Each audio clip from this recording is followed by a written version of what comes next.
Good morning, everybody.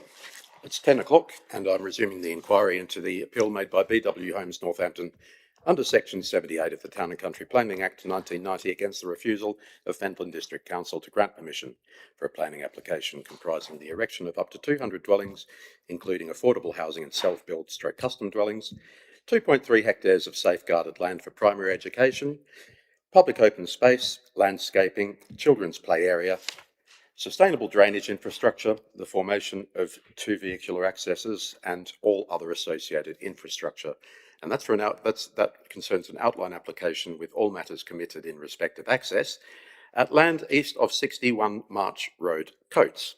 This is the 7th day of a planned 8-day inquiry. Thank you for joining me this morning. Thank you to those of you also joining us on the feed and watching on YouTube. First, the usual reminders, mobile phones on silent, please, if you haven't already.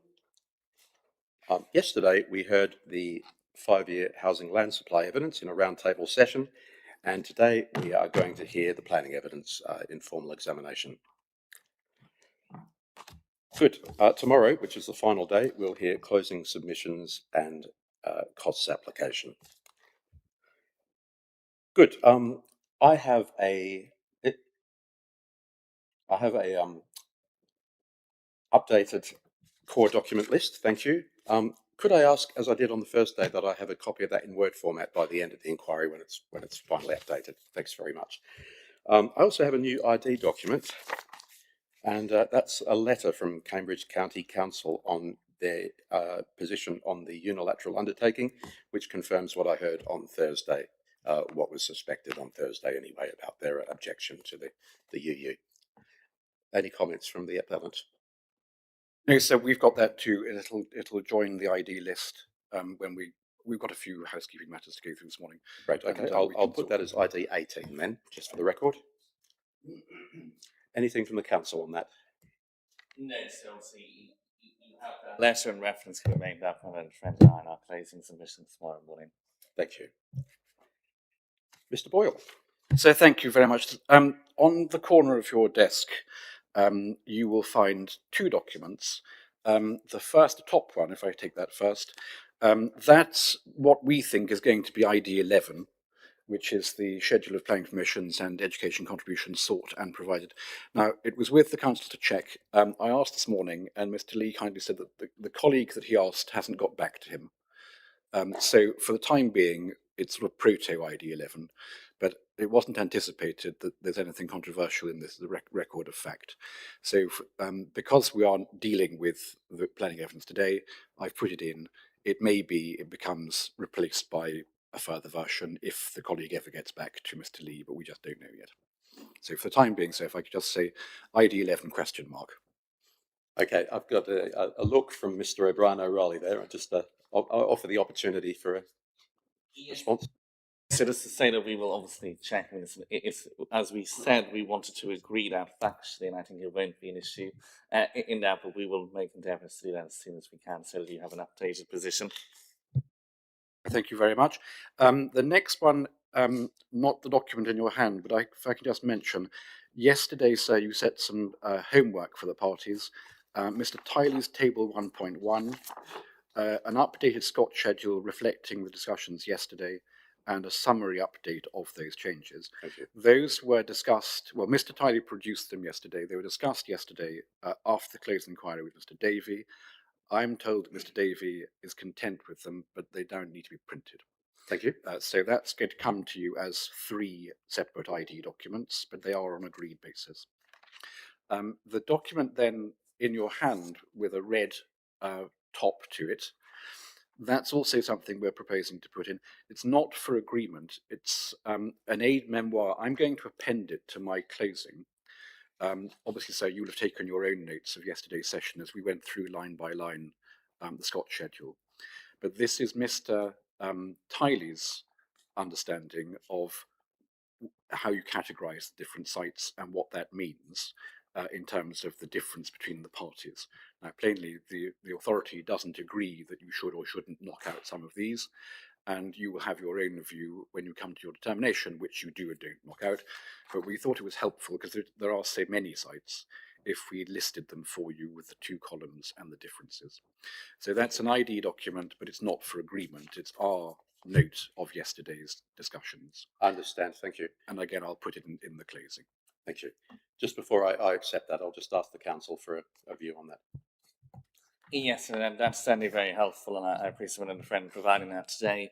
Obviously, I and Mr. Day will sit down this afternoon. If we have any comments to make in our closing submissions on this document, we can certainly do so. But as my friend has indicated, the 3 documents have been agreed, and I suppose that's probably the bulk of the common ground.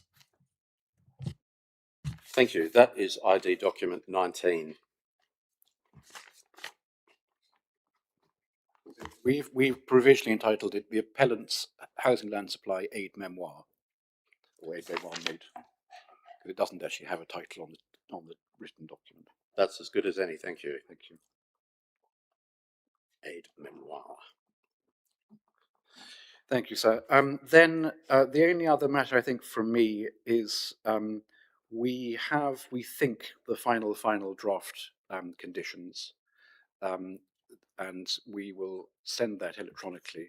We're just waiting again for the final confirmation on that.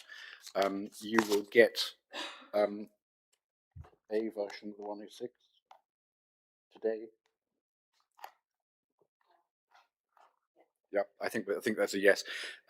We've just had to draw a line in the sand with the 106, and you'll get what we present to you as the bilateral and then the unilateral. Thank you. So could I also have a track changes version from the last one, if that's possible, just so I don't spend time going through the entire thing looking for changes.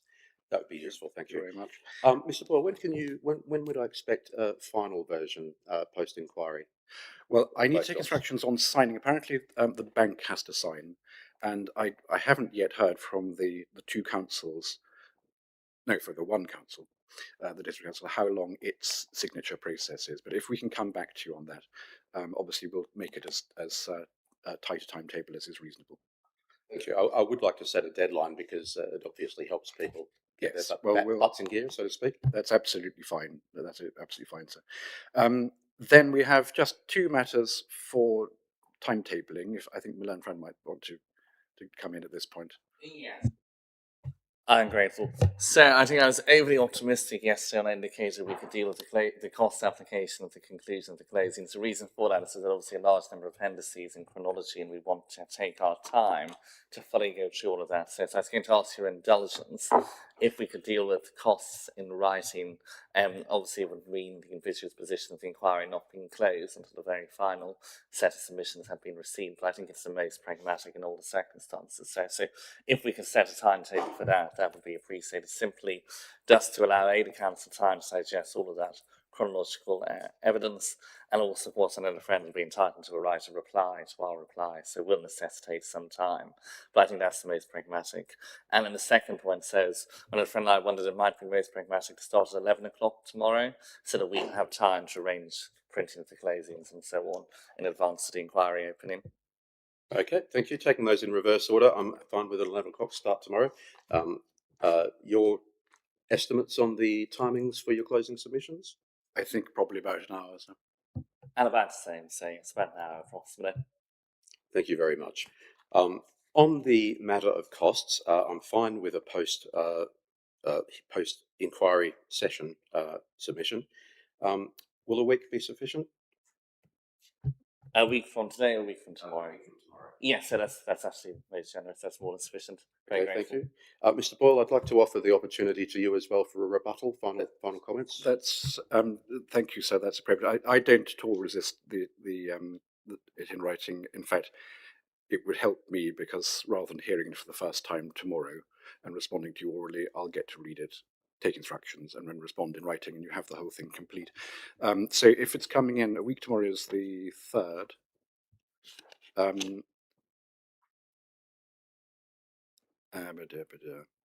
Would Tuesday the 8th be acceptable to you, sir? Tuesday, yes, it would be. And for your final comments? No, that's before right, my final okay. comments. So if Nan Friend's comments were to come in on the 3rd, that's a week from today. 3rd versus the 8th. And then I reply by the 8th. Thank you. Also, Mr. Boyle, do you envisage at this stage appending anything to your cost application, either in writing or orally tomorrow?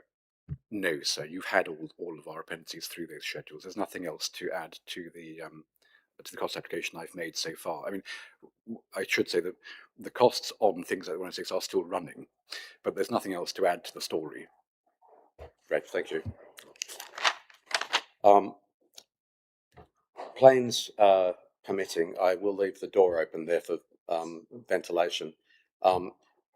If the steam train pulls into the station again, I will may need to jump up and close it because I have problems hearing you when that happens. Is there any other housekeeping matters? Good. I can circulate now the table 1.1 of Mr. Tiley's note, if that helps. That's the only one we've got printed so far. But we got. Okay. I'll give that a new ID document number. And that's ID 20. Thanks very much.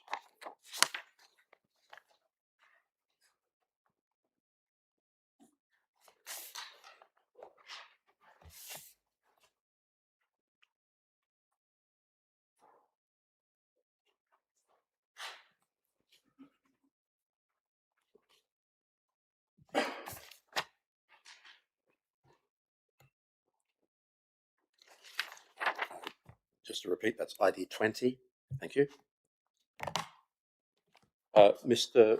O'Brien-O'Reilly, you were going to say something there. Yes, Mr. Lee now informs me that our list of the planning commission's reference the education contribution sought and is granted has now been returned with some comments, Mr. Pritchard, so I think that's a work in progress. Lovely, thank you. On the conditions, on the copy and paster, could I also get them in a Word format too, as well as whatever format you're proposing to send them to me in? Thank you. Mr. Lee, would you like to get comfortable in the position, please?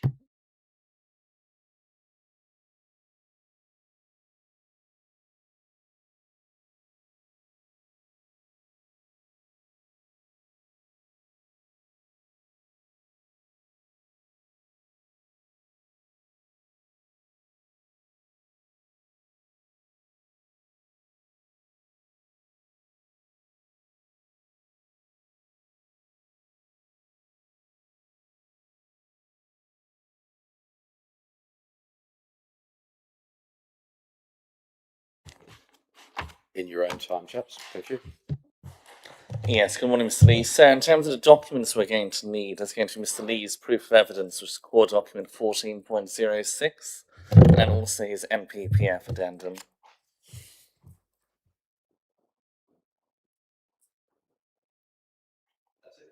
That's all, sir, yes. Okay, just one moment while I open those two documents. Mr. Lee, you gave evidence to the inquiry last... Sorry, Mr. O'Brien-O'Reilly, sorry. just a moment. Yes. Thank you.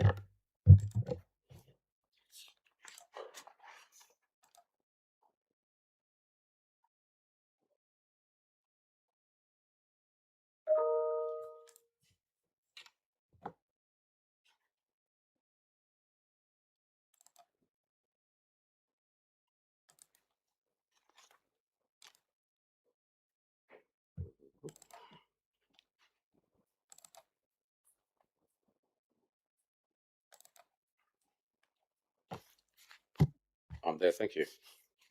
I'm grateful. Thank you, sir.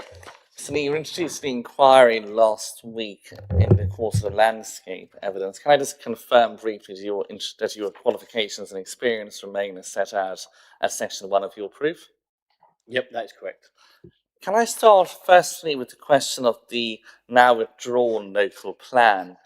And as I understand matters, this site had the benefit of a draft allocation, which included a requirement to facilitate a relocation of the primary school. Why was that draft plan withdrawn? To a certain point, what happened was that the planning systems changed, the timeframes in relation to delivering local plans changed due to the introduction of a new process, and the existing process had stumbled. A lot of the documents, has it been going on a while, become out of date, etc. And basically, the authority wasn't going to be able to meet the off the cuff, I think it's December this year deadline of we weren't going to make that deadline basically, so we had to withdraw it and move on to the new process. And what do you say is the weight for this inspector to attach to the existence in the past of that draft allocation? I think obviously it's in my proof of evidence. I think I've said there it's limited weight, and I stand by that. And what are the reasons for that, Mr. Lee? I think there's multiple reasons. You need to look at the difference between plan making and decision making. I don't think there's a need to go into detail on that point. I think we all know the difference and the process, etc. Also, you've got to look at where and how I think this site got to in the process, or how the local plan progressed. This site was part of a different, or not this site, the whole local plan was a different approach to housing delivery, looking at delivering in a very different way to the current plan does, to what the one we are to make decisions against. The local plan progressed to Reg 18. It was likely we were going to have to do Reg 18 again, due to looking at, like, due to evidence base, etc. Certain things having to change significantly. It never got to Reg 19.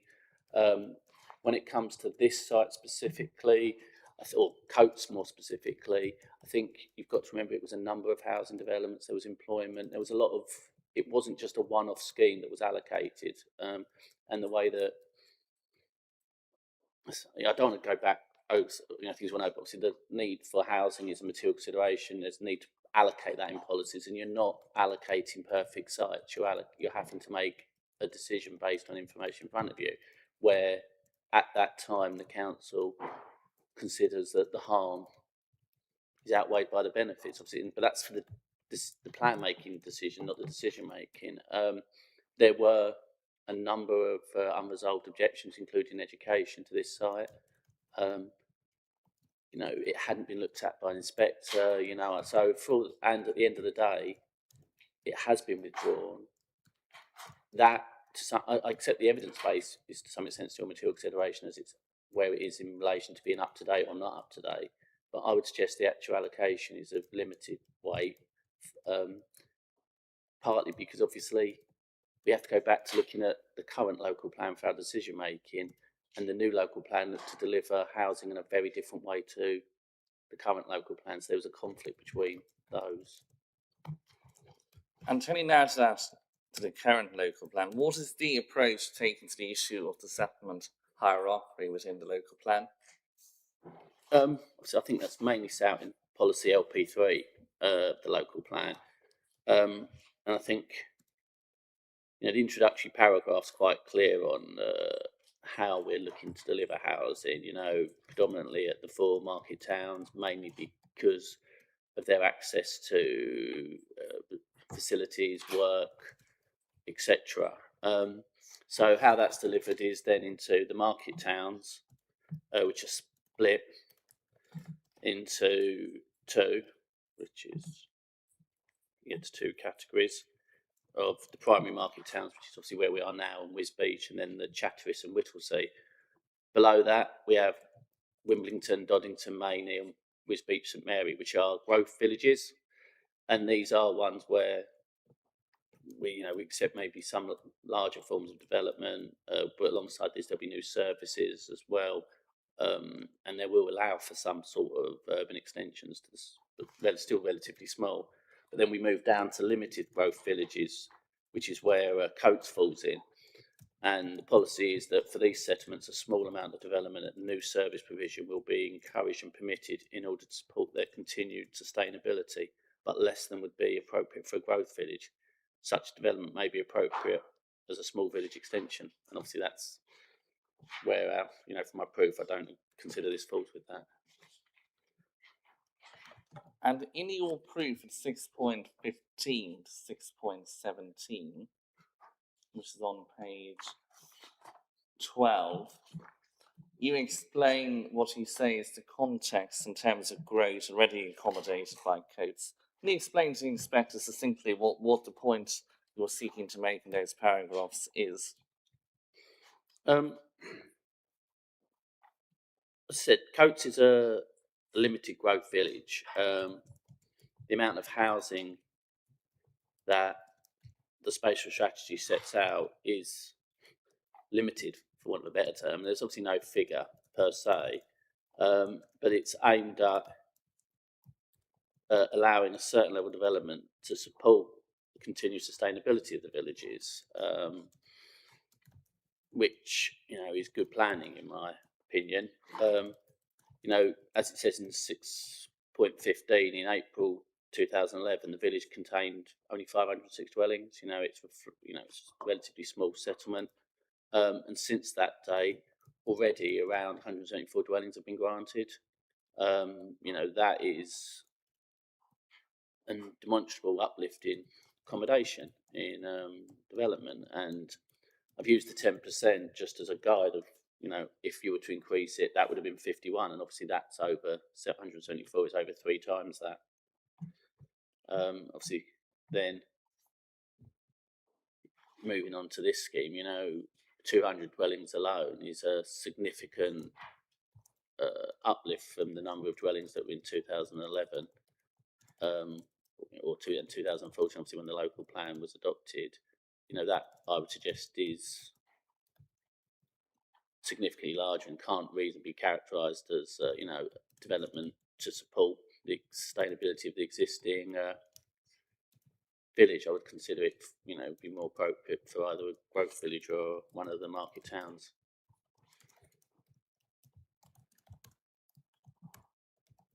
And the policy terms use the phrase a small village extension or a small amount of development. What's your view and compliance with the appeal scheme with either of those characterisations? I think it fails.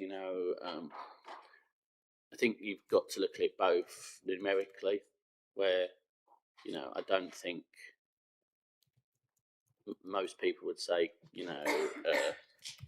very roughly 40%, just under. I think it's in my proof the exact percentage, but I can't call it now. Increase can be cast as a small addition, and I think when we talk about how it spatially sits with the village as well, it doesn't read as a small extension either. And turning to the question of the level of services within Coates, are they sufficient in your view to support the appeal scheme? No, I don't think they are, and I think that's reflective of where Coates sits in the spatial strategy. I think there's a number of small supermarket kind of retail opportunities. There's a couple of public houses. There's a couple of sort of things, a blind shop, etc. Some sort of specialist retail. No real major employment opportunities. No real major leisure opportunities. Education's constrained, etc. So yeah, I think there is the existing level of facilities within the village reflective of its scale and size, and doesn't support growth at this level.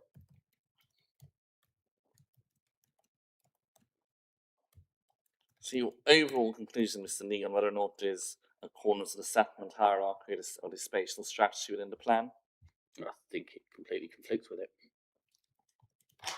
And facing for a moment the question of sustainability in terms of travel options available to future residents, what's your position on that question? I'm reflective of the fact of, I think conscious of the fact that, we are a rural district. This isn't the first rural district I've worked in, and acknowledge that the MPPF expects different levels of sustainability and transport in different areas. I've also, when I was on the other side, done things for areas which I thought the site was very sustainable, and inspectors found them not to be because it was a very, very urban district. So I'm reflective of the fact these things change. But I think for Coates, this is there's no, obviously the current MPPF is pushing train stations. I don't think you can say there's anything close or usable for it.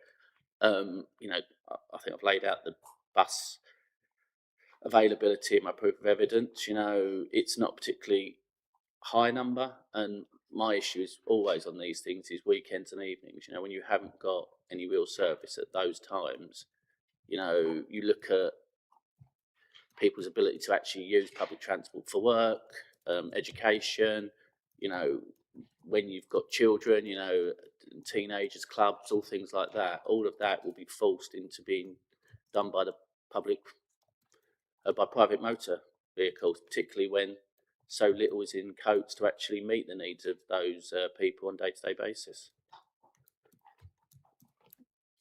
If I look at your paragraph 6.33, which is page 18, Yeah. you refer there to 3 policies, 2 within the local plan and 1 within the neighbourhood plan. I want to ask you, in respect of the new NPPF and Annex A and the question of material inconsistency, what's your position on those 3 policies? I think they are consistent with it. Say it again? I think they're consistent with the new MPPF, yeah. For what reasons? Well, I consider the new MPPF promotes sustainable development, predominantly through previously developed land / existing settlements, and within settlement boundaries, where public transport, etc. These policies and directs development away from unsustainable locations, and I would suggest that's what these 3 policies do as well. In respect of landscape, character and visual impact, Tom, I don't want to repeat any of your evidence from last week, so I want to focus again on the policies. And you refer at 6.55, which is on page 27, to 2 plans in the local plan and then 2 plans in the neighbourhood plan. 2 policies in the neighbourhood plan, and then also the framework. Again, that same question about the question of consistency with the NPPF. Once again, I think they are consistent. These are, I don't want to say standard, but across local plans, there is sort of a golden thread of certain kinds of policies, and I think the NPPF only reiterates the importance of design, impacting character area, etc., particularly in outside settlement boundaries. So yeah, I would suggest these policies are all consistent with that. Turning now to the question of minerals and the effect on the proposed development of the sand and gravel minerals safeguarding area, you deal with this at page 37 onwards. Can you explain your approach to policy 5 of the minerals and waste local plan? Obviously, it's part of our local plan. Obviously, it sets out a number of situations or criteria where development is acceptable on these areas. Obviously, I've gone into quite detailed assessment of them from paragraph 6.93 onwards. But yeah, they relate to prior construction, prior extraction, not value in the future, etc. And I don't think this complies with that. For what reasons? I think the important one is probably criteria I, to be honest, where I think this is where we and the appellant are the most divergence and difference. Their mineral safeguarding assessment concludes that extraction is unlikely to be feasible due to the high water table, and no one's, the county council are looking at agree with that. And the appellant seems to be opined that as you can't potentially extract it, there's no need to extract it. But that's not what the criteria requires.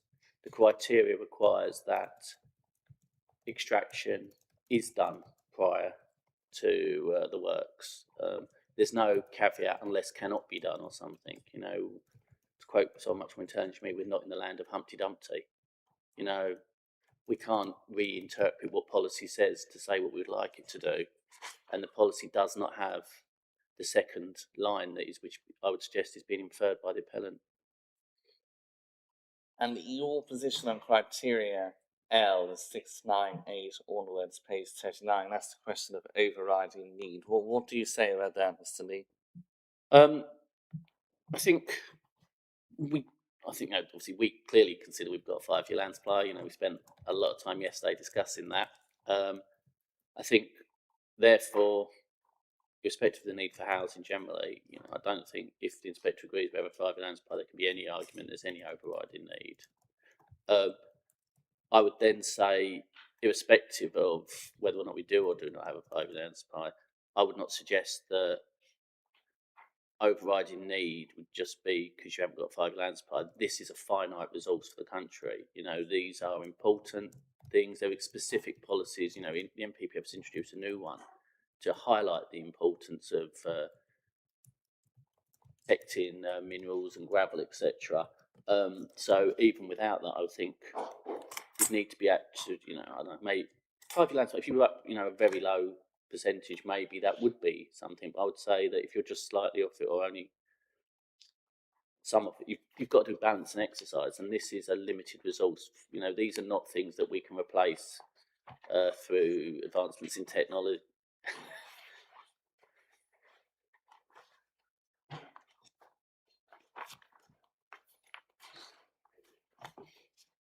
Yeah, so I was saying, these aren't things we can replace. These take, a long time to be produced, and we have to respect that. You referred to the new NPPF, and in your addendum at paragraphs 2.35 through to 2.38 on page 20, you refer to what is now policy M6 of the NPPF. What do you say to the inspector about that policy?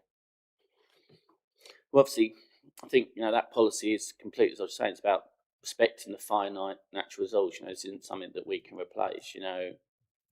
And they can only be worked where they are found. This isn't something we can change. I think the NPPF having this policy, the way it's worded, etc., just adds value to the policy 5. And I'd say our position is consistent with this update of the NPPF when it comes to this matter. I want to turn next to the question of contributions. And we heard lots in this appeal about, the approach that had been adopted to develop cancer and viability in applications, i.e. 20% affordable housing and the £2,000 per dwelling. Can you explain to the inspector what precisely that approach was and when it stopped being the approach? I can give some advice on that matter. So I've been here just over 2 years, so I can't explain what necessarily happened when I wasn't here. But the basis of that is my understanding is that it was, because I think earlier we've been talking about it as a piece of guidance, which is wrong. It was never guidance. It was part of the evidence base that came forward to do with the new local plan in relation to viability. And the former head of planning decided to use that as a consistent approach across the district on all sides. I can't comment on that. I don't know the reasoning for it, other than what I've just said. However, obviously, viability reports, we know, only have 2 years generally as a lifetime expectancy.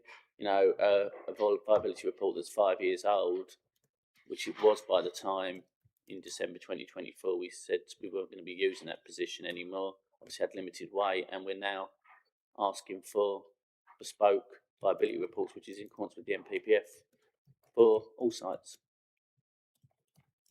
And you heard obviously the evidence of Mr. Newham and the appendix witness. Can I ask you, what's your position now, having heard all of that evidence and the implications for this appeal?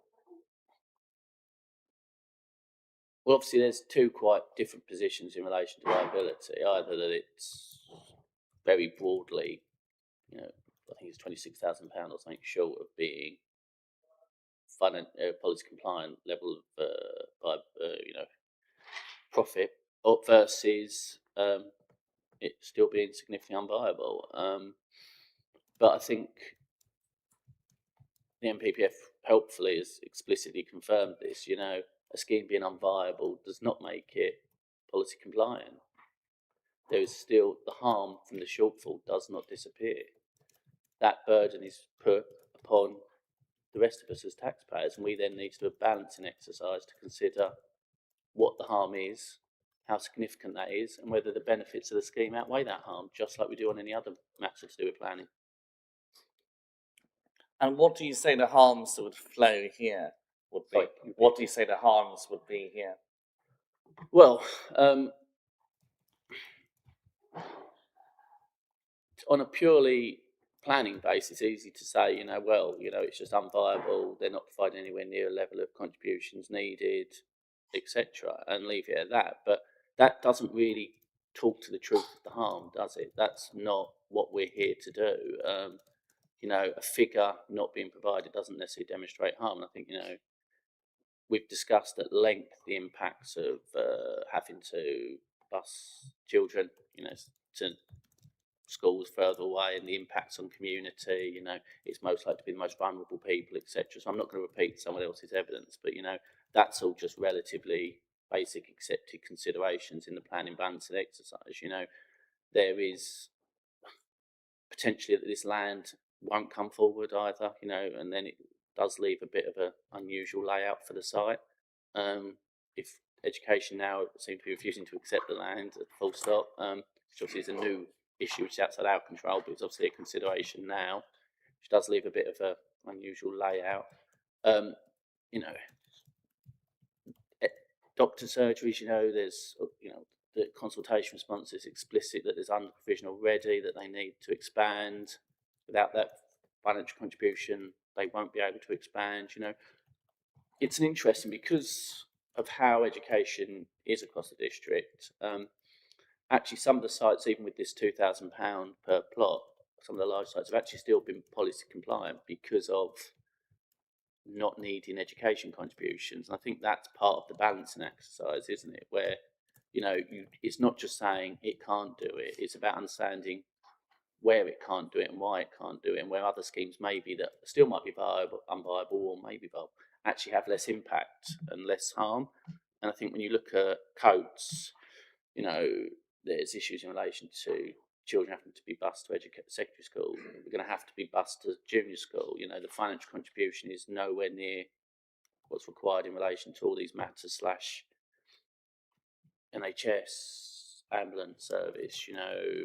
It's just sort of layer upon layer of and associated harm, and the financial burden then that either that puts on the state, which is not what the planning system is there to do primarily. It's their application should wash their own face on these matters, or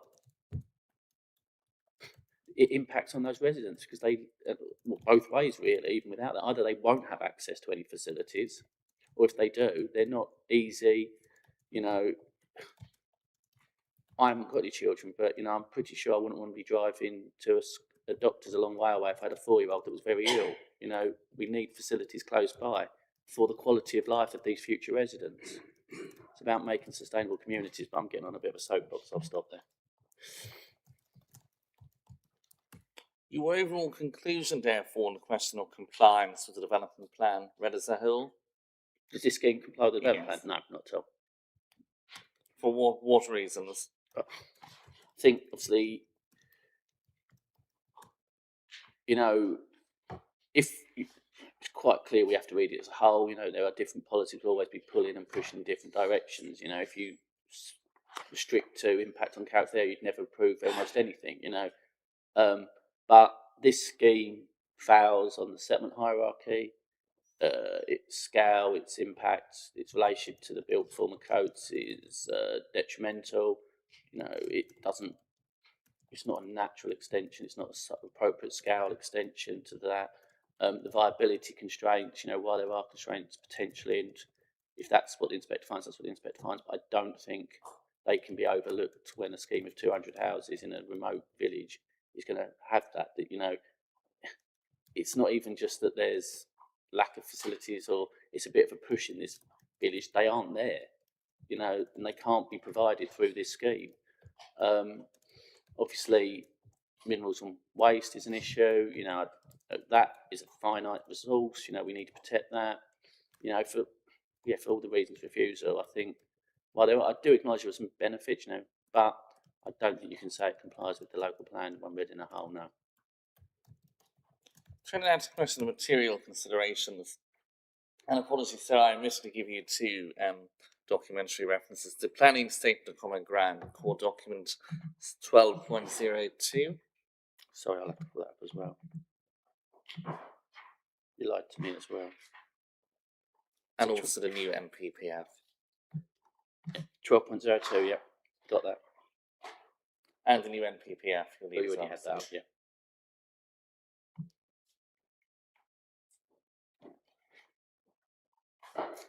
In the planning statement of common ground, we could turn to table table 9.30, which is on page 34. Yep. And there's a number of benefits of the scheme claimed by the appellants set out and the weight of both parties. I want to ask you not about all of these benefits, but a number of these benefits. The first is referring to development of an unconstrained site in a highly constrained district. What's your response to that suggestion this is an unconstrained site? But I don't agree that it's unconstrained. I think the first thing is the minerals and waste shows that there is obviously a significant constraint to the site. And I think that, and also its relationship to codes means that it's not, there is constraints in relation to urban design, urban grain, etc. Yeah. The next benefit I want to ask you about the self-build dwellings. What's the need within the borough for self-build and custom-built housing? Right. To be honest, I can tell you how many people have been put on there, but it's not in front of the inspector or part of the public inquiry. You say in your paragraph 7.16 that the council is able to meet the need. Yeah, I agree with that. I was actually thinking I can provide, the specific numbers. Our self-build registry is actually relatively small. And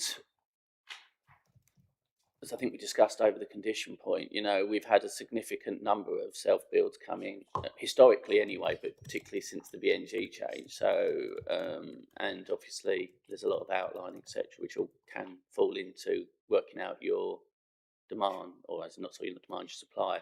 So our supply is something like honestly, I think it's something like 500 times what we need. It was at committee a little while ago, so that's why I think that was roughly what the figure we were advised by the officer. The final one I want to ask you about, Mr. Lee, is the provision of the 2.3 hectares of safeguarded land, and we know the Education Authority's position is now as set out in this letter to the inspector, but your position on whether that could be a benefit of this scheme in light of that position? I don't think it can be a benefit if it's not been taken. Secondly, obviously, I think there's then a hidden negative of a random piece of land separating the built form of this development from codes further. So I think, I don't think that is a benefit at all for this scheme now. What about the question of compliance with the SIL regulations? What do you say about the compliance of a planning obligation, the unilateral undertaking? I don't see how it can be compliant with that. Now, I want to ask you about the new NPPF.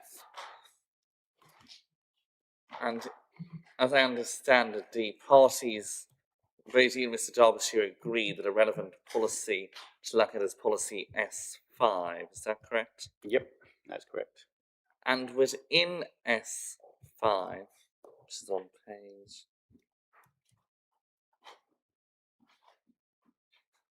27 PDF, I want to ask you a number of questions. Subparagraph J, which is on PDF page 28. So, as I understand it, the position is if the inspector disagrees with the authority and agrees with the appellant that there is not a 5-year supply of deliverable housing, decides this is the paragraph that's engaged. Is that right? Yep. And your position on Roman numeral I of that subparagraph, how does the development comply with both of those requirements? Well, I don't think it particularly does. I think to say physically well related needs to go beyond just looking, is a part of the site adjacent to a settlement boundary, for want of a better term. Planning isn't that binary in most instances. There is a need for subjectivity, planning judgment, etc.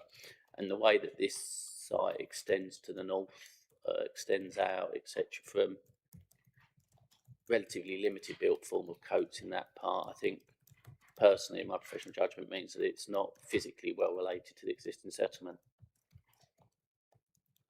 And then in relation to the scale, which can be accommodated, taking into account the existing and proposed availability of infrastructure, I think we only just need to look at the viability and the harm that education, NHS, etc., or the shortfall that we've already evidenced before this site does, and then even taking into account minimal estimations on increase. It can't accommodate it.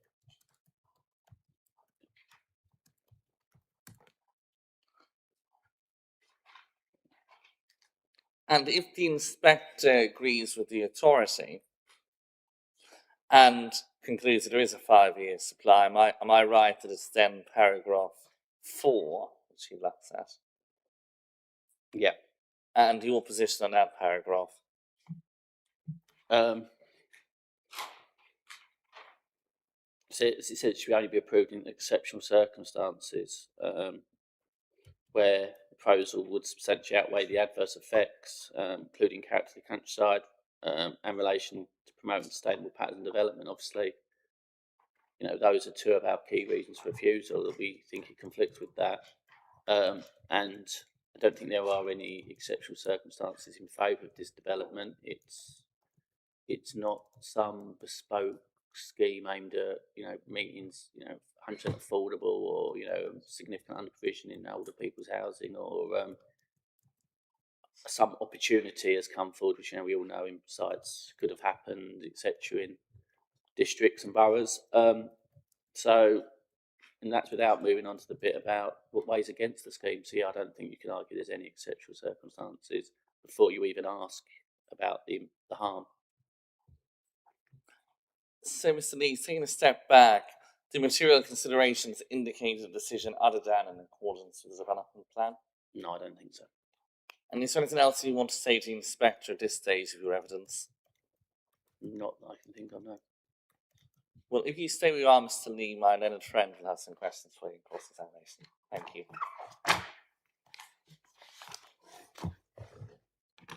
Thank you, Mr. Boyle. Could we look to break around 11:30 if possible, please? Yes, sir. If in my enthusiasm I'm not looking at the clock, then by all means wade in. Mr. Lee, good morning. Good morning. It is. Mr. Lee, let's start, shall we, with the NPPF. We got a new NPPF last Monday. It's applicable for decision making from that date, and it gives us, if I can put it this way, a new framework for decision making. Yep. Appreciate your proof, as Mr. Derbyshire's was written on the basis of the old NPPF, and you've both put addenda in to cover the point off. But that's where we're going to start, if I may. So, first point, take up the new NPPF, please. And let's start with the introduction. Now, these aren't policies in the introduction that explain how it's all going to work. And paragraph 3, you'll be very familiar with the proposition there. Now, remember, I'm working from hard copy, and it's easier to get to. Yeah. So if you're lagging behind on the document, you must let me know. Because I will do, don't worry. I won't always, indeed, I won't usually be looking at you. Okay? That's fine. So paragraph 3 simply recites the familiar section 38.6. You've got that? Yeah. So important development plan, less solicitations indicate otherwise, and that's essentially been the structure of Land Friend's evidence in chief with you, hasn't it?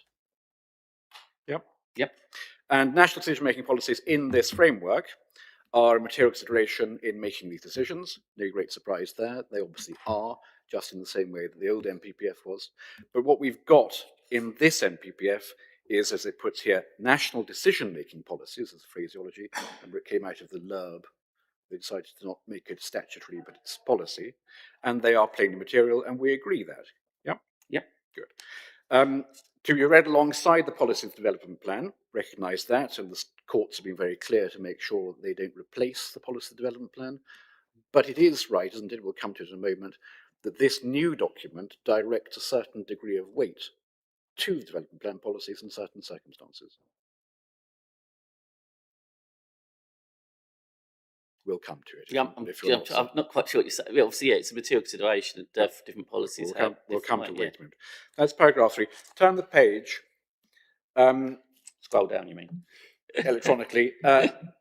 Paragraph 8. Yep. Thematic chapters, plan-making policies and decision-making policies.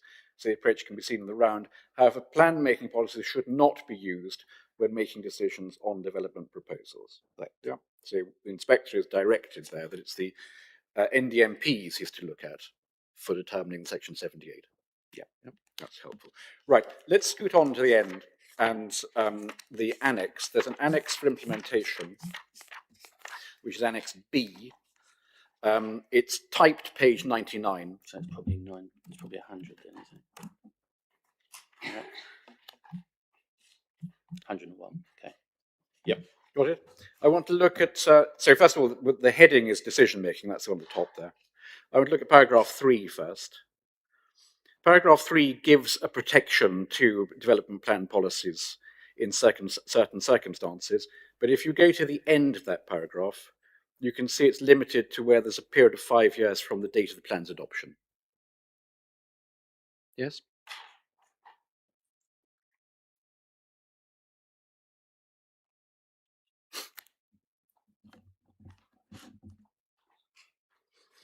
Yeah. Or, as in, yeah, that. Obviously, you've picked out certain points, but yeah, the final sentence, relates to. That's as far as the exemption goes. And we have a plan here that was adopted in 2019, is that correct?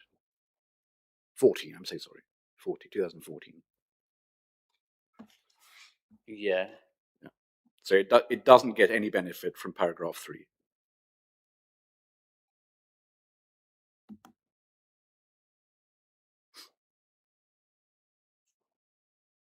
Correct?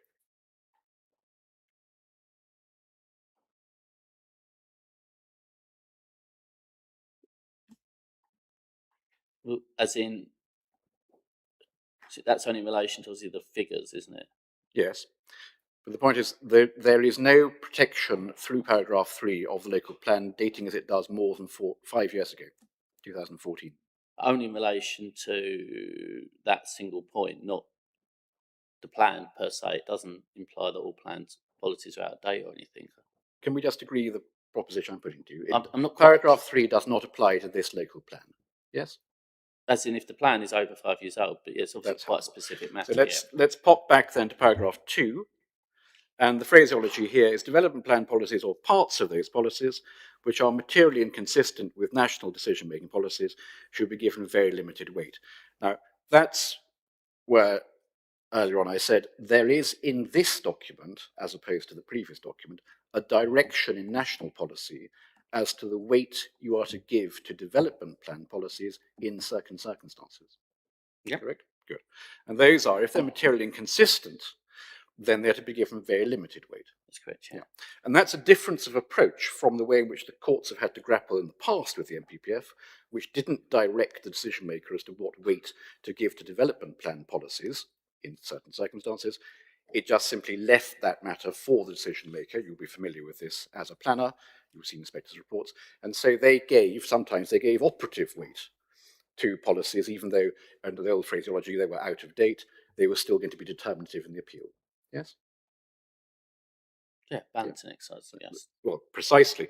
But the balance here, the government has moved the matter on, hasn't it? Because where the conclusion is that development plan policies are materially inconsistent, then you are directed to give very limited weight to those development plan policies.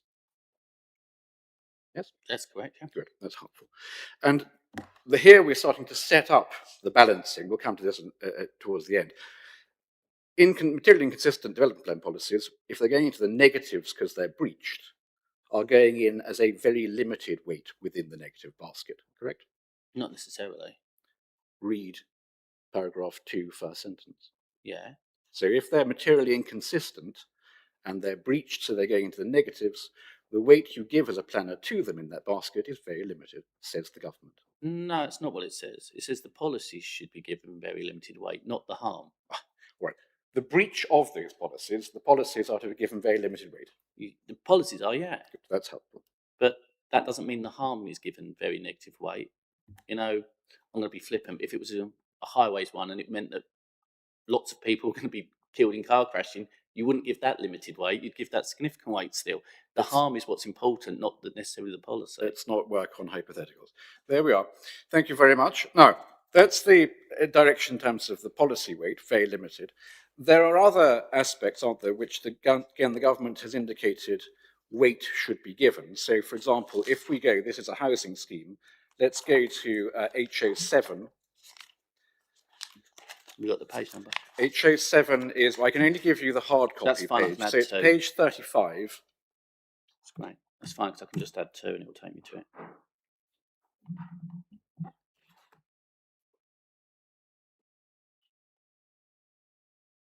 You got that? Yep. HO7, little one, substantial weight should be given to the benefits of providing homes. Yep. Okay. So when we're getting our balancing going, very limited weight to inconsistent policies, substantial weight to the provision of housing. Yep. Yep. You were taken, forgive me, I didn't give the inspector a list of documents. I don't think we're going to go to too many, so we'll take it in stages. You were taken to the planning rebuttal, the planning statement of common ground. Yep. And the benefits section at the end, which is the table 5 on typed page 34, under Yep. paragraph 930.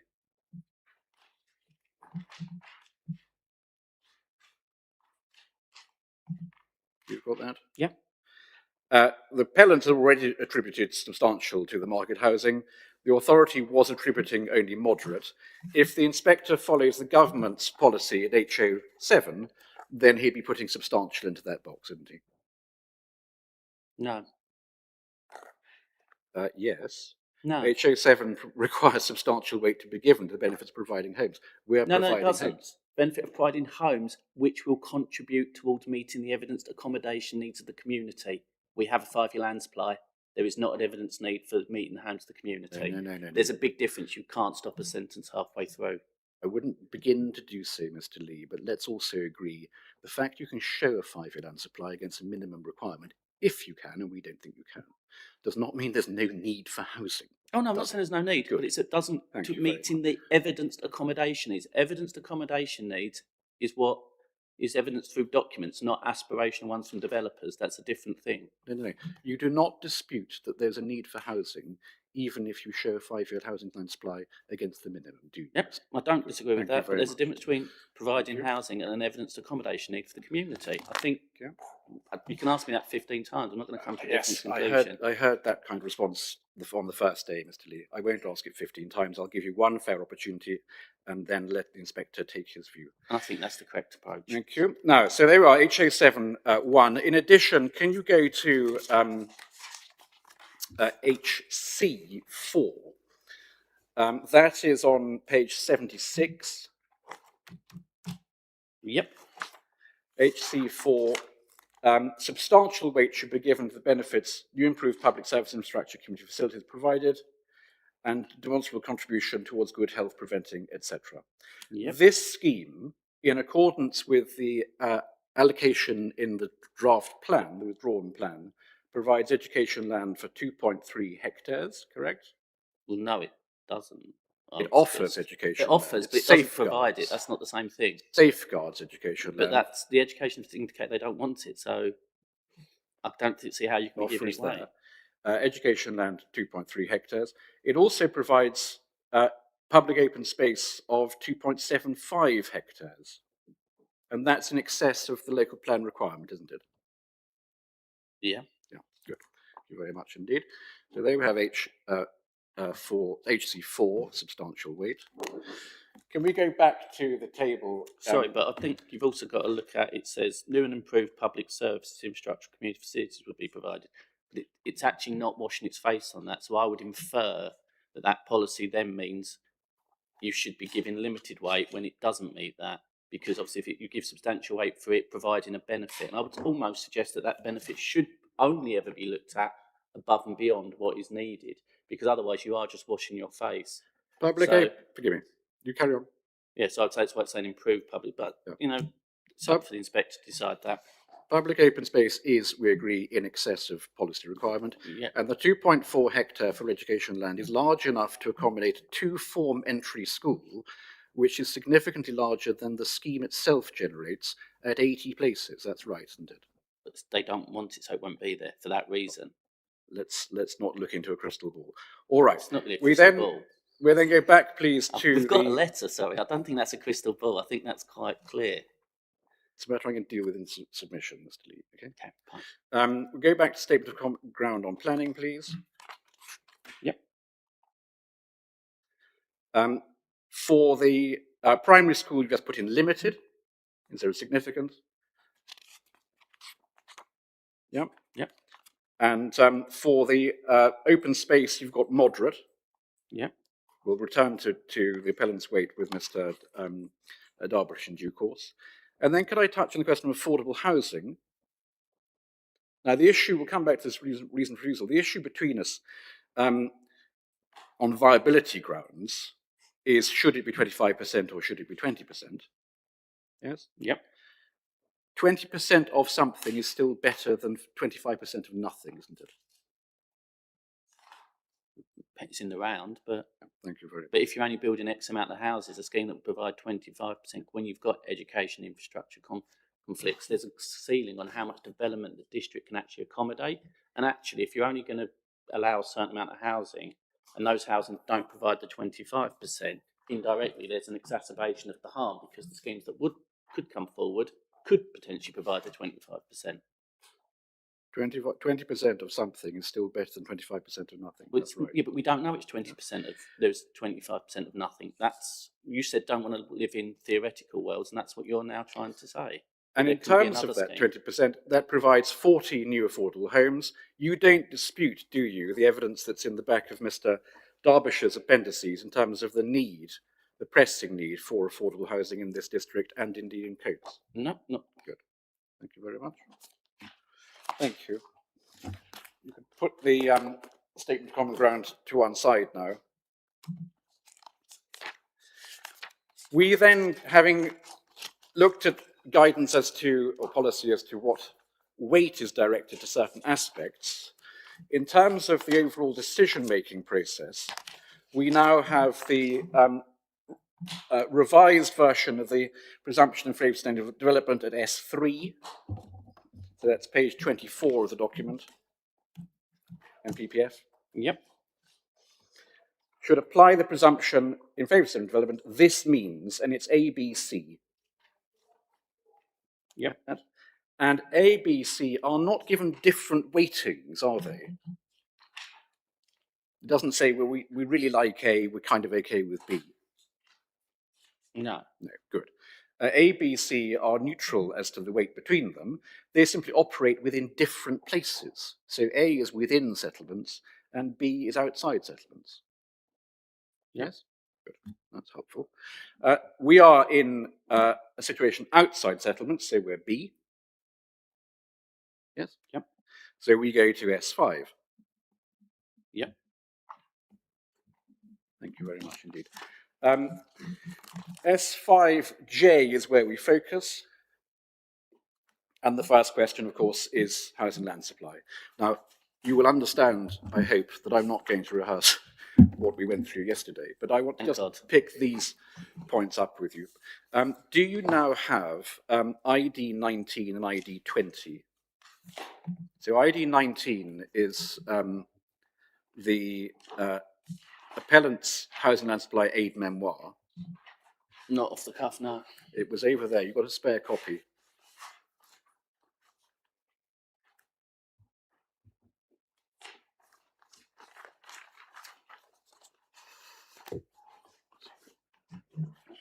Can I just double check that Mr. Lee's had sufficient time to look through By all those? means, sir, by all means. No, I haven't looked at them at all, but I'm not worried. Do you want to take a moment to do so? It might be easier to hear the questions first to understand what I need to. I don't want to waste time if I don't need to. Very good. It might be useful if you take them By through all detail. means, Thank by you. all means. ID 20 is then the agreed updated note of table 1.1 from Mr. Tiley's addendum note. You'll recognise that from the original addendum note, I take it. Yep. Now, you will recall, of course, yesterday afternoon's debate on matters of whether or not, under the new MPPF, or indeed for that matter under the old one, but under the new MPPF, windfall allowance can be taken into account. Yeah? Yep. And partly because we debated it yesterday, but also because ultimately it becomes a matter for the courts to determine. I'm not going to tax you with the question whether you can, whether you can't. But Fred and I will be making submissions to the inspector. Okay. Let's just look at table 1.1, the ID 20 table. On the matters agreed yesterday, so these aren't open to debate any longer, these are as a result of the discussion yesterday. If you cast your eye down the authorities column, with windfalls removed, because we say they're impermissible in national policy, the authorities' own figures give a negative 118, that's a shortfall, and a 4.81 years supply. According to the table, yeah. And that would then trigger, as my own friend, or I think would engage, was his phrase, little j. Yep, yep, good. The matter then moves on with ID 19, because if you have the second page of that, you will find the difference between the parties are totted up on the various disputed sites. You see that? Yep. And that comes to 1461. Yep. 1461 includes the difference on the windfall of 527. Mm-hmm. Yep. Yep. Given that that's a live debate, you placed it in issue for the inspector, and we don't know which way he'll go, or they will make our submissions on it. If one removes the 527 against ourselves, it comes to 934. Right. Yeah. Yep. So that's Well, different. I'm assuming so. It doesn't have it there, but yeah. Which I'll means accept that, your maths. yeah, that's fine. The disputed sites, therefore, give a disputed figure, even setting windfalls aside, of 934. Right. Yep. That is more than the surplus you would have had if windfalls are allowed to be included on your figures. So if windfalls are, and the inspector agrees with you on all of the... Yeah. Yeah. You need to take your hand away from your mouth because I can hardly hear. Sorry, I'm leaning on it. That's fine, Sorry. and it Yeah, needs to sorry. go into It's the not- microphone. Yes, I'm Let me leaning put on the my point. hand, sorry. Let me put the point to you again. You claim a surplus because you claim windfalls. Without windfalls, it's apparent your own figures show a deficit, and that triggers J. Yeah. Yep. Agreed there, yeah. However, even with the windfalls, the sites in dispute are greater than your claimed surplus. The sites in dispute tot up to 934. Apparently so, yeah. Now, we, of course, sitting here, cannot know which of these sites the inspector finds in whose favour. But that's where the debate now sits, doesn't it? That the windfall is a live issue. If the appellants win the windfall point, the authority doesn't have a local plan 5 years, sorry, doesn't have a 5-year land supply. If the authority wins the windfall point, there's still 934 dwellings to play for. Yeah. Good. That's helpful. Thank you.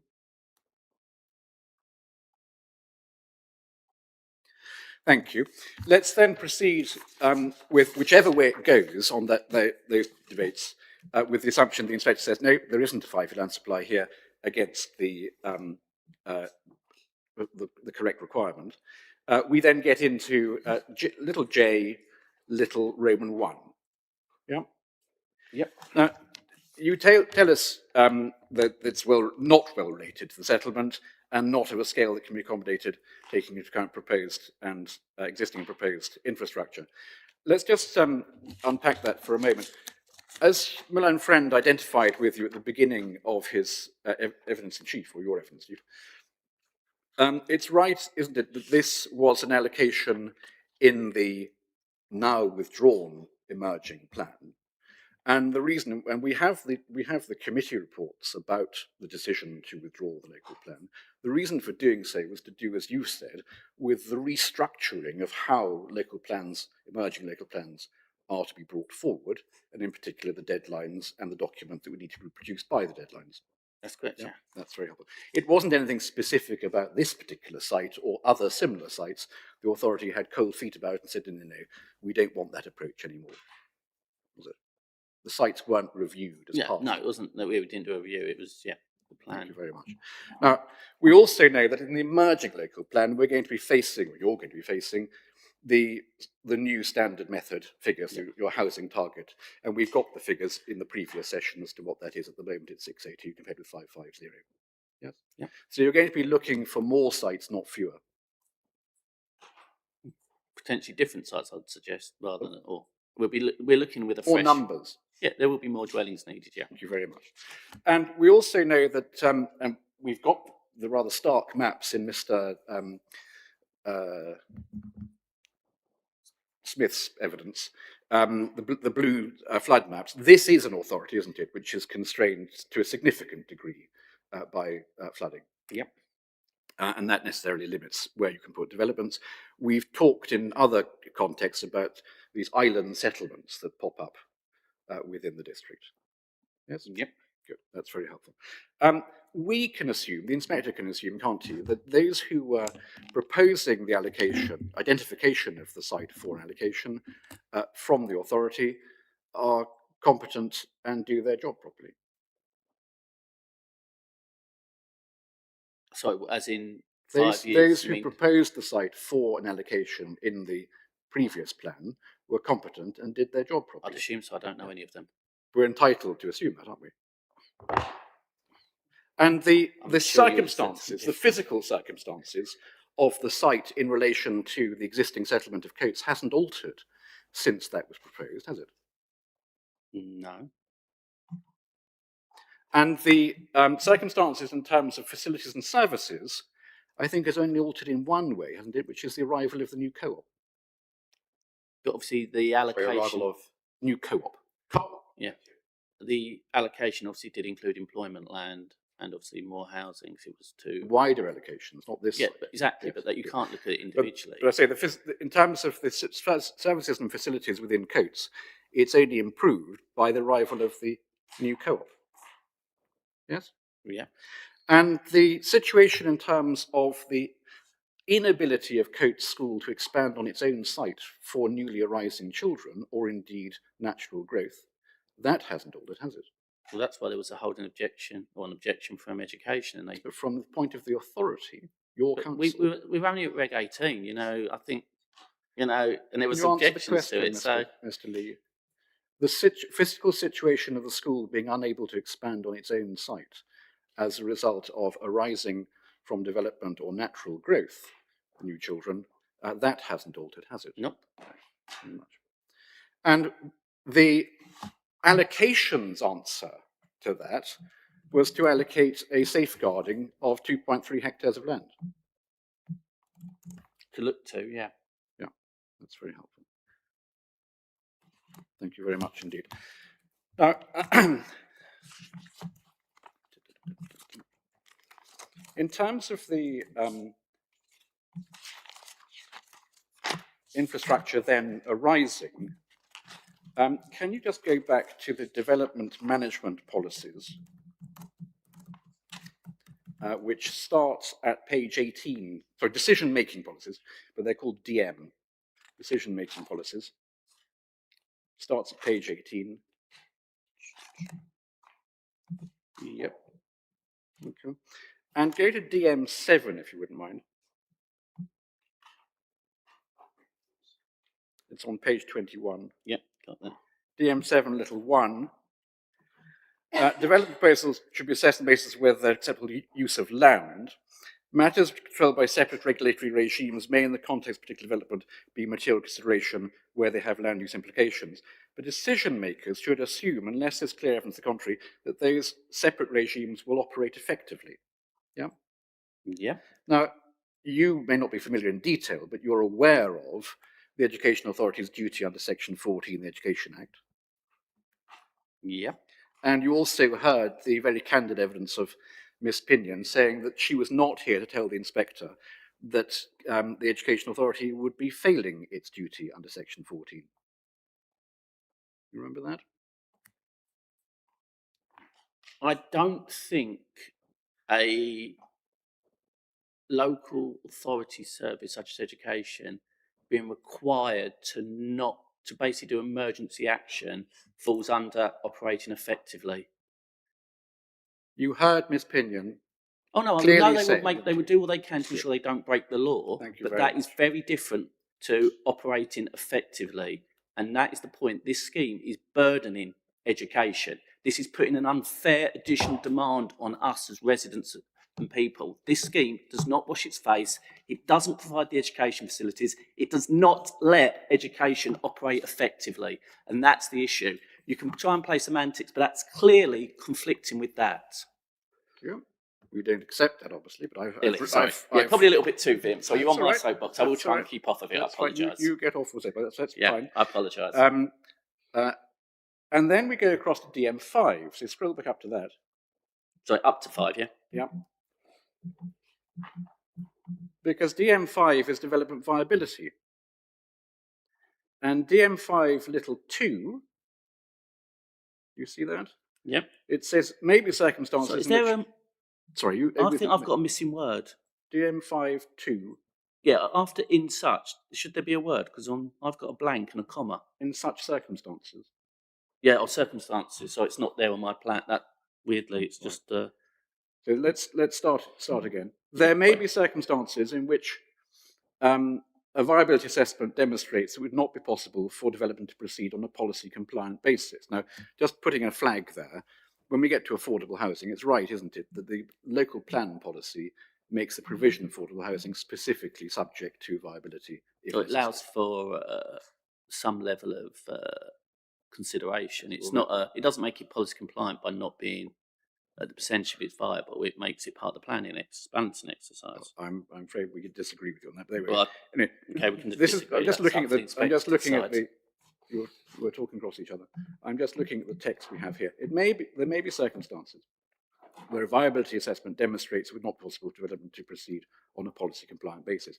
In such circumstances, the submission of viability assessment as part of a development proposal may be justified to ensure the proposed development makes the maximum possible contribution to affordable housing and other infrastructure. And then circumstances may include A, B, C, D. National policy in the NPPF recognises, doesn't it, that viability constraints can lead to infrastructure not being paid for by development, but it seeks that the development contributes as much as it can. Is that fair?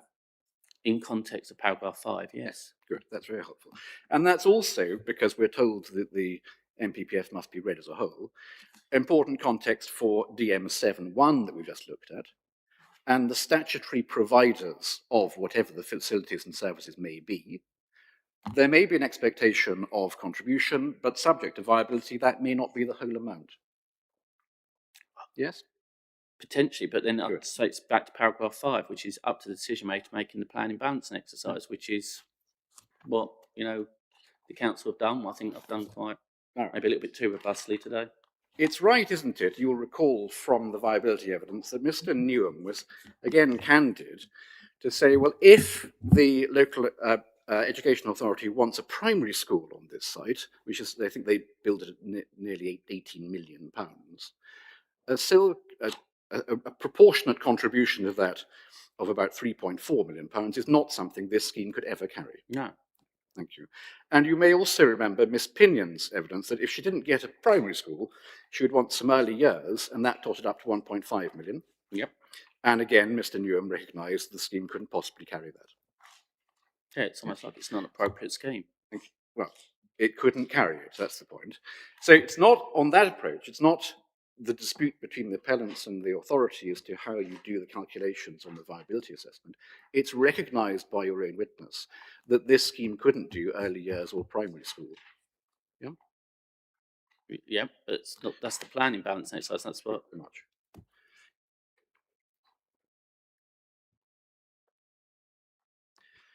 While we're in DM5,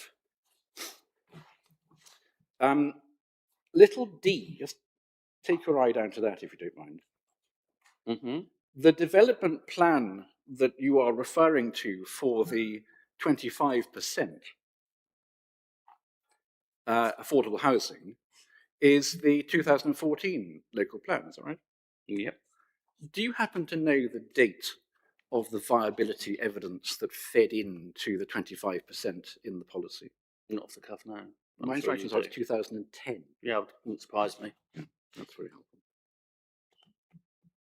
You're not suggesting, are you, particularly given your observations in chief, that a viability assessment in 2010 still is within its own life? No. Good.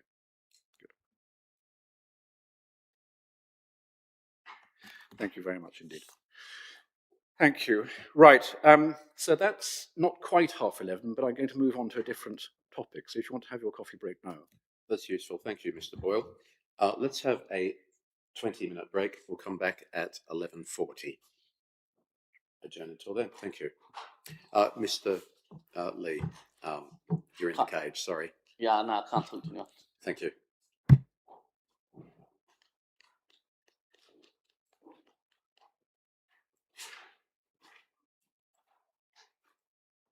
Robert, can you do me a coffee, please? Come on, are you supposed to go anywhere? Can you do me a coffee? Because I'm not supposed to go or do anything. Cheers, just got to stay here.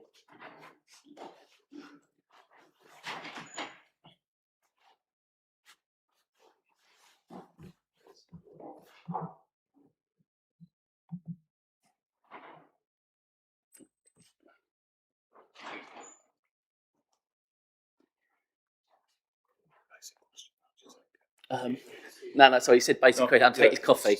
Sorry, that's all it is, yeah. Sorry. If you chuck the bag out, if you just jump in there, there's coffee things, and just have it black and bitter like my heart. Yeah, so no, it was about coffee, just got to get your priorities sorted.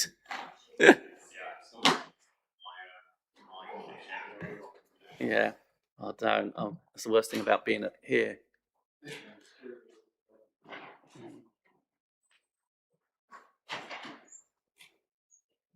So it might. No, it wasn't anything to do with. Seriously, look, I've got just a gap on the MPPF online. I was going to say that's why I was asked. Weird.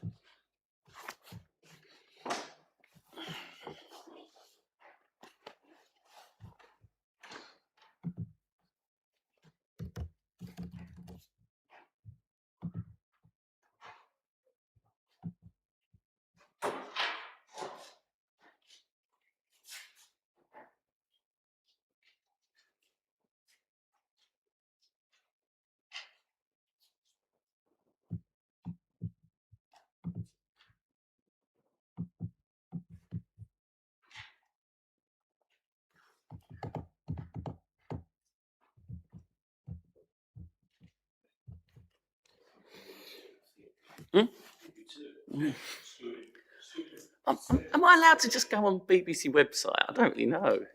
I'm bored.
I do apologise. I've left my notebook upstairs. Won't be a moment.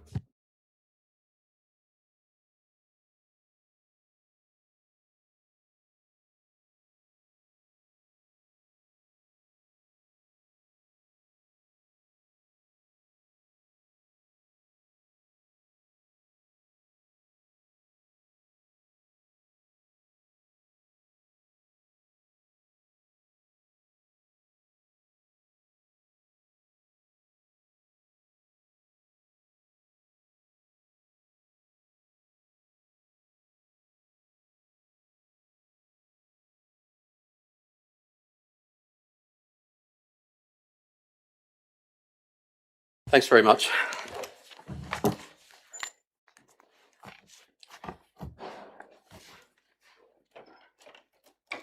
I'm just going to close the back door. Someone came through and there was a bloke in my room, so...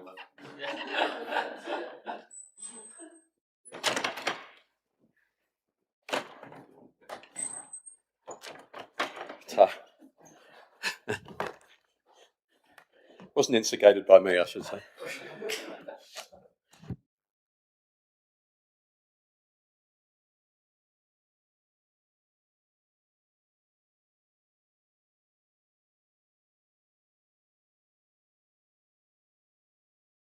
Right, when you're ready, Mr. Boyle. So thank you very much. Mr. Lee, we're going to go to the reasons for refusal now, please. Now, they're at decision notice, which is CD 9. They're also set out in various different people's evidence. I happen to have Mr. Derbyshire's evidence open at section 5. But the scheme was refused for 5 reasons, wasn't it? Yep. And we have the committee report accompanying it to explain how those were arrived at. You weren't the case officer. I think it was delegated. Forgive me. Delegated report. You weren't the case officer, were you? No. I'm going to take them just in reverse order. We're going to run through them in the light of what we discussed before the coffee break. 5 is the minerals point. Yeah? Yep. And let's see if we can just deal with it this way. There's no technical evidence led by the authority that challenges the minerals appendix in Mr. Derbyshire's evidence, is there? No. And the conclusion of that is that the working of the minerals on this site is not feasible for a variety of reasons, but chiefly to do with water table and so on. Correct. Yeah. And not feasible, one may say not practical to do so. Yep. Yep. And the authority doesn't dispute that technical conclusion. No. Thank you. Thank you. In addition, you will have seen there's a 250-metre offset distance in its Appendix 7 of Mr. Derbyshire's evidence. Now, that 250-metre offset distance is derived from the preamble to the policy that you're relying upon, Policy 5 in the Minerals Plan. And if you just turn up that map, So if you give me a moment. it's Appendix 7 So Mr. Derbyshire. to Mr. Derbyshire's evidence.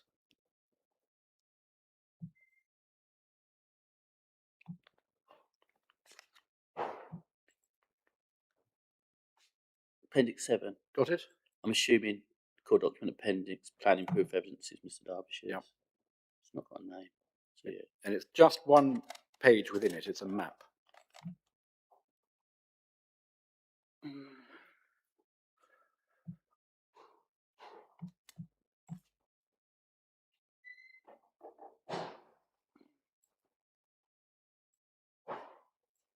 So I'm scrolling through a lot of documents.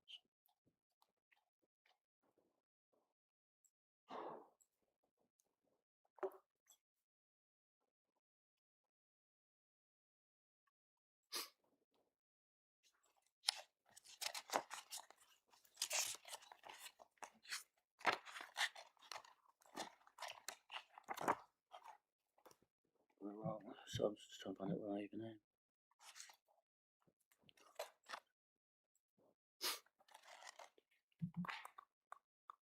It's pretty much the last page of the Okay. appendix. Cheers, that'd be helpful. I'm nowhere near that yet. Right, yep, got there. Got it? And you see, because they're residential properties essentially on 3 sides of the site for our purposes here, if you draw the 250, you're left with a little sort of lozenge shape of white within the red line. Yep. You see that? And again, it's no part of the authority's case, is it, to suggest that that little area of white, even if it were physically feasible, practical to develop, that would be of financial interest to any extractor. No, that's helpful. Right, you can put that document away. And I'm also right, aren't I, that there remains no objection from the Minerals Planning Authority. No, that's not correct. Is it not correct? Well, it's not an objection. They have said it's down to the planning Yes. balance to, but they say it conflicts with their policies apart from that one, which is not theirs to decide. But I would say it's similar to, yeah. If you want to be explicitly down to have they written we object, no. Have they raised concerns with it complying with the policy? Yeah. Yes. That's helpful. And obviously, when it comes to the planning balance, factors that the inspector will take into account will include whether or not it is feasible or practical to extract the mineral resource, and also. Well, no. So I need to rephrase that then. Sorry if I must have. So where is the policy? I'll have to take you to it. I think I've got it explicitly somewhere. Obviously, they have objected. Oh, it might be easier with the addendum actually, because was it the final comments?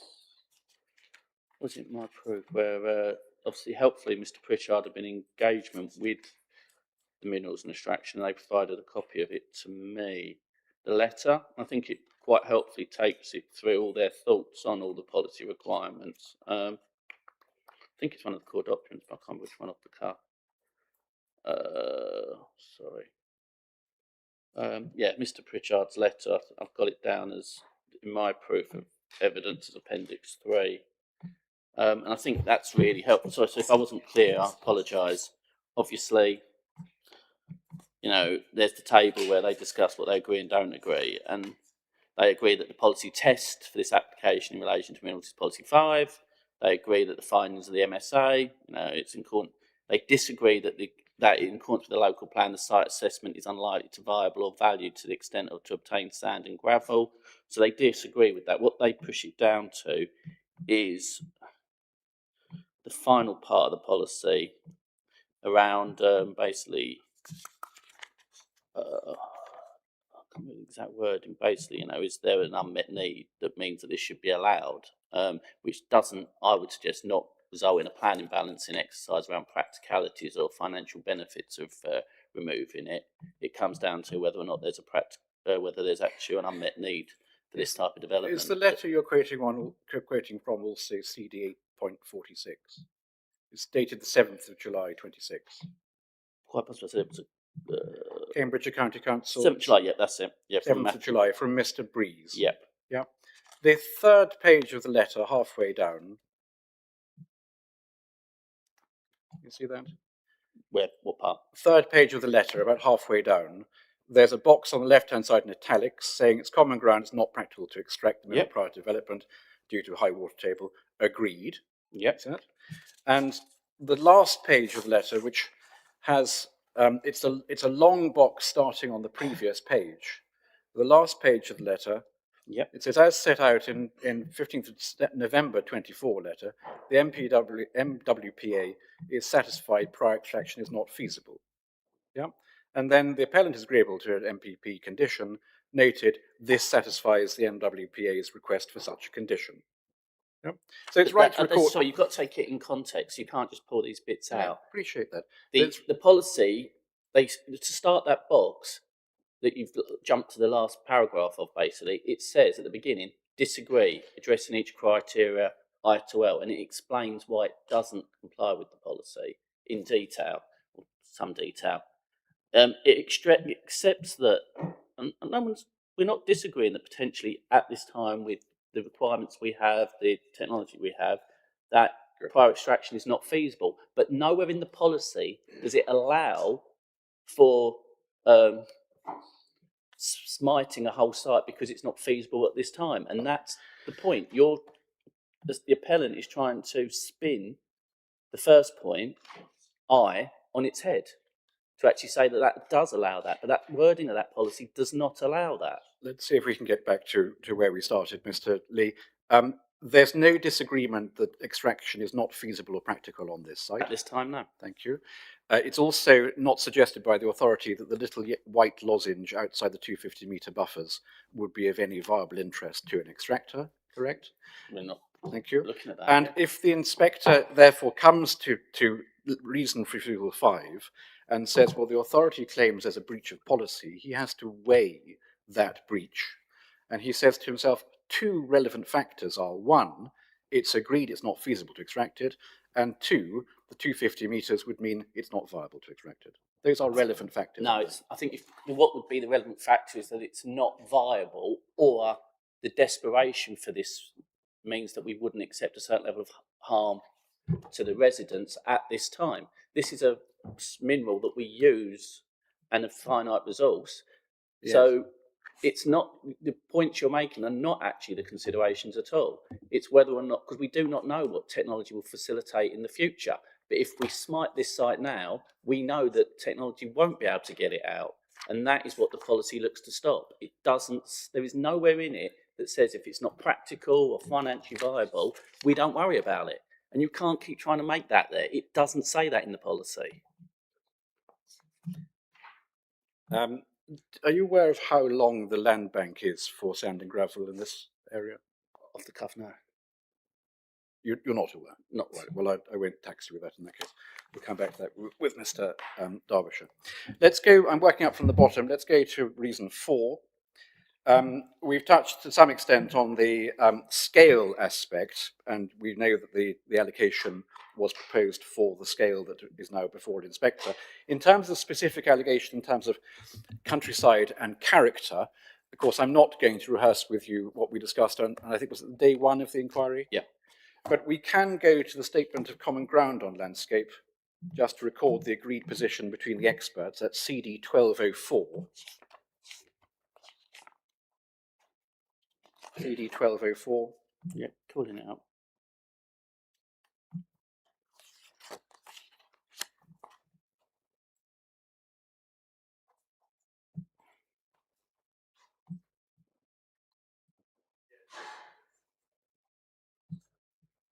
Yep.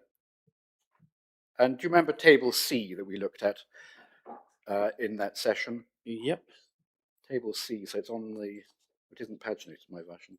It's under paragraph 313. Yeah, I've got it, yeah. And you'll remember that the site and immediate context is divided into a variety of receptors. Other than the site itself, we have Whittlesea Island LCA.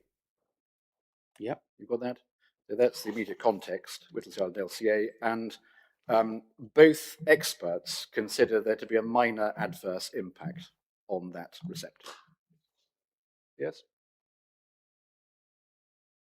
Yes? I don't think, to be honest, that the reason for refusal talks specifically to the landscape. It talks to character and impact on the area, which is a planning judgment and actually often much more localised than what a landscape visual impact assessment would look at. We're talking about, because otherwise, you would never refuse a household extension because it could be hideously ugly and uncontrary to policy, but you would never say that that would have such a landscape impact that if you were to assess it on a wider area, there'd be harm. And this, I think, this reason for refusal talks to a more local scale. Do you mean in relation to impact on the character of the area than solely in relation to long views? And that's what I said on the first day of this not interested inquiry. in long views. We're talking about landscape character, yes, rural character and distinctiveness of the area, significant degree of visual and spatial harm, fails to respond to the character, local built and natural environment, adverse impact on local symptoms and countryside character.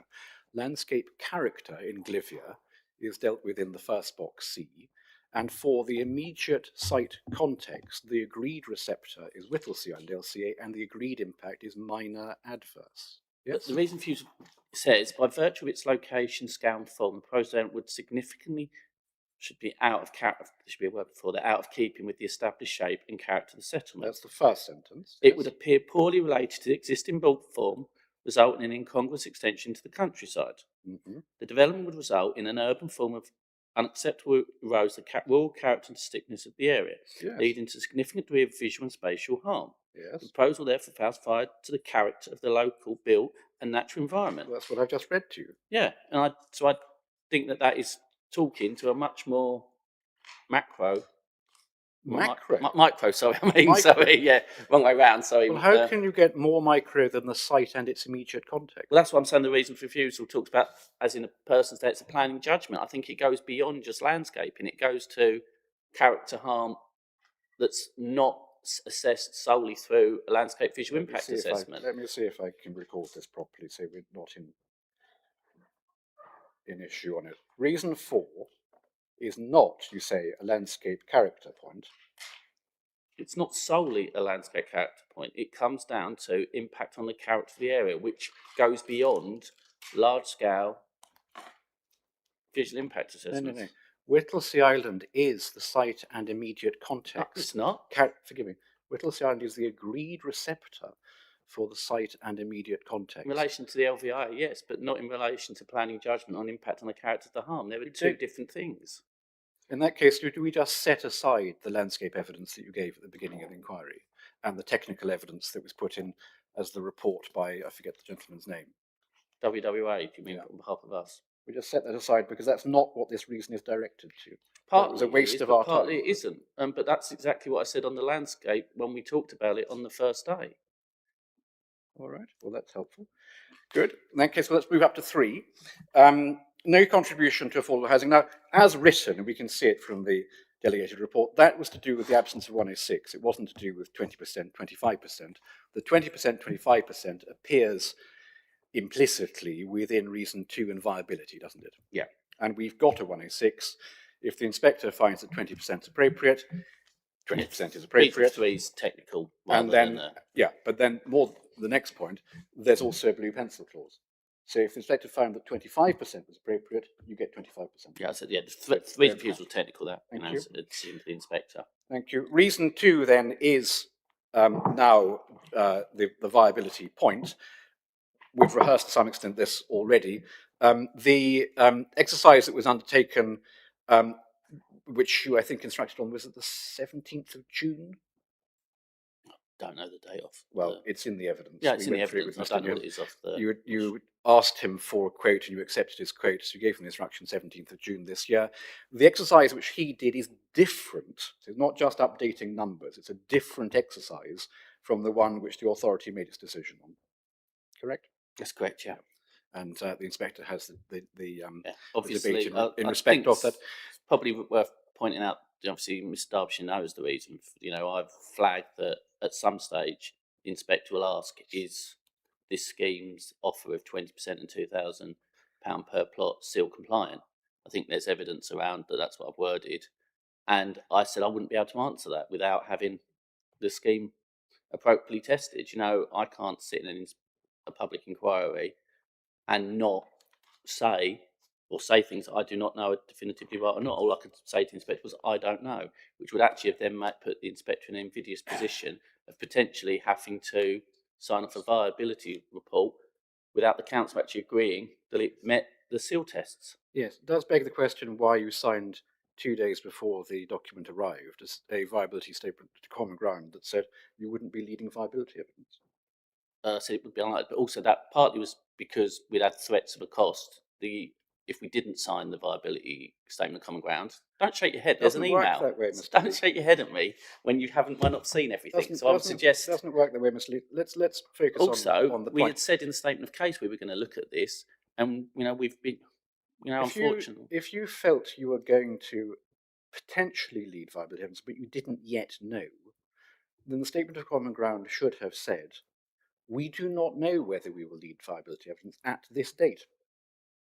Because that's what statements of common ground do, isn't it? They set out what's agreed and what's not agreed. And what would be not agreed would be whether we, the council, accept 20% and 2,000 dwellings. Because at that point, you hadn't had reported back to you the people you instructed to see whether that was correct. I unfortunately was working on the assumption that the figures would not be so diverse. I think we... Oh, I see. Okay, so you hadn't had any indication from Mr. Newham at that point? No, we hadn't. That he was going to be able to find £1.7 million? Honestly, we hadn't had anything. No. All right, there we go. Otherwise, I would have, because I had spoken to Mr. Dobson, I had actually said to him, we haven't had anything back at this stage. If we had had some indication, I would have been flagging that as an issue. I'm not going to rehearse the actual viability evidence with you, obviously, but again, the position is now through the 106, there's a blue pencil clause, and the inspector has the ability, if he thinks he's to be convinced by that work, to put in the 1.7 million. Yeah, and 25%. Yeah, thank you. That's reason 2. That then brings us to reason 1, and reason 1 is the essentially the spatial strategy hierarchy point. 12 LP12 little a, that's where we get the 10% growth from. LP3 is what sets out the hierarchy. You went through this with Land Friend in Chief. Now, it's fair to say, isn't it, that those policies are part of the spatial strategy of the plan, the adopted plan. For clarity, there is no 10% cap. I didn't say cap, did I? No, but we never talked about the 10% in Chief. I said in my proof of evidence, I've used that as a figure, and that was the only bit we spoke about in relation to 10%. LP12, we can turn it up if you want to. LP12. Oh no, I know what you're saying, but you said little that I'd done that in my examination in Chief. I hadn't. That's all I'm saying. LP3 you covered in Chief. Yeah. LP12 Part A, little Roman 1 in the middle of it, is where I derive a figure of approximately 10% growth. Yeah, but I never dealt with that policy in my Chief, is all I'm saying. Well, that's for clarity. It's in the reason for refusal. The point I'm putting to you is... Oh, no, it is. I'm just saying in my Chief I didn't. You said I had. That's all for clarity. That's fine. The point I'm putting to you is that these are part of the spatial strategy of the adopted local plan. Correct. Yeah. And as with the national guidance, we need to read the local plan taken as a whole. Yes? Yep. It's to be consistent. There is court authority about policies pulling in different ways, but that's why you look at the plan as a whole. Rotherham, is it? Yeah, it is. Rochdale, sorry. We know that plan back in 2014 was planning for delivery of 11,000 dwellings over the plan period. Yes? Yep. And that's 550 per annum. Yep. Yep. Now, I hope we can agree, going back to where we were in Annex 2 of the MPPF, Annex A, Paragraph 2 of the MPPF, that a development plan which seeks to deliver fewer houses than the NPPF would indicate is required is not consistent with the NPPF. I think you need to look at the houses it's delivered, not... Just the principle, first of all, of the... I don't think there is a principle point, because this policy has delivered, a certain level of housing. I don't... I'm going to come and look at that in a moment. It's not a ceiling. The policy, we don't have strict settlement boundaries. Our policies allow for greater flexibility. There is a natural delivery of windfall because of that, etc. So I don't think you can try to look at it so specifically. I'm going to look at policy delivery. Only allowed for this amount of dwellings. Mr. Lee, I'm going to look at delivery in a moment. But we can agree, I hope, that the target figure of 11,000, which gives you 550 per year, if that's less than the MPPF requires now, then policies would be inconsistent with the MPPF. Not necessarily, because it's the target, but if it overachieves, then it is the delivery mechanism is. Okay. That one line saying we want X amount of houses, maybe, but that does not mean the whole policy is out of date. Sorry to interrupt you, Mr. Boyle. I've just got a point for Mr. Lee. Could you have a look possibly at the text? Have you got it open in front of you? P12, yeah? Yes. Yep. Sorry, no. Annex A, Paragraph 2. Okay, sorry, yeah. I'm sorry to jump in, Mr. Not Boyle. at all, Sir Nini.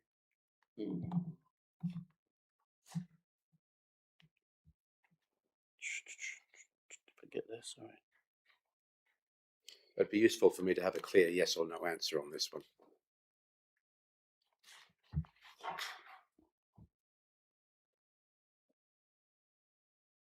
Sorry, gone too far. Sorry. Annex A, yep. Okay. Could you, with reference to Mr. Boyle's point, could you give me a yes or no answer to that one? I would say that the part, as it says there, where it's inconsistent with the figure, is. But I would say the overall policy, which is a spatial strategy of delivering housing, is consistent with the MPPF, and I think then you need to look at the level of housing delivered, particularly more recently, to see whether or not there is consistency or not with the MPPF and the higher figures, because there's a planning judgment exercise in relation to the consistency. It's not just a case of, one line is out, so the whole policy goes out. So, but I accept, yeah. Thank you, sir. That's very helpful. It is, of course, policy or parts thereof, but there we are. So you want to go now to delivery. That's precisely where I was going to take you next, because you will recall that it's been agreed, it's CD 1205. It's the Housing Land Supply Statement of Common Ground, Section 2.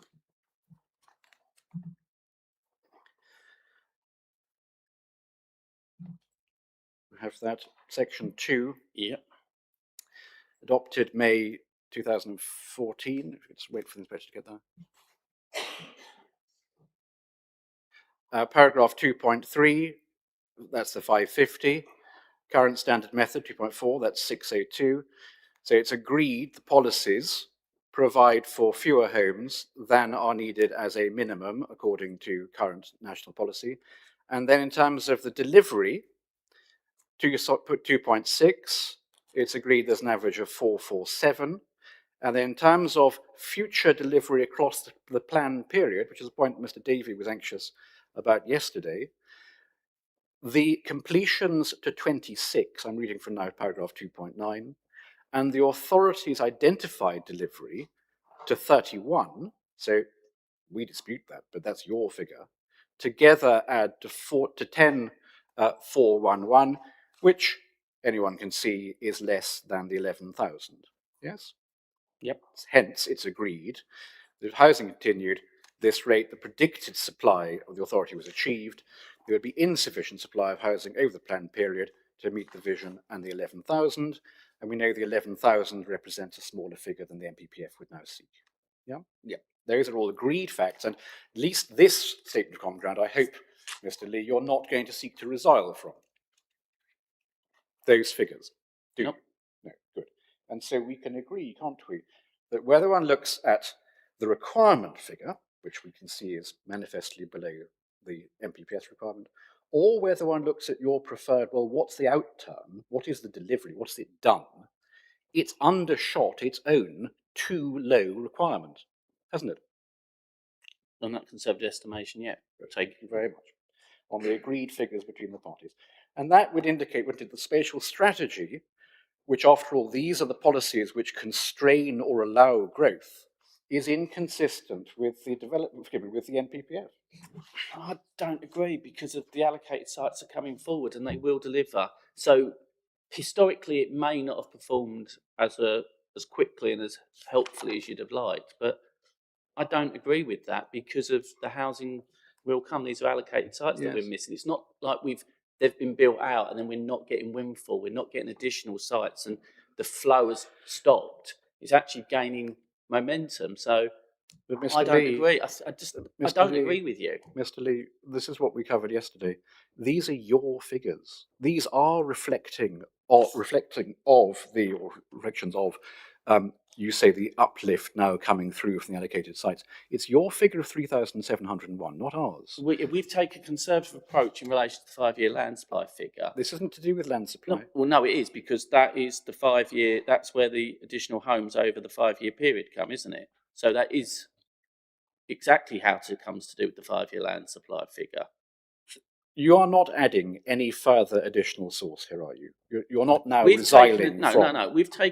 We have, and I'm happy to say this, Mr. Davey, I think, indicated it yesterday, we've taken a conservative approach to things like the allocated sites and the speed they will be built up. You might not agree with them, but that's what, the planning policy team has. And I would suggest, on the fact that these allocated sites are coming forward, that the plan is still the policy does not conflict with the MPPF. You're not resiling from the 3701, are you? No. Good.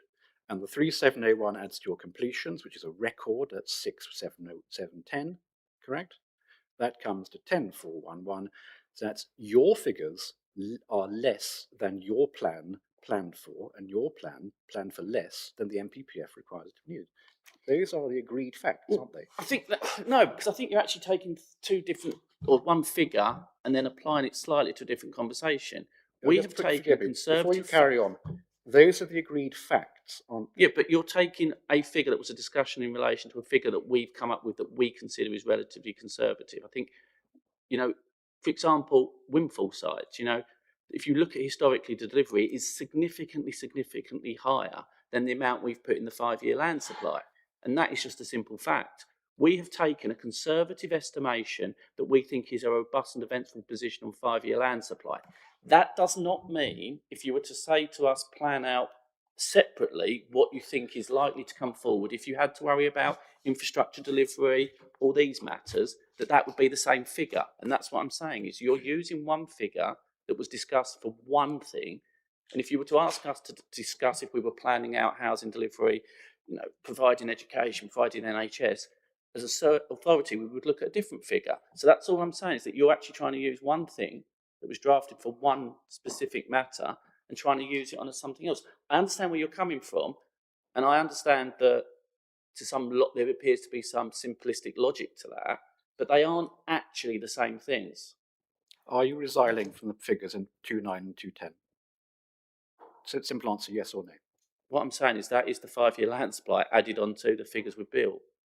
And so are you resiling from 2.9 and 2.10 or not? Well, I'm not necessarily I agree with the way you're trying to imply those figures, which is different. I'm not saying I disagree with those figures. Those are arbitrary figures, which are... Arbitrary figures now, are they? Yes. So are you resiling from them? No, just they arbitrary, are. They are the basic figures of what we've taken a conservative estimation for 5-year land supply, added to the housing need. I think, we can go around to this if you want again, but I don't think we're helping the inspector. You've resiled from the statement of common ground on viability. You're now saying the figures in 2.9, 2.10 are arbitrary. Are you resiling from those figures, Mr. Lee? It's not I'm resigning from. You are trying to apply them in a different way to what they are, which is simply an addition of two basic figures. That does, what I'm saying is that I think as a professional judgment, we have taken a conservative estimation on the 5-year land supply. And if you were to ask me, will more houses come forward? My professional opinion is yes. That is separate to does the figure we've got in a 5-year land supply added together with the figure of delivery come to a certain figure. But my professional judgment, based on our windfall, based on the fact that it's allocated sites that are gaining traction, etc., that those figures are not, what you're trying to use them for is not hand and glove together, is what I'm suggesting. You think you've got more? I think we'll deliver more houses than the 5-year land supply suggests, yes. More than the 37A1? Potentially, professionally, I think it's likely based on historical delivery in relation to windfall and the amount of increased windfall sites that have been granted. So you do resile from 37A1? No. This is just my professional opinion on whether or not, I'm not resigning on that. Those are simple facts of what we've put forward for the 5-year land supply and what we've agreed in how. Those are not the same things as do I personally, sitting here as head of planning, consider that in reality we'll deliver more housing. 5-year land supplies are estimations and things, and I'm allowed to have a professional opinion that goes different to that. And you've asked me my professional opinion. I'm not disagreeing with the 5-year land supply statement of common ground, which is the 5-year land supply statement of common ground. I'm saying, in my professional opinion, based on what I'm seeing here in Fenland, we will probably deliver more than those figures. Does the inspector have any alternative figure to relate to the 11,000 in terms of the expected supply from the council? No, not a set figure, but he has the same as his professional judgment. Thank you. And does the inspector have any alternative figure for predicted supply in relation to the 602 per annum rather than the 550 per annum from the council? No.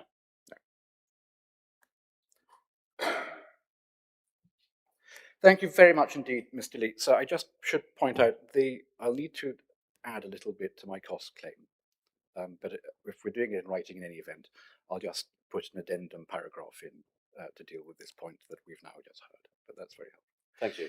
Thank you, Mr. Lee. Thank you, Sam. Great, thanks. I've got 3 questions. And while I'm looking them up, it's rare to see such passion in an expert witness. It's not at all. Don't apologise. It makes us all feel alive, I suppose, and that there's things at stake. I think managing housing for a year at my previous authority changed some of my look on things. Great, thank you. First question is, in proof of evidence 6.15, your proof of evidence. So I've got a lot of tabs open now. Yeah, me too. It's going to take me a while to find it myself, so just bear with me. Where the 6.15, yeah. Oh yeah, sorry, yeah, I was on the wrong, because I was on County's letter, I couldn't see my font. 6.15, yeah? Yeah, so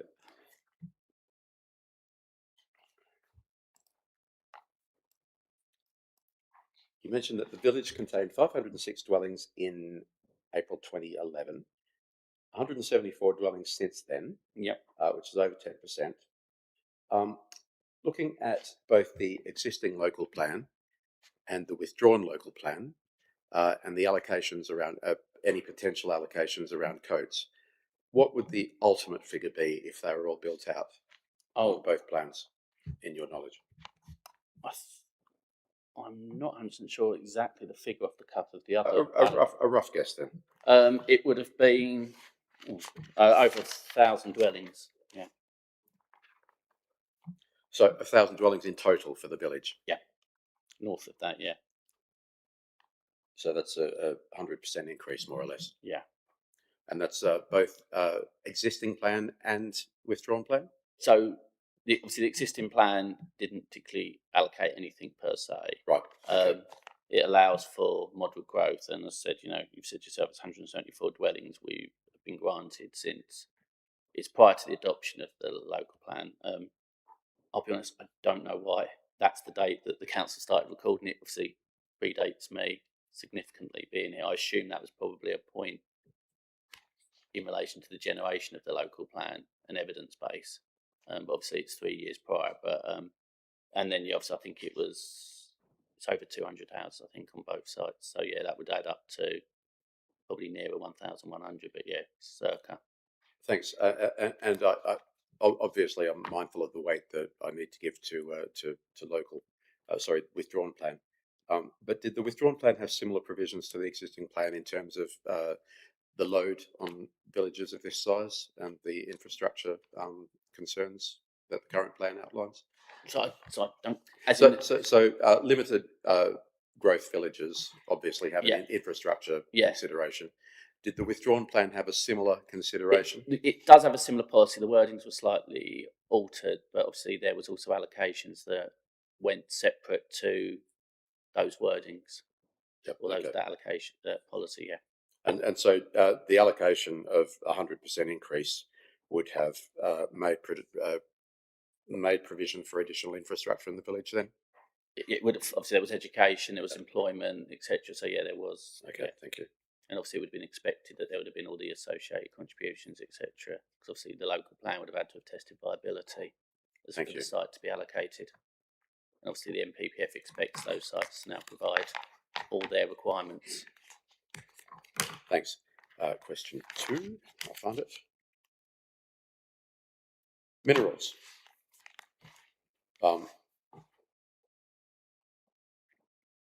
The mineral safeguarding area covers a fairly large area. I sneaked a peek at the proposal map just to see the coverage of it, although I wasn't referred to it, so naughty me, slap on the wrist, just so everybody knows. I want to ask you how the council's dealt with previous conflicts, because it does cover a fairly large area, and you must have had applications in the past where there have been requests to develop outside the the allocated area within the village, but the mineral safeguarding area doesn't cover within the village; it covers outside the village. The village is specifically excluded, I think, within the settlement boundaries. So, what's been the council's approach in the past where there has been a conflict, and have you allowed any applications? I'm going to have to say I can't really help you very much on that answer. Mm-hmm. As we've already discussed, I wasn't the case officer, so I didn't sign this report off. It's not general for. I can give some advice on my knowledge, but I feel as head of planning, it's more limited than what would be assistance to you. Yep. I've not seen an objection or anything like this on any of the other applications I've seen or dealt with from county. Obviously, I don't only see the committee No, reports. that's fine. I'm struck. Yeah, so because of my role, I'm not as hands-on as maybe would be beneficial at this time. No, you've given me as much as you can, so thanks for that. Right, there's another question. Last one is, just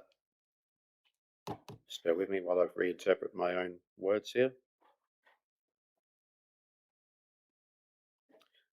Again, it's an in your knowledge question. Have other schemes come forward providing a fixed amount of infrastructure contribution recently, in your knowledge, rather than the full covering amount for infrastructure? And what's been the council's approach to dealing with that? We've been, for want of a better word, strict since November or December, was it December 2024, November, when I've sent the letter out. Some applications that have been going through that progressed have moved forward with someone's already insignificantly progressed forward. Others have. We've discussed new viability with. As I said, the main reason for this came up with obviously the viability or lack of. We are. I don't want to say we're more strict, but some of the things it's like allocate sites, etc. Where there's need. And we have also assisted schemes that are unviable as well. The need for the viability came from my perspective, my ability to assist you. I didn't want to have to sit in and be asked a question and to actually look like I was being flippant towards the scheme. And I didn't expect it to come out with the answer we got from our viability consultant. Yeah. Do you support the council's current approach? It would be useful to know. Do I support? What's your view? What do you think should happen? Well, I think you can see by the fact that I pulled that approach is what my professional opinion on it is. I think as an authority, speaking to education, county, like various, people at county, NHS, etc., the shortfall has had a significant impact on the district. Viability is a constraint, but every scheme we allow that's unviable puts additional pressure. I'm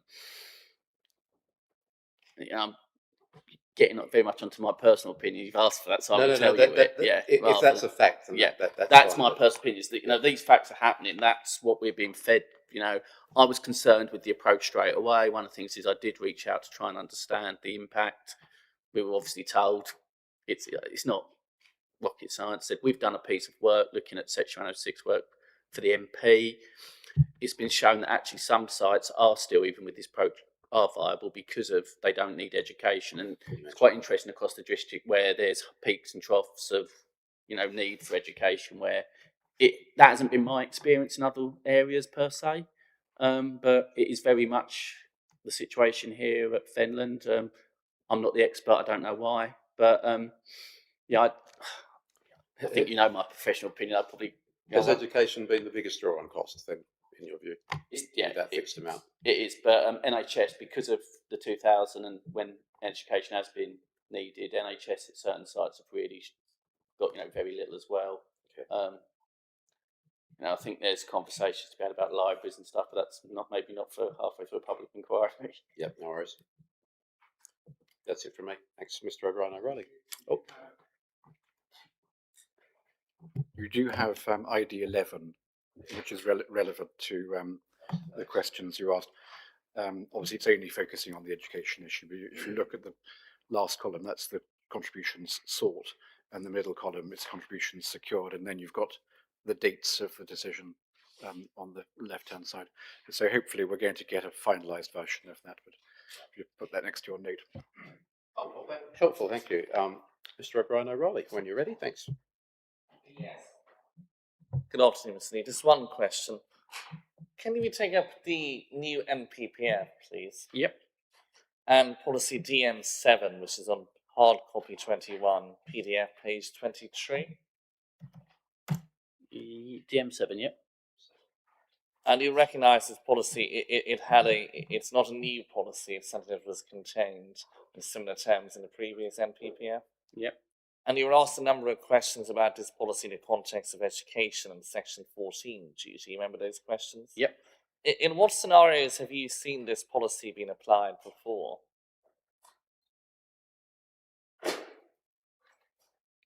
Well, I would normally suggest this is building regs, flood, other other sort of restrictive sort of legislative processes. We assume that noise. So, for example, noise. We don't deal with statutory nuisance because there's other services that would deal with that. Rather than it being something that I would suggest goes hand in, it's something with angling water. We put on conditions in relation to details to do with foul sewage, rather than because residential properties have a right to connect, and I would suggest the argument put forward would be more along the lines of we shouldn't be putting that condition on tough for angling water, but that's not how this is normally applied. It's applied where, there is some other form of regulatory, like restrictive power process, licensing, etc., and you rely on them operating effectively rather than rely on the planning system putting a burden on them. That was all I wanted to ask, Mr. Lee. Thank you very much. It's very helpful.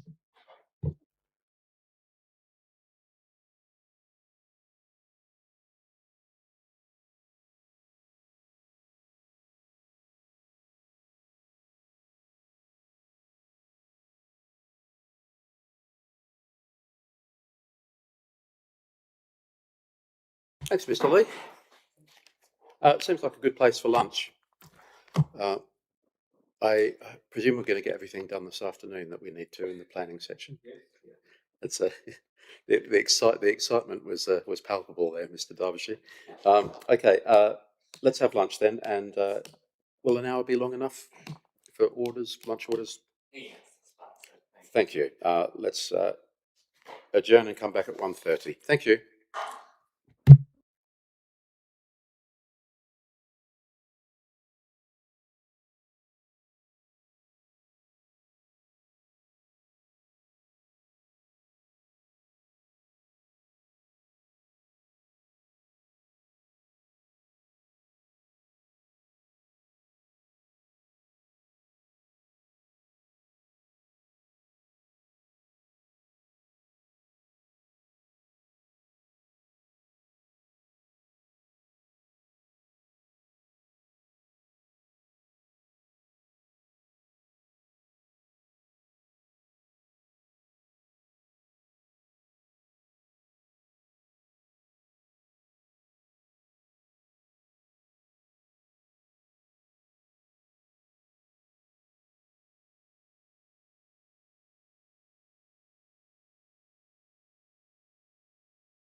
We're just waiting on Mr. O'Brien O'Reilly.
Good afternoon, Mr. Derbyshire.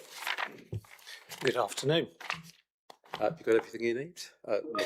I'm hybrid. Well, so- well set up there. That's good. Mr. Boyle. So thank you very much. So before we get into this witness, can I just raise a procedural matter about 106s, just while our minds are still clear. So you mentioned there are 2 points. The first one, you mentioned the letter from the County Council ID 18. Yes. That was sent to Prince. We've now finally got a copy of it. Right. Is okay. it possible for you to call it up on your screen? ID 18. Of course. Right. I didn't realise that you hadn't received a copy. I apologise for that.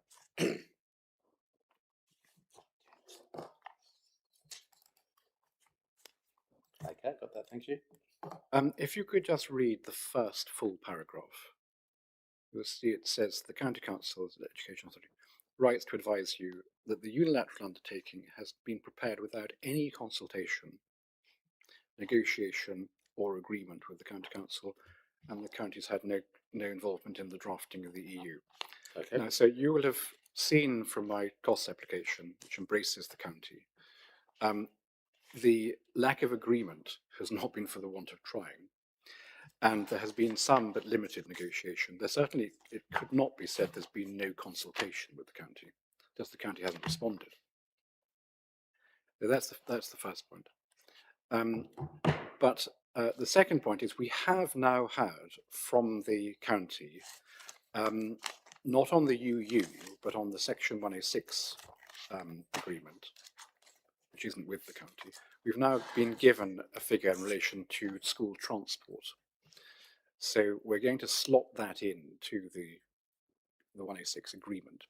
The agreement or the UU? The agreement, not the UU. Right, okay. Yeah. And that means that the agreement we will give you tomorrow, if that's acceptable, because we have to put the drafting in. There's also, I'm told, we're waiting for the local planning authority, but they've promised this afternoon, just indication that they're happy with the last few changes. It's mostly to do with affordable housing cascade. So again, we expect that to be resolved this afternoon to allow you to have it tomorrow. One thing that we're missing, and we won't have for tomorrow, is the maintenance for public open space calculation or methodology. And that's because I'm told the officer is on holiday this week, but he's back next week. So the document you're going to get tomorrow will have a bit missing, and we'll highlight where that is. Mm-hmm.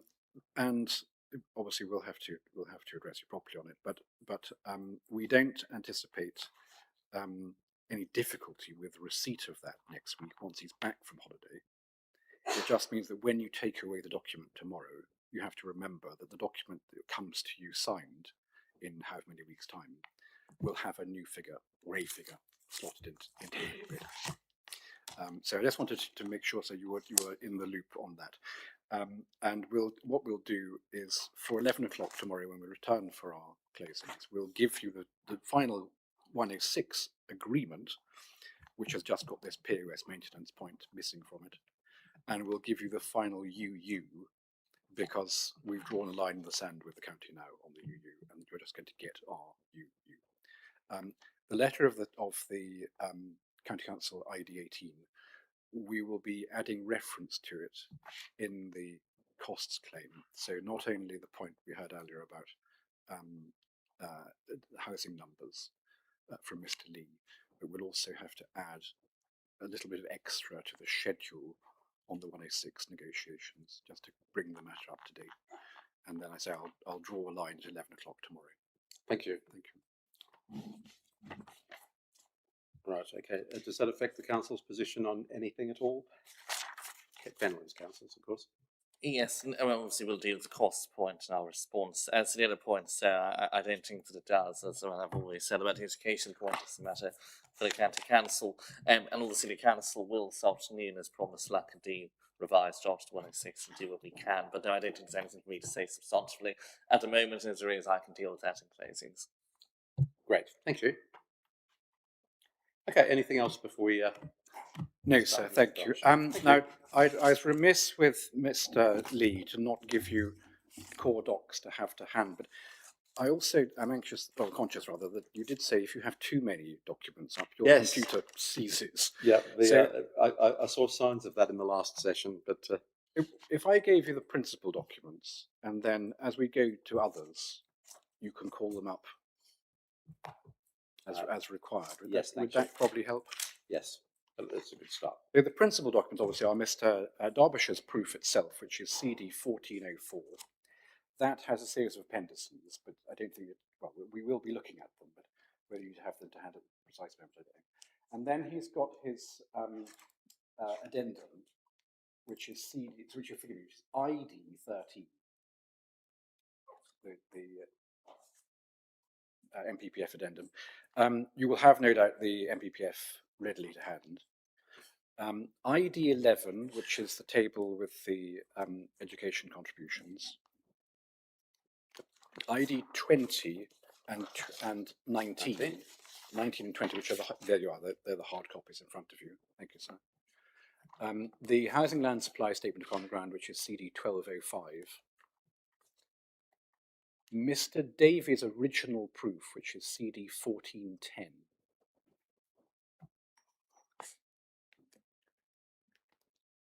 The Statement of Common Ground on Landscape, which is CD 1204. The Viability Position Statement, which is ID 10.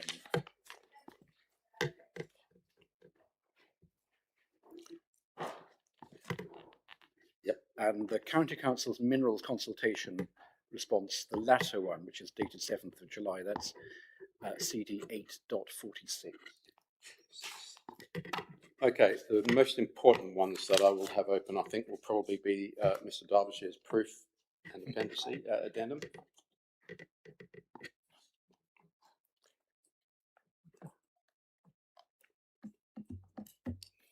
Okay, bear with me, Mr. Boyle. That's of course.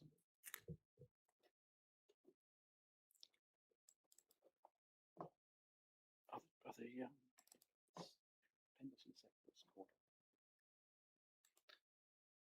Are they individually? One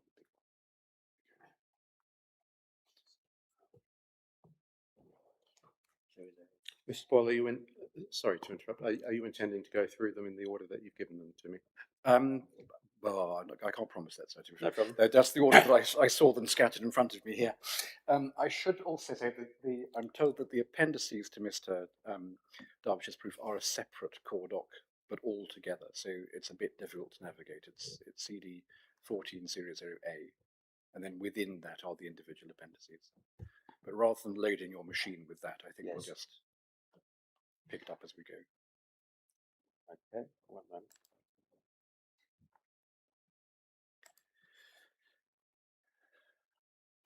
ID 11.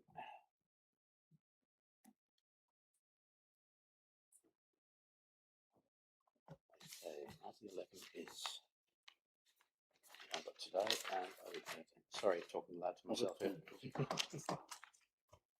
I'm always getting in trouble for it. Okay.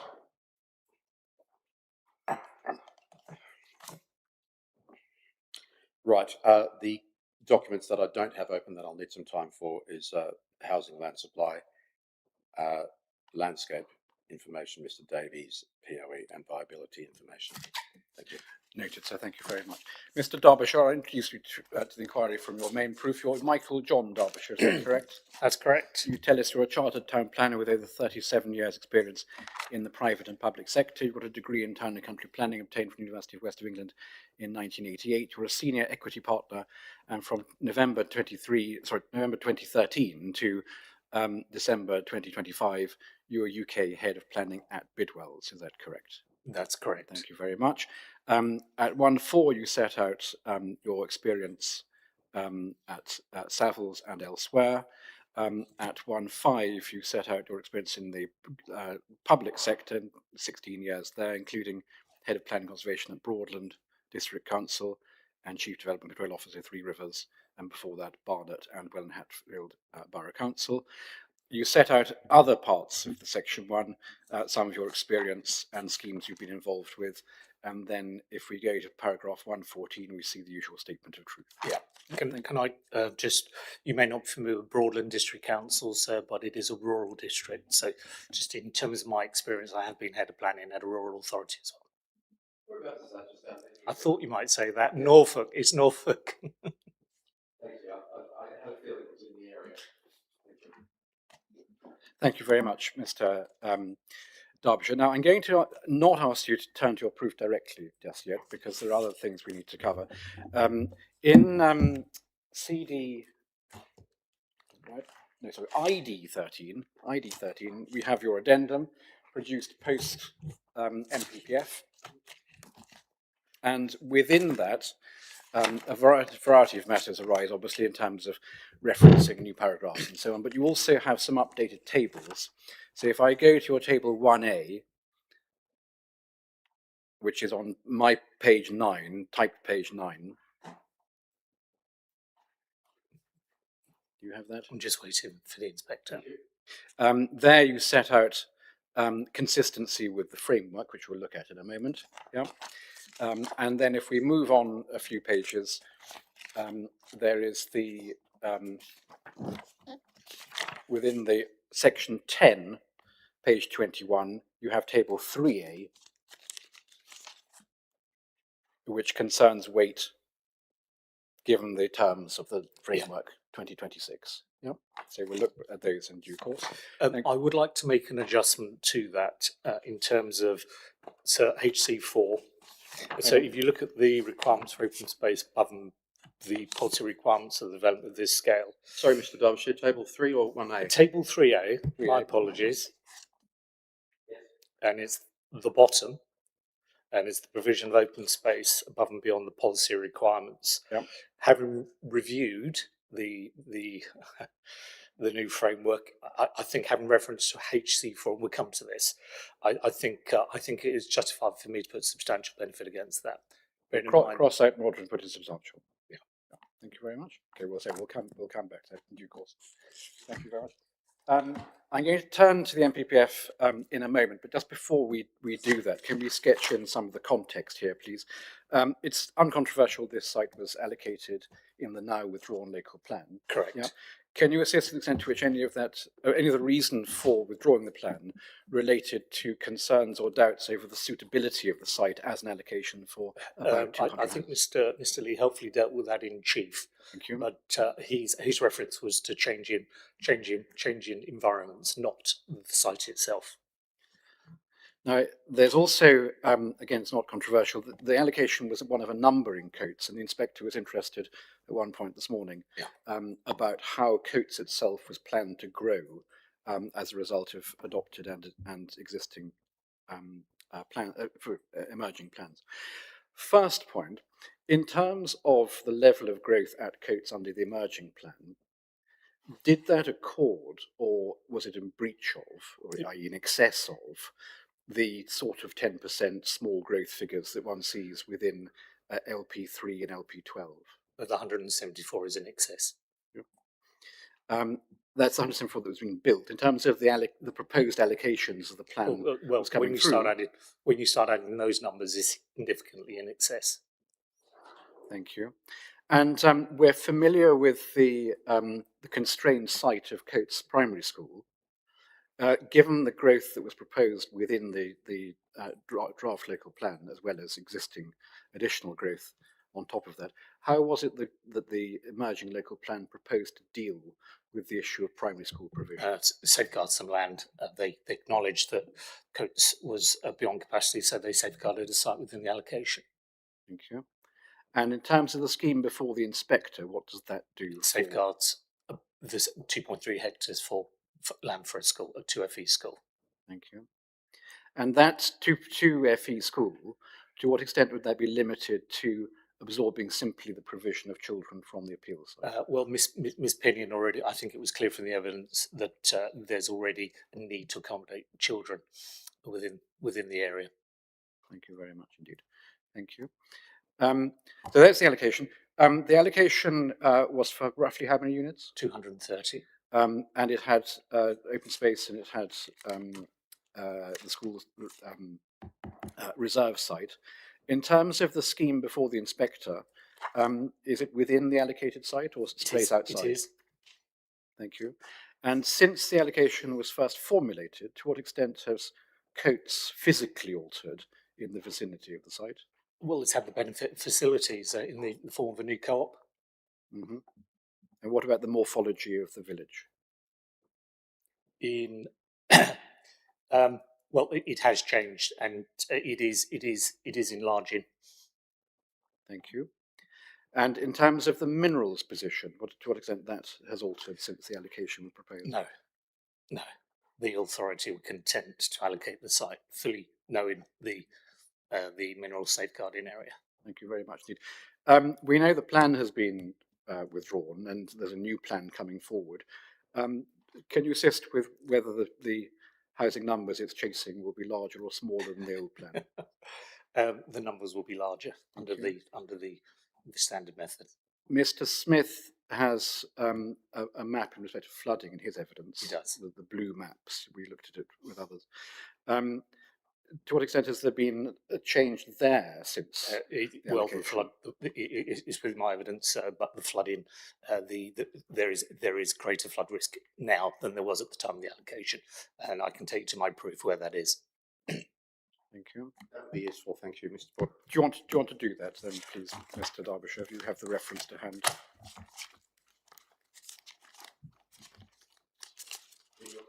It's in my proof, yeah. It's in my rebuttal as well.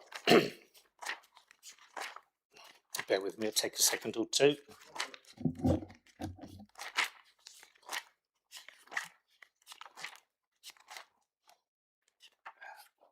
I'll come back to it in a second, sir. The point I make is covered nicely in my addendum proof. Addendum proof. My addendum proof. So that's ID 13. Where if you go to 10.9, just let me know when you're there. 10.9, thank you.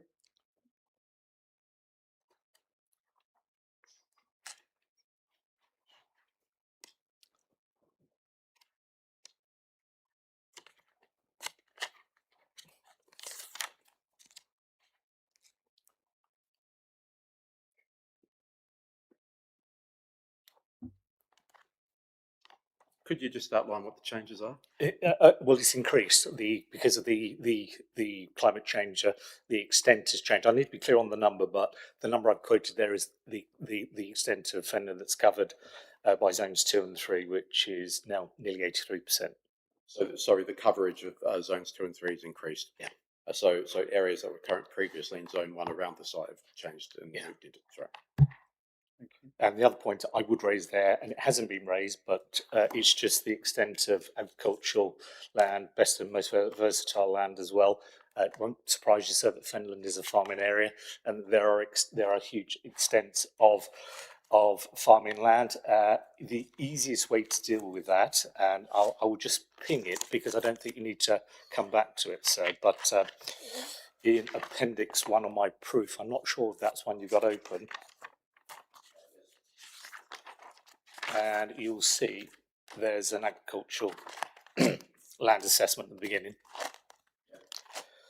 And on page 3 of that, sir, it's just a guide to the extent of agricultural land.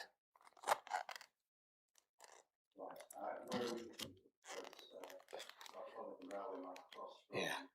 Sorry, if I follow the railway line across from Peterborough, Yeah. should get to Coates Being in the dark blue. No, I think it's probably. I think I can see the eastern extent of the urban area. So our site is grade 2 in the light blue. Well, what you have, sir, is a detailed what you have is a detailed assessment, sir, of the agricultural land value here.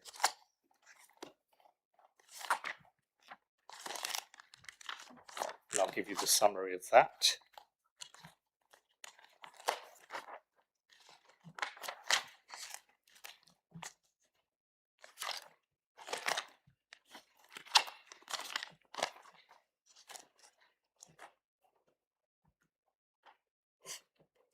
So if you go to the executive summary, sir, at the beginning of that,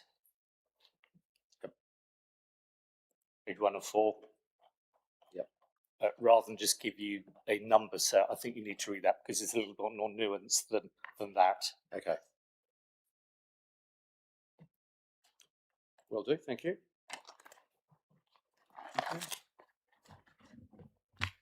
Sorry, Mr. Ball. Not at all, Mr. Derbyshire.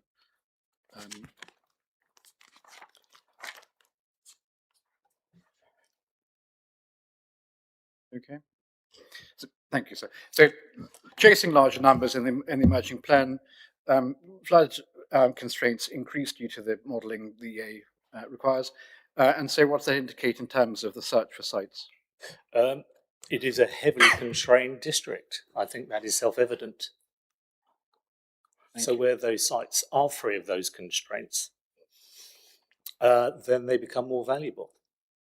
And it isn't a surprise, in my view, that when looking for sites in the local plan, that they settled on this site as being a suitable site. Thank you very much. Notwithstanding the mineral classification. And so 310 of my proof is the number that you actually want, rather than ask you to read through a detailed assessment. So 310 is the figure for the best and most fertile land. Thank you. Now, if I can take you to your appendices next. You have at Appendix 4, so this is CD 1400A, and it's Appendix 4 within that.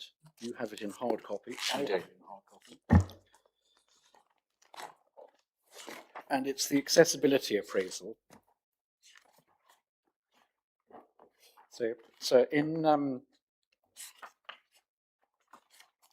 the hard copy, you'll find there's a tabbed sheet, which is Appendix 4, and then behind it is ADC Infrastructure Accessibility Overview. That starts on PDF page 437, if anyone needs that. Thank you very much. I'm sorry to rely on you to give the PDF numbers.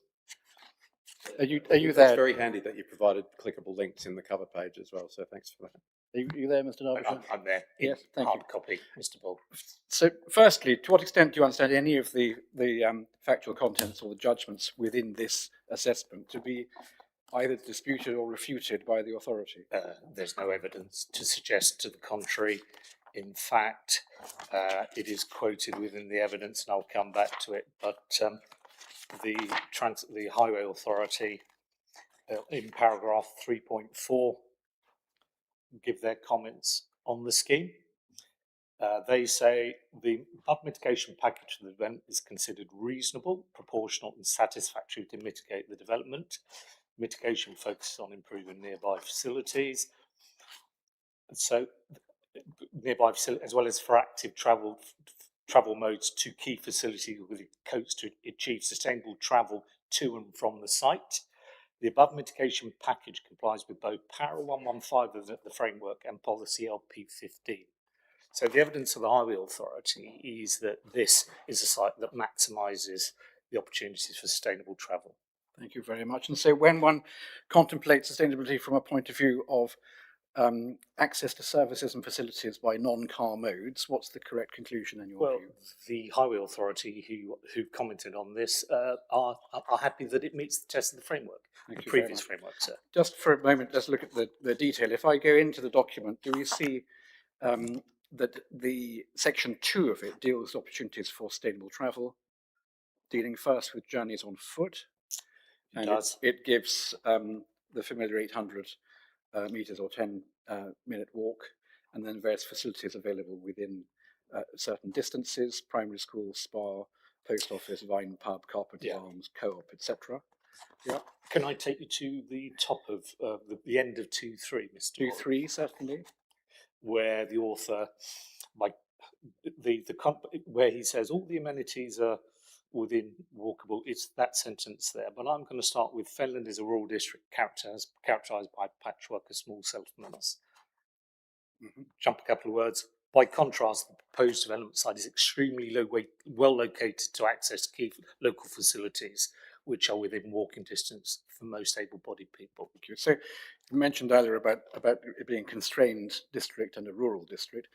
In relative terms, how does this Peel site sit in terms of accessibility for walking purposes? Well, this report is my report. It's a specialist in the field, and that's his words. Extremely well located. Thank you. And then over the page, or the top of that page rather, the text, we've got figure 1 showing the location and the walking routes. And then pedestrian catchment is on the next page, figure 2, purple area. Then we have travelling by bicycle, and you've got a 5,000 metre, 5 kilometre cycle catchment. Where does that take you to? It takes to Whittlesea and the key facilities there. Thank you very much indeed. And if we see the 210, the text there, possible to cycle to and from Whittlesea, completely avoiding the A6A5. However, the use of the route is clearly dependent on certain key factors, time of day, etc. Route unlit and with alternative wet weather routes, key destinations supported. Yeah. And then travel by bus, we've got the bus stop location on figure 4. Yep.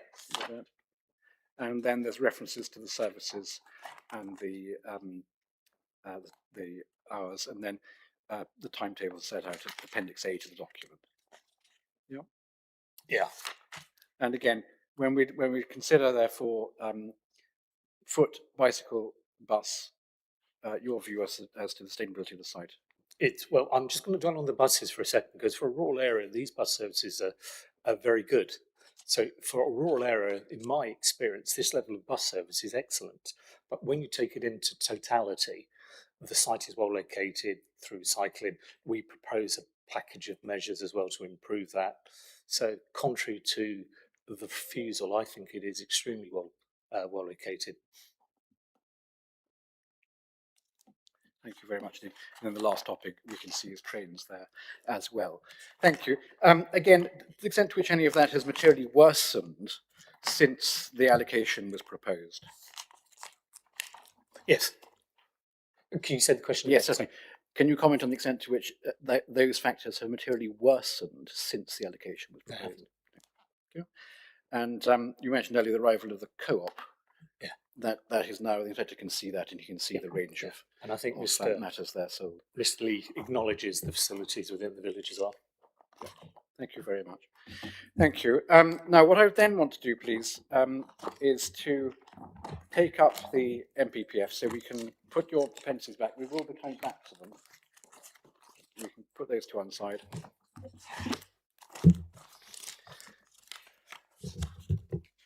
And we start the process with the familiar section 38.6 of paragraph 3. I hope we can do this relatively swiftly. Yeah. Paragraph 8 tells us that the national decision-making policies are the ones to be used by our inspector on the decisions on this appeal. We then jump to Annex A. We have that. And Annex A, little 2, on paragraph 2. And there we see the development plan policies, or parts of policies, which are materially inconsistent with the NDMPs, should be given, the government tells us, very limited weight. Yeah. Very helpful. Thank you. So I will then take you, with that in mind, to your addendum, where you have your table. You identified before, that's table A. So the addendum is ID 13, table A is on printed page 9.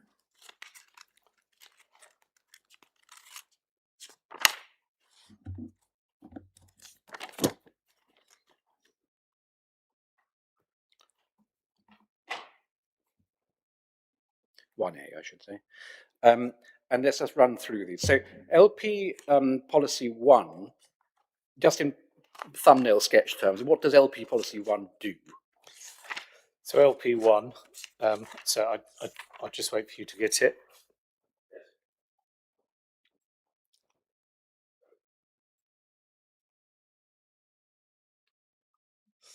It is a presumption in favour of sustainable development.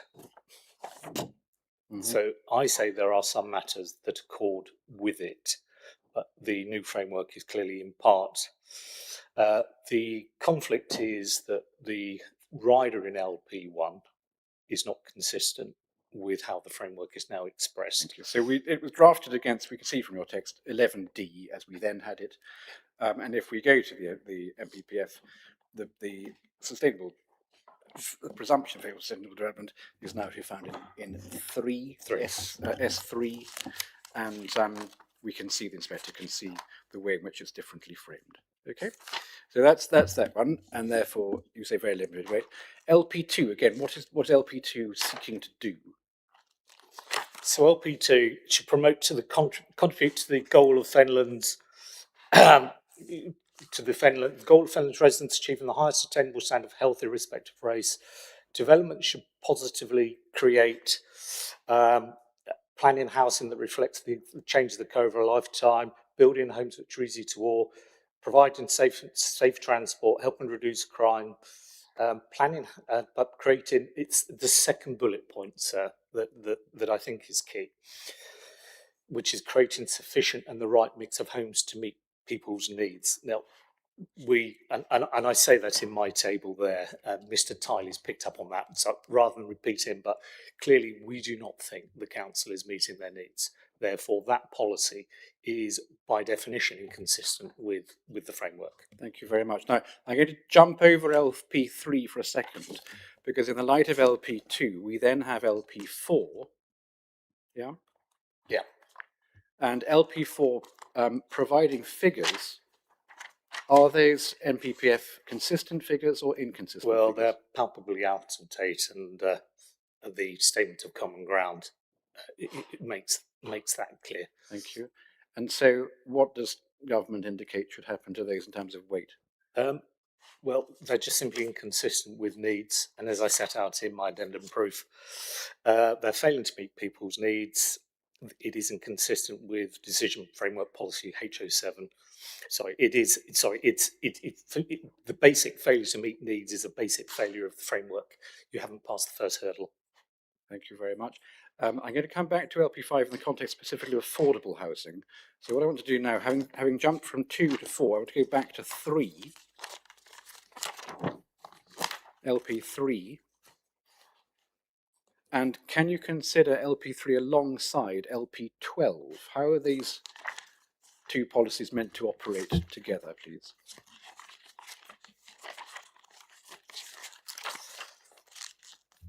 So LP3 sets out the settlement hierarchy and expectations of growth in those villages, and it identifies by name the market towns, the growth villages, the limited growth villages, the small villages, and it moves on to their 12A is the rural policy. LP12 is the rural area development policy, where it starts to put, so it's the second part of it, it starts to put an artificial constraint on the number of the expansion of those villages. And I think it was mentioned, the 10%, I think you mentioned that in cross-examination. The other point of this policy, and I know the authority have dropped it, but at the end of the policy, sir, the main text, not the italics, proposal should have demonstrable evidence of a clear community support for the scheme. So that is simply not reflected in the framework. Thank you very much. Now, so if we see, you say the figures are inconsistent, then the strategy LP3A is designed to deliver those figures. Yeah. We got the Housing Statement of Common Ground, which is CD 1205. I think so. This is one of the ones you didn't have to hand. 1205.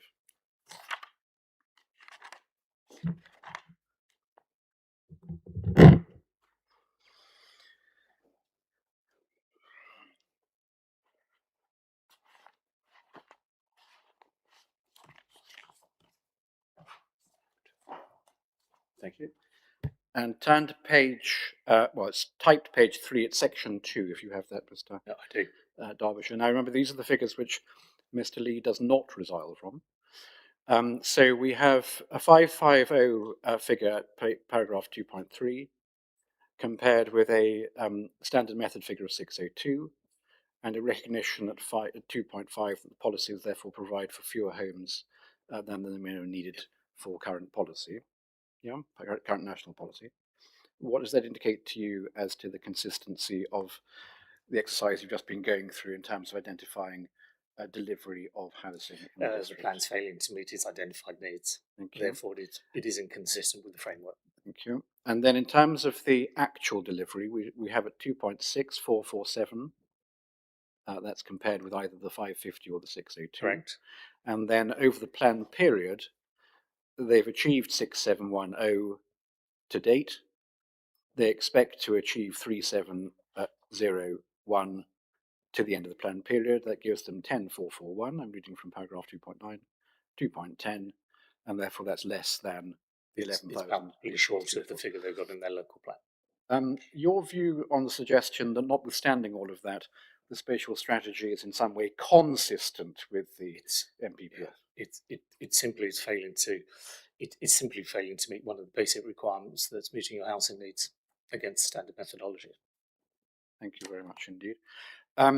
We're going to come to it in more detail in a moment, but just to link back, the paragraph 2 of the annex concerns itself with decision-making policies, consistency with that. If one goes to SJ5, which is a decision-making policy, sorry, S5J, right, S5J.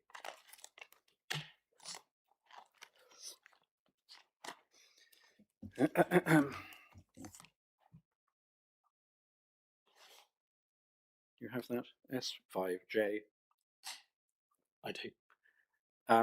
What does that do when the authority cannot demonstrate a 5-year land supply? The presumption applies subject to the requirements in Roman numeral 1. Thank you very Roman numeral I. Okay. Thank you. Right, now, I said we're going to come to that in a moment, but before we get there, do you remember with Mr. Lee, we went to HO7 in terms of weight. Now, HO7 is printed page 35. Yes. It's one paragraph. Implying policies and framework, substantial weight should be given to benefits of providing homes which will contribute towards meeting the evidence accommodation needs of the community, identified through needs assessments prepared for the area, etc. Yeah, this is an authority that, which of course has got a 2014 local plan, predicated, it's agreed by everybody, on an out-of-date assessment of needs. Yes. Yeah. From where do we derive an assessment of the needs of the community from a housing perspective now then? From the framework. Thank you very much. And given the scheme is providing up to 200 houses, what does the government say should be happening in terms of weight for that provision? Substantial weight.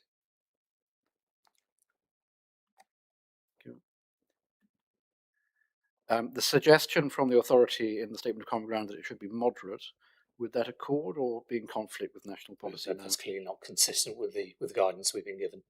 Okay. Thank you. I said I'd come back to affordable housing in the context of local plan policy LP5. HO5 in the NPPF, if you have that, it's page 34. You have that? I do. That's within the plan making section. You have that? Yeah.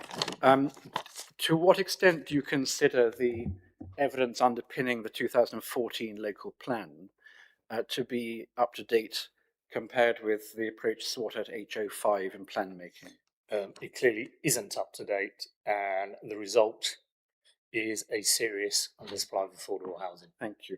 Now, again, if I can ask you to go to your appendices, you have an appendix 2 on affordable housing.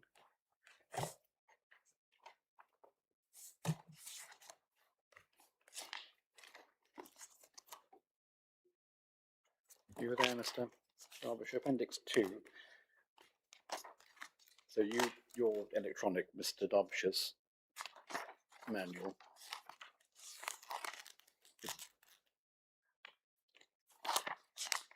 It might be page 89. I don't know if it's the same printing. On my hard copy, I'm. It's a Tetlow King report. Tell me when you're there. No, I've got the Tetlow King report. You're referring to affordable housing statement of change. Affordable housing appeal statement by Mr. Stacey. Correct. Tetlow King. I have it. That. Now, this is a very large document with appendices. I'm not going to take you to the appendices. I just want to pull out a few things in terms of the overall text. The easiest way to get into it actually is from the contents page, which is the next page in. You have that? Yes. And we just to run the structure through. He references affordable housing as important material consideration, and then the consequences of failing to meet those needs. Yeah, that's before you actually get into the nitty-gritty of what this authority is doing. And it's that second part that I'm interested in, please. So it's section 2.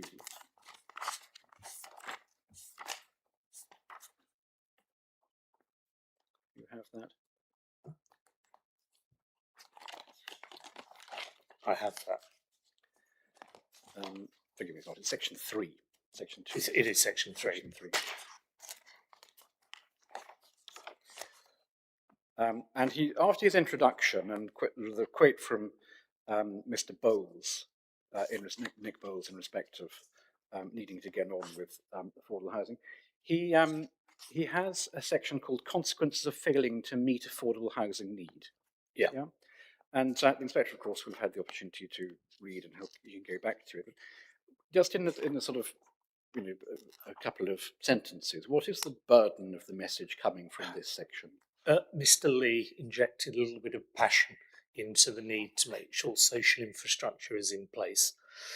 I don't think I'd be quite as passionate. I don't think it's in my nature to be. But when you read this section on the implications of not meeting affordable housing needs and the direct consequences to people, particularly poor people, the consequences, and Mr. Stacey sets them out very, very, very, very starkly in 321. 322, 333, but it's just an appalling indictment that we're not meeting our affordable housing targets as a society. The easiest summary, sir, is his paragraph 328. And if we just, for those who don't have the text, let's run through some of the main consequences of households being denied: lack of financial security and stability, poor impacts on physical and mental health, decreased social mobility, negative impacts on education and development, reduced safety and crime and antisocial behaviour, housed outside social support networks, prioritise paying rent and full rent or mortgage over matters such as food and heating, increase in the National Housing Benefit Bill. Just on that last one, how does that arise? National Housing Benefit Bill. It is directly picked up by the taxpayer, isn't it? Thank you very much indeed. That's the sort of broad picture. Can I just, Sorry, Mr. Boll, I just wanted to refer to Mr. Lee's proof at this point, sir.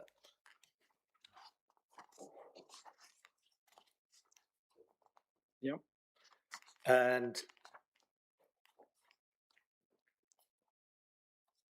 let me know when you're there.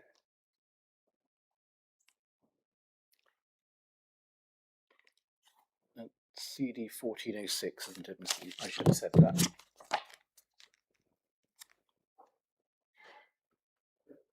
And I wouldn't mind just spending a second reading out 3 paragraphs, if that's okay. And it's 681, 682, and 683.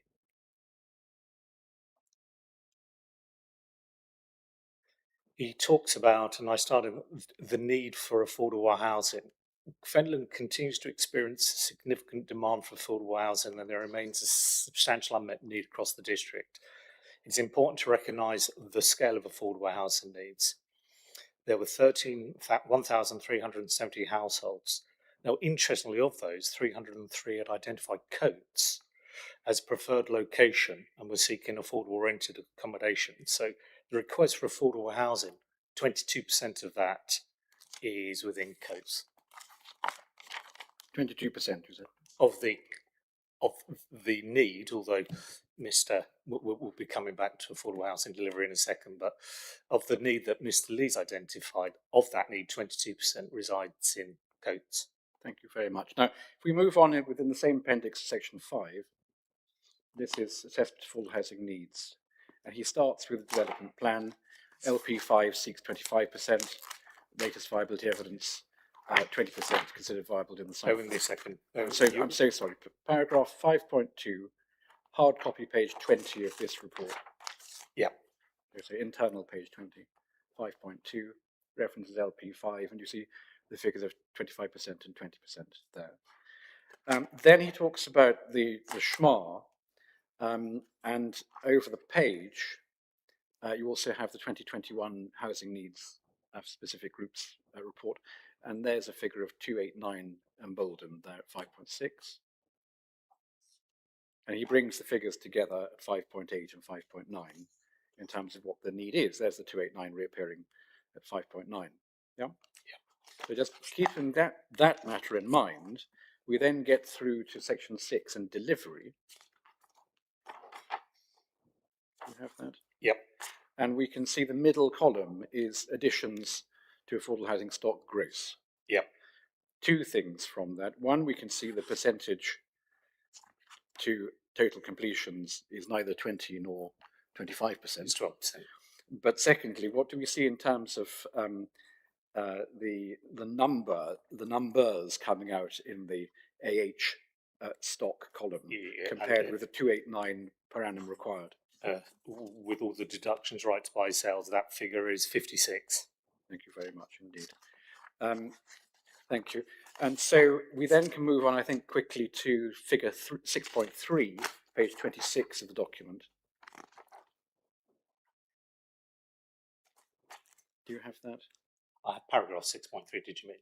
No, figure 6.3. It's under paragraph 614. Yes, I have it. Internal page 26, where the author does the maths over the planned period. So we see the annual shortfall and then the cumulative shortfall. Yeah. So to date, the authority is trailing some 1,685 against what it needs should have been. Yes. What does that indicate to you in terms of affordable housing delivery in this district and the continued need, therefore? Well, the need is accepted, and the delivery is woefully short of that need. Thank you very much indeed. Thank you. And then if we go to the section 8, which is affordability indicators.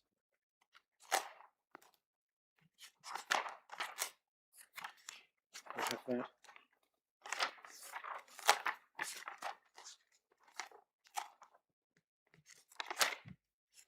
Yep. Internal page 35, figure 8.1. I know the inspector likes pictures. 8.1. Households on the register, and they go up and down. You may be able to assist with why every so often there's a sort of sudden drop-off in the blue columns. What's that representing? Well, it may be delivery of some of the affordable housing. When your numbers are that low, even a small delivery will make a difference. But I would need to look into the differences in a year-to-year average. Okay. We then have the little red line along the bottom. And if we compare the blue with the red, what's the picture you're seeing? Yeah. Well, it's almost like the flat line on a graph, isn't it? It's so low. Yeah. Okay. The inspector might want to look at 8.10 in terms of reducing numbers on waiting lists. Set out the text set out there. Okay. And again, what does that indicate to you in terms of whether the provision of affordable housing is keeping up with those who are in need of it? It clearly isn't. Thank you very much. Good. Thank you. That's all I want to derive from the document in your appendix. Can I then go back to the policy position? National policy, MPPF policy. We looked at HO7, HO8, HO81. That's page 35 of the MPPF. You have that? Yes. Development proposals should meet or exceed up-to-date development plan requirements, proportion and mix. Yeah. As we know, the MPPF also has the DM policies. And if I take you to DM5, that's page 20.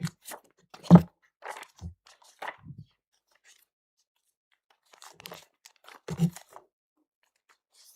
you have that? I'll be there in 1 second.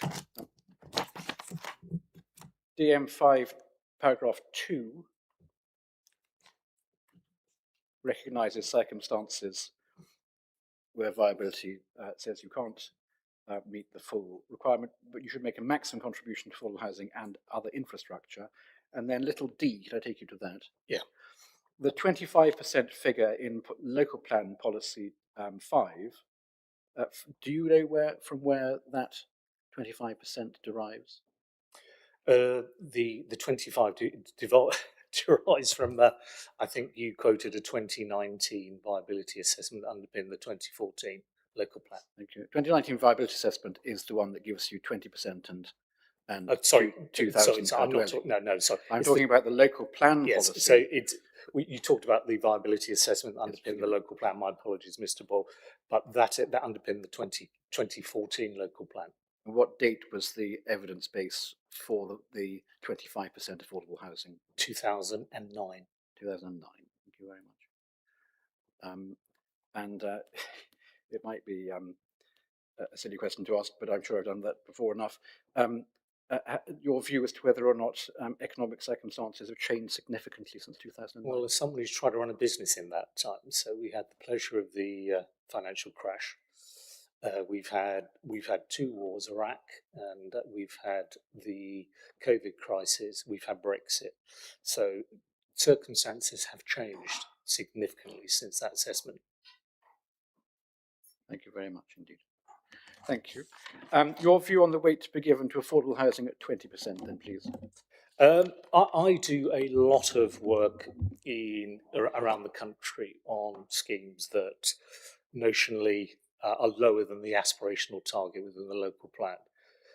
The expectation policy construction that I've typically come across is providing the maximum amount of affordable housing, and it is a lower number. It may be a lower number than the policy aspiration, but it is accepted that if you're providing the maximum amount of affordable housing that viability suggests, then that is a policy compliant position. And weight? And no less weight should be given to it, but full weight should be given to that because it is a policy compliant position. Thank you very much. Other aspects of the scheme, we've touched on the safeguarded land for primary school, and there's also public open space. I gave the figures you did. Earlier in the inquiry. HC4 of the MPPF, please. I think this is where the framework is really changing is avoiding these misunderstandings about what weight to give to things. It's extremely helpful that it's providing the weightings that should be given to these things. So just let me get to it. HC4.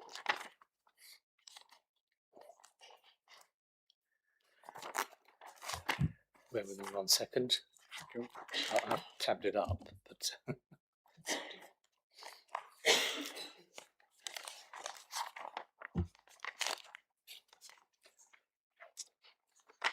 yeah, I am there, Mr. Boyle. HC4, and it says there substantial weight should be given to benefits where new improved public service infrastructure community facilities would be provided, and ... Yeah. Yeah. In terms of the public open space in excess of the requirement, do you have to hand what the requirement actually is? I don't, because it's blended, but we're significantly in excess of the requirement. Thank you. That's 2.75 hectares. That's correct. And then the education land safeguarded is 2.3 hectares. Correct. Yeah. What do you say the government suggests should be given by way of weight? Substantial weight. Thank you. Now, it may be said against you, well, but you don't provide the school, do you? No. and that's what the Education Authority wants, and they don't want the land and so on and so forth. In terms of the process of the allocation and what it envisaged, did it envisage that the appeal site would provide the school? No. In terms of the land that is offered, to what extent does the 106 force the authority to take it if they don't want it? Well, it doesn't. And so what does it do? It safeguards a parcel of land for future for school use. Yeah. And given what we covered earlier about Coates, the status of Coates, the Growth. previous growth ambitions of Coates, your view as to whether or not some education land will be required in due course? Well, Miss Pinion was very honest in her view that there's no room for expansion of the existing school. Therefore, some solution has to be found. Thank you. Now, you remember that some figures were given to us for an 80 child yield provision for a school. Yeah. The overall figure was nearly 18 million pounds, but once you did 80 children at, I think it's around 42,000 pounds per child, that's a 3.4 million pound contribution. And then she said, well, alternatively, I want early years. And her proof sets out there were 60 early year children and at 26,000-ish. So 1.5 million for them. Do you have Mr. Evans's position statement on viability, which is ID 10? I do. And you'll remember the table that sits towards the back of that in many colours. Yes, I have it. Thank you very much. And I think you were here for all the evidence. I was. So you'll recall the evidence of Mr. Newham. Yes. That if you slotted either a school contribution at 3.4 million or an early years contribution at 1.5 million, his blue column, CPV, blue top, would not show a viable scheme. Yeah. Remember that? He acknowledged that. For either. He acknowledged that. And so, to what extent, given that's the council's own work, does that indicate to you that there is a legitimate objection to this scheme not providing a contribution in cash terms to primary schools? There should be no objection, because the logic is, if you apply viability, then it is the maximum that the scheme can afford to support. Mm-hmm. Mr. New accepted that in his evidence, that there is a limit beyond which the scheme won't deliver the other benefits. Yeah, because it just won't be viable. Now, we're calling it Proto ID 11 at the moment, because we're waiting to see if the authority are going to respond. But ID 11 is the schedule of housing schemes We'll permitted recently. But if you bear with me 2 seconds. Right.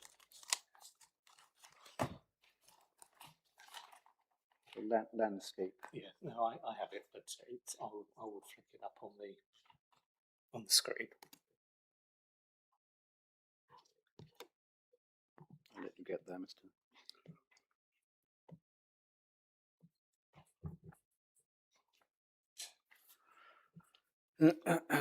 It's not on the screen. So bear with me a second. It's in my pile somewhere. I don't think we put it on as a document yet, have we?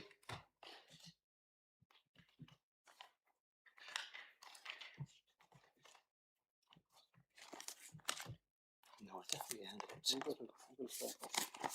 I have it. Have it? I have it. No, ID 11. Lovely, thank you. You've got dates there, rather sort of randomly listed, but you've got dates of approval on the left-hand side. We do. The nature of the development in the next column. If I go to the right-hand side, there's what the authority wanted, Education Authority wanted, on each site, and then in the middle, it's what they got. Correct. Yeah.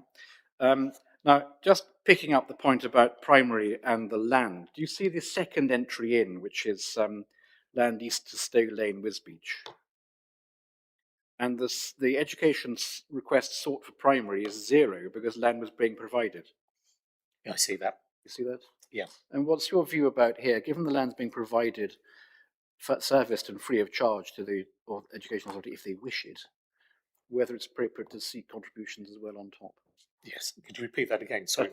Given that the land here is being offered, yes, serviced and free of charge, your view as to whether it's appropriate to also seek contributions on top? It is no, because it is in itself a very substantial cost of the development, giving away 2.3 hectares of land or offering it up to the community. Thank you very much indeed. Now let's look at the other ones, because if we look down the education contributions requested, remember the authority here, the education authority here, was after 1.1 for secondary. It then added some SEND. It's now got primary or early years. Yeah. And they're different figures, obviously, but they're all multiples of millions. We can see as we look through, the figures differ, but they're all in the hundreds of thousands or 1 point something, however many million, as one goes through. And in broad terms, actually, over the page, we get into rather bigger figures. Early years, 1 million. Primary school, 3.7. Secondary school, 2.67 million. Yeah. By contrast with the request, what have the authority been getting? Substantially less, multiples less. And what is that reflecting in Fenland, in your understanding? Well, it's a pragmatic approach to development in the sense that these numbers cannot be provided. They simply aren't viable for schemes to come through. Therefore, they're prepared to accept a smaller amount of money. Thank you very much. And yes, of course. May I ask the witness a question about please this? do. Is this table of all approved developments or just contribution requests? These are planning permissions, as I understand it. Yes. Thank you. And in the light of, we went to it before, in the light of national policies we now have expressed in DM5, to what extent would it be contrary to national policy to settle for these figures rather than demand yet more? There'd be no conflict. It'd be entirely consistent with the maximum amount that the scheme, that affordable contributions. That's been an entirely consistent approach for many years through planning policy. Thank you very much. Now, we heard Ms. Pinion say that it's not going to lead to a failure in section 14, duties on behalf of the county. I took Mr. Lee to what we now have within the MPPF at DM7. Do you remember that?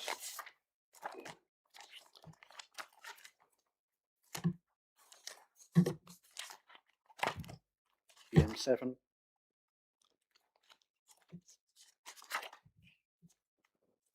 It's internal page 21. Yes, I have it. And item 1, development proposals should be assessed on basis whether they were acceptable land use. Matters controlled by separate regulatory regimes may, in the context of particular development proposal, be consideration if had land use implications. Decision makers should assume, unless there's clear evidence to the contrary, those separate regimes will operate effectively. Given Ms. Pinion's clear evidence, does the inspector have clear evidence that the regime of education provision will not operate effectively? No, he has contrary. He has evidence in the form of ID 11 that is entirely the approach the council has consistently taken. Do you have access to the old MPPF? You'd be disappointed if I didn't. Yeah.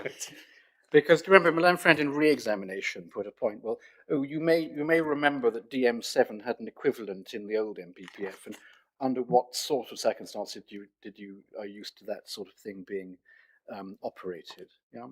Yeah. And he said, well, things like wastewater treatment works. Yeah.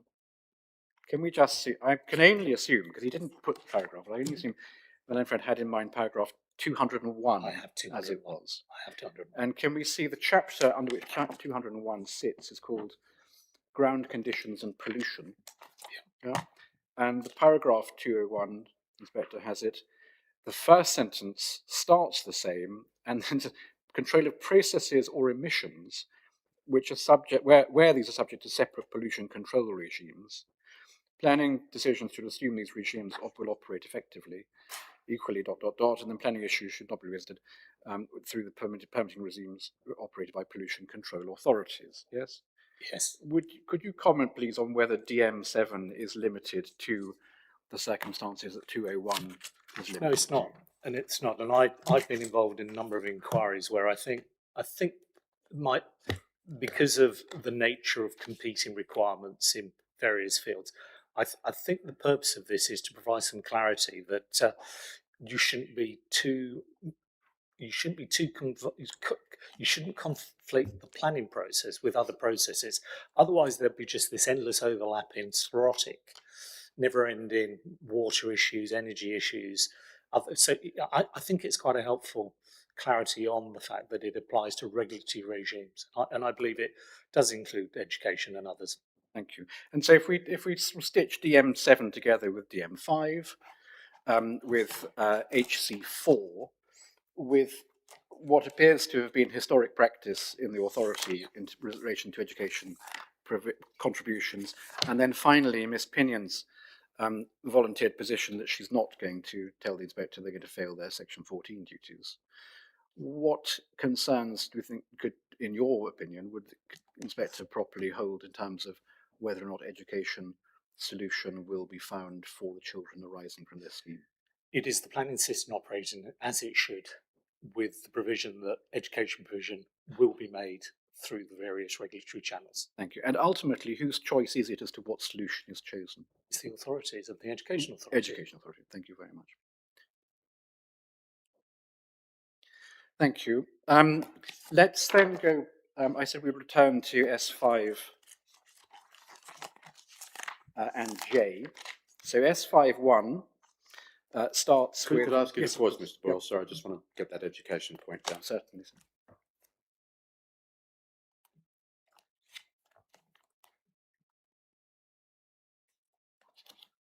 Thank you. Thank you, sir.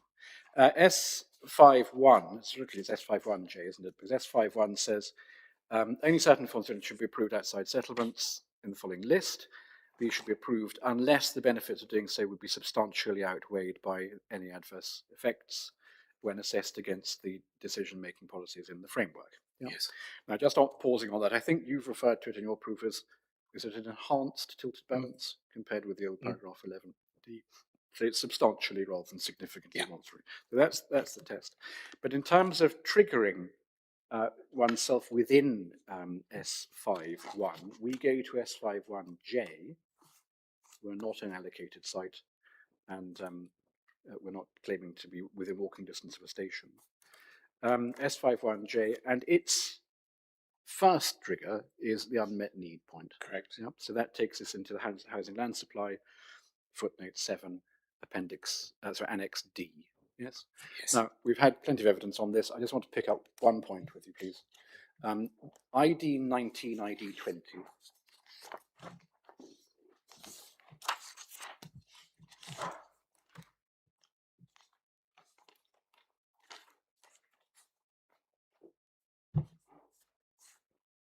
You have those? I have them.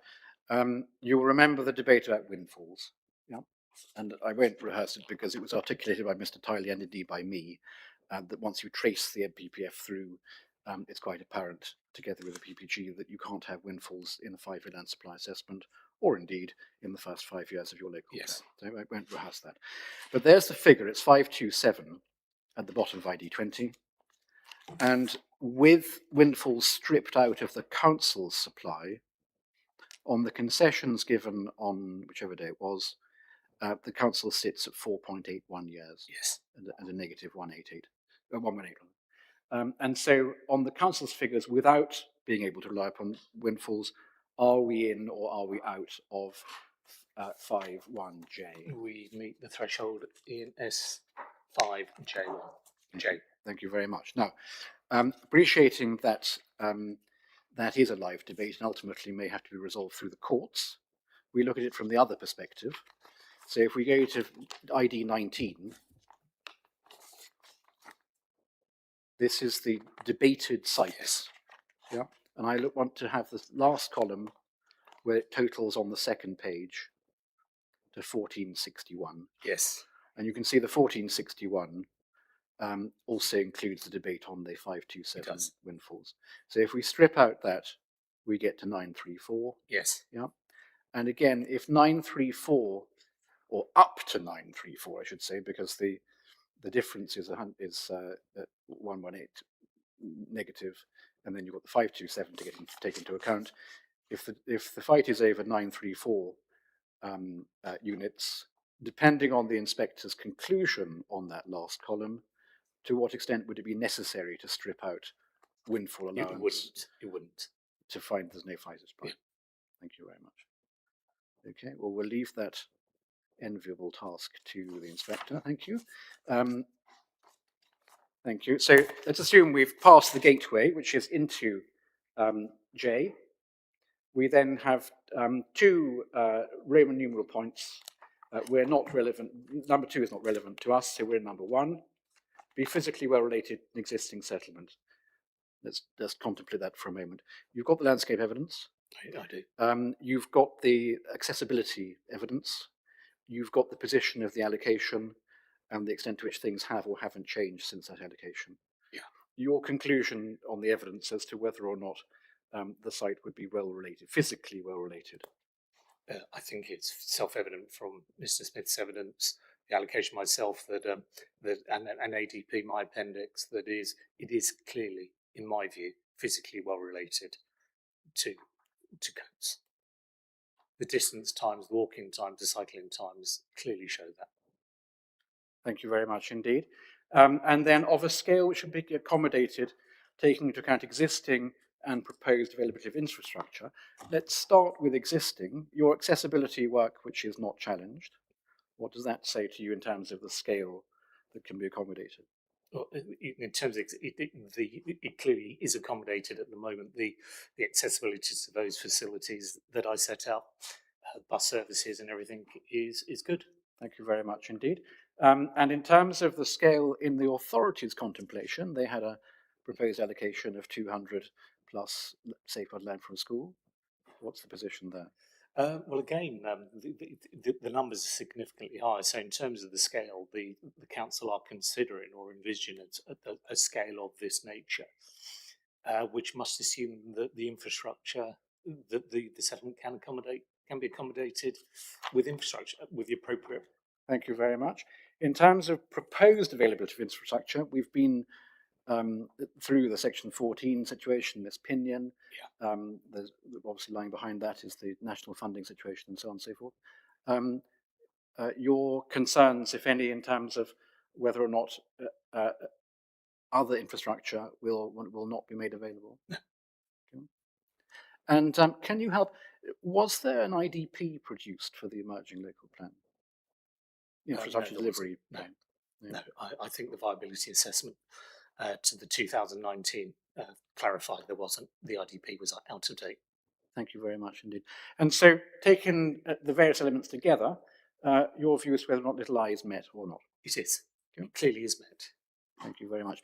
In the light of that, if the inspector were to find conflict with LP3 or LP12A, where does the balance lie between the two sets of policies? In terms of the limited weight, he applies limited weight to the policies. Yeah, thank you very much. Thank you. I want to touch on minerals, please. The inspector has particularly asked that we address on minerals through your evidence. And if I go to the MPPF, the minerals chapter starts on page 50, chapter 11. Do you have that? And I will just start with the plan-making policies for one point alone.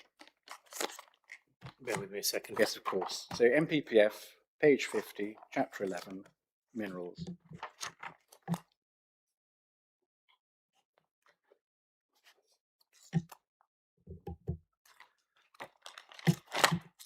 Yeah, Got it? Plan making, sufficient supply. Can you see in 2, in relation to aggregate minerals, development plan should, and then B, allocate sites to identify preferred areas, including land banks of at least 7 years for sand and gravel, and ... Yeah. Given the nature of the mineral here, yeah. Are you aware of what the land bank is currently? So if I could take you to my appendices again, sir.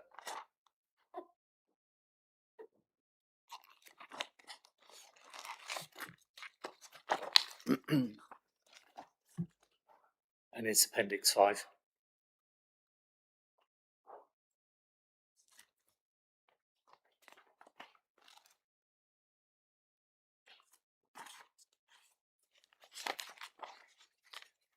As I understand from the evidence, Mr. Lee, this wasn't disputed and is not in dispute. But if I take you through to paragraph 4.3.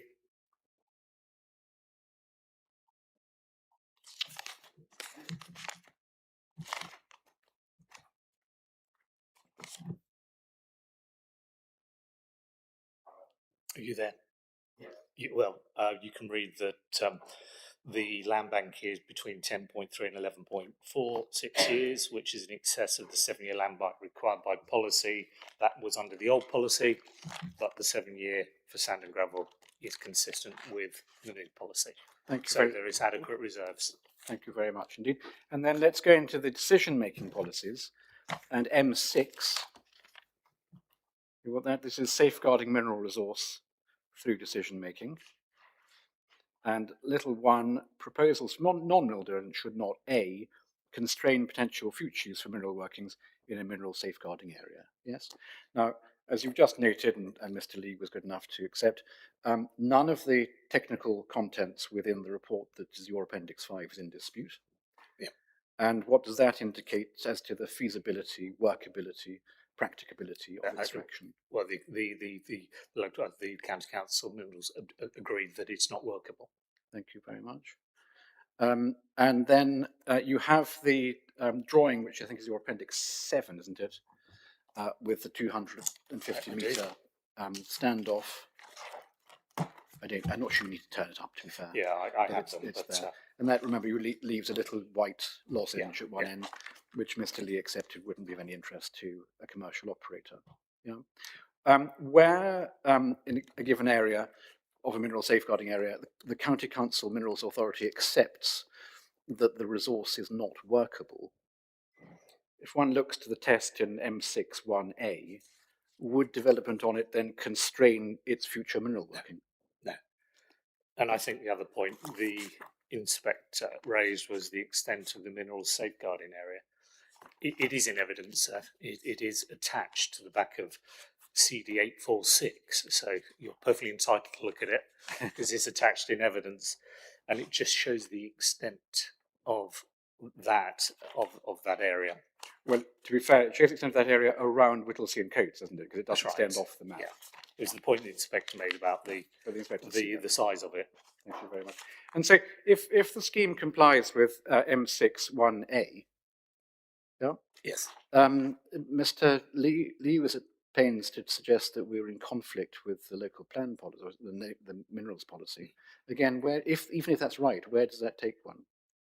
Well, I don't believe it is right because clearly the way the authority is interpreting the minerals is clearly they are not interpreting it as sterilising. They are consenting schemes that. But if we comply with the national policy, where's that? Sorry, I missed your point. Yeah. Clearly, if we comply with national policy and the local plan is in conflict with that, then we attach limited weight to it. Thank you very much. And then lastly, of course, I think the very last of the exceptions in the adopted policy is overriding need.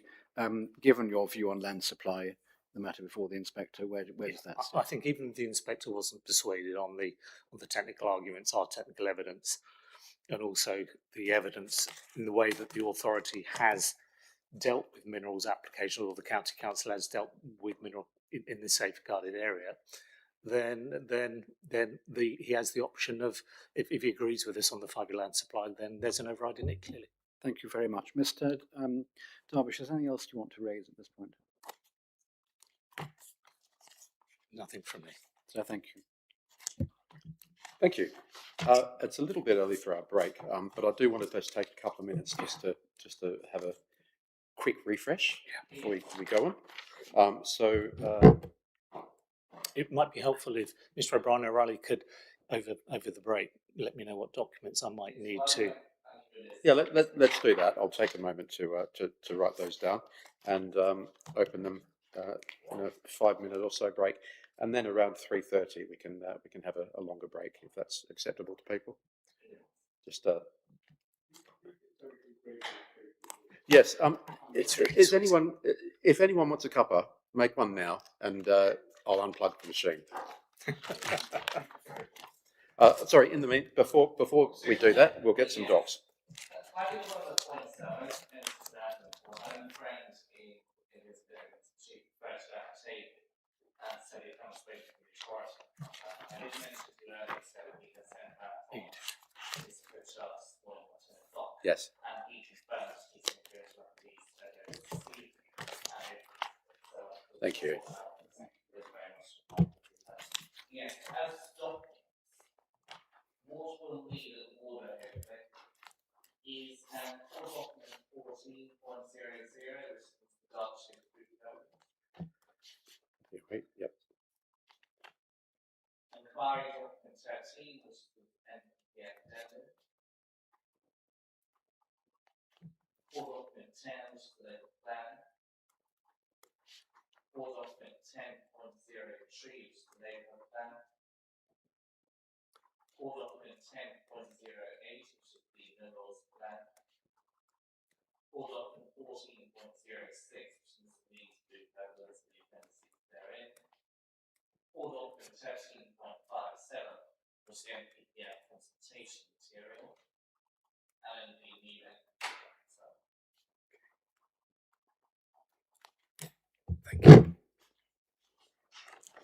Thanks. Let's take a break of no longer than 5 minutes.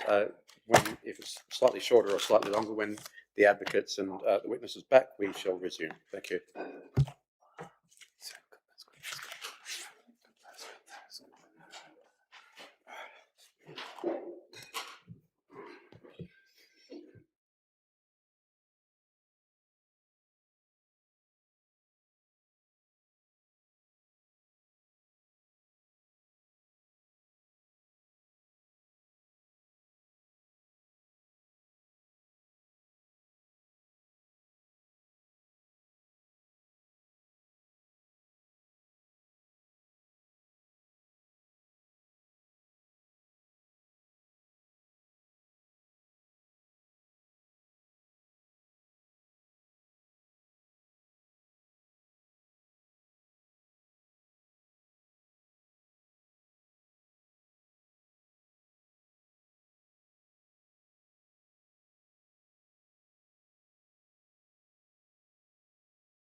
So is that Mr. Lees or Mr. Davies or? It's Mr. Darcy. Okay. ID 13. Brilliant. Thank you. ID 13. Okay. Thank you. Won't be a moment. That's 13.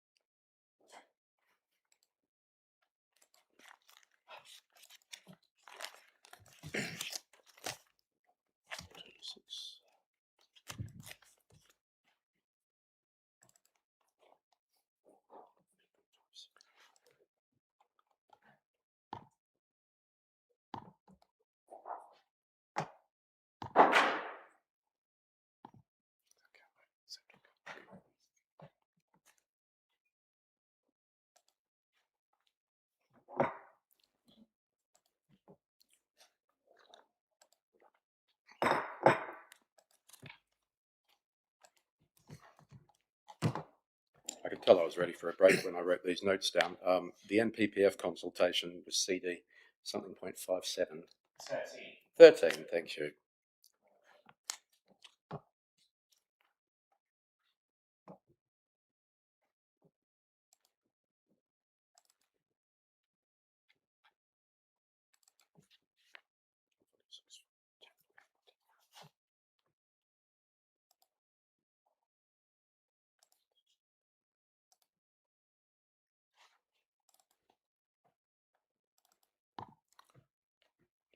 And as I mentioned, you're happy to go for about half an hour or so, and we'll have a more substantial break with people.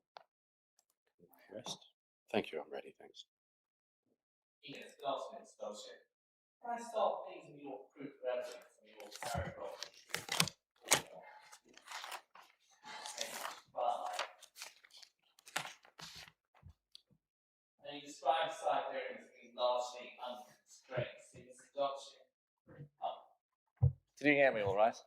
I heard you before anyway. But I hear you clearly now. More of the public. Yes. Paragraph 3.4, you described the site as largely unconstrained. So you accept, Mr. Derbyshire, there are at least some constraints on what may be appropriate at this site. The minerals is a constraint.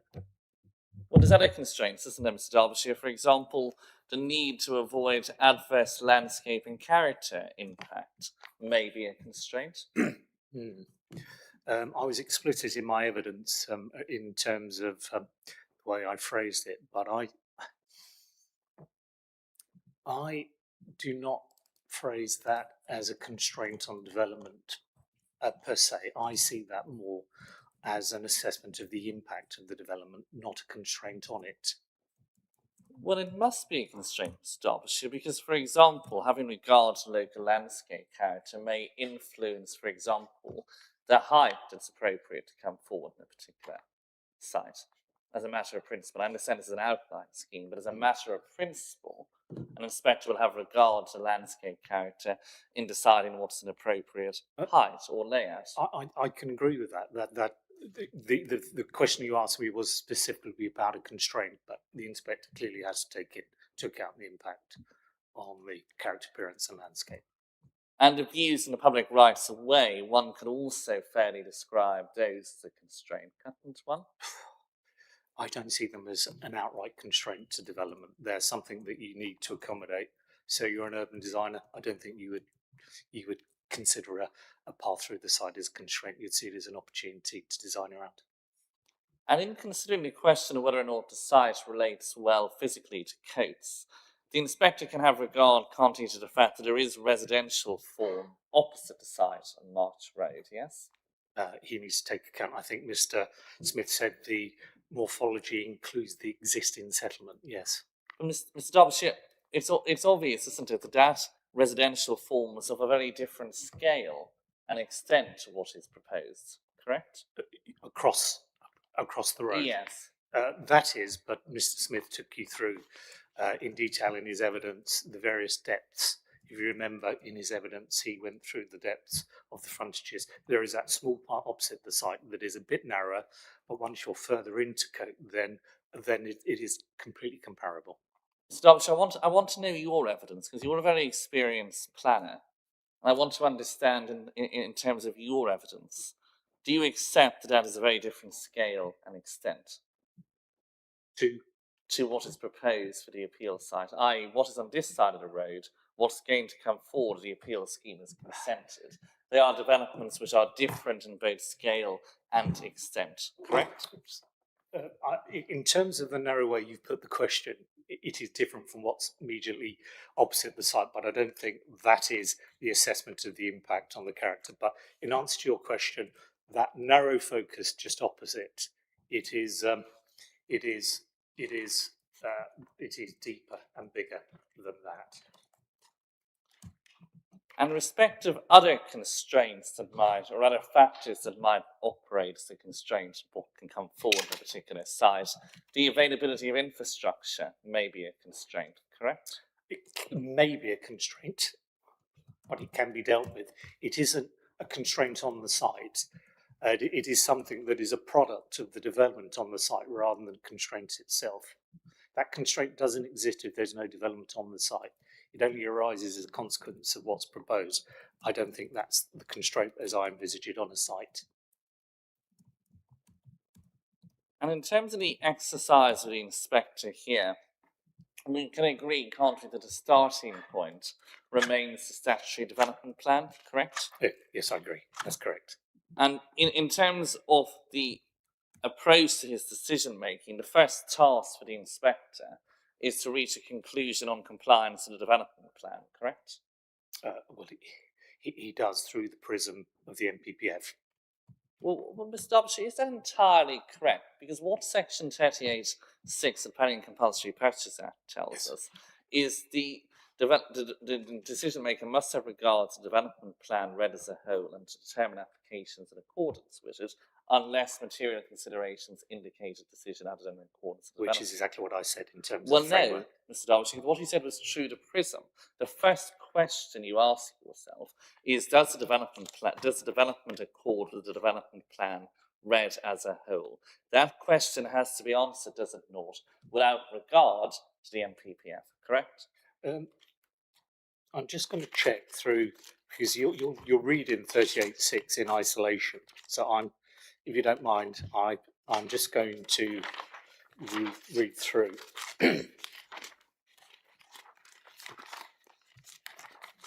Your page 14, might assist. Thank you very much. Paragraph 7.3.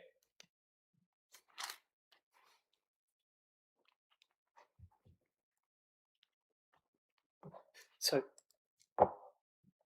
the way that I've always interpreted this in dealing with applications, so 38, if regard is to be had to the development for the purpose of under unless material considerations indicate otherwise. I don't see why you're separating that. Because it's a two-stage process. One has to identify, first of all, what the development plan directed outcome is. No, I agree with that. Yes. And that's an exercise I've done. That's stage one. Yeah. And then stage two is to ask oneself whether material considerations say you should follow that directed outcome or if you should reach a different outcome. Yeah. Correct. So it's a two-stage process. It is. And the first stage has to be answered without reference to the NPPF. Correct. I don't see how that, it isn't divisible in that way in my view. Well, Beaumont and I can make submissions on that, Mr. Derbyshire. It isn't structured as a sentence in that way. There is no punctuation. That is how I read it. In respect of LP tree, can we turn up core document 10.00, which is the development plan policy?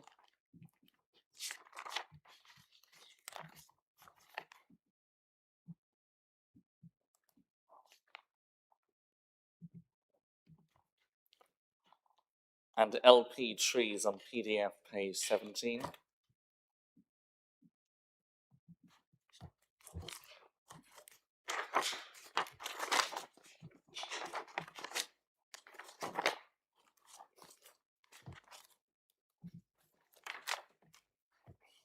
And we can agree, can't we, that in terms of the process of plan making, one of the most important roles of a development plan is to set out a spatial strategy for the district and the settlement hierarchy.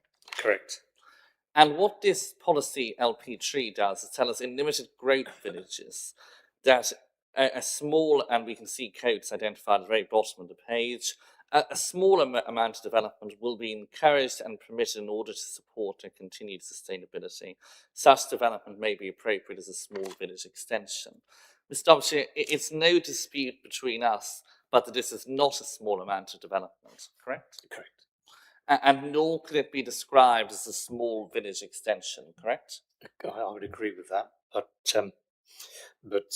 in the context of the growth that I've seen that has happened in Cote since this local plan, it is consistent with the way that this policy has been applied elsewhere.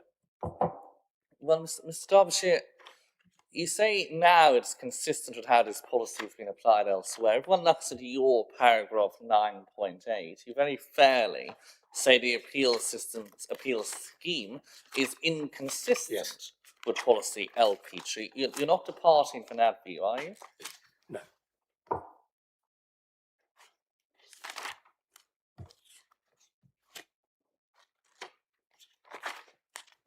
Can you read that paragraph out again? 9.8. Begins at the bottom of page 32. You say, as such, it is acknowledged that the proposal for 200 dwellings is inconsistent with the aspirations of policy LP3 in terms of scale of anticipated development. I say that. So, Mr. Derbyshire, you and I can agree there's a policy conflict with LP3, can't we? We can. And in respect of that conflict, that is still a conflict to which this inspector is entitled to afford weight, correct? He is.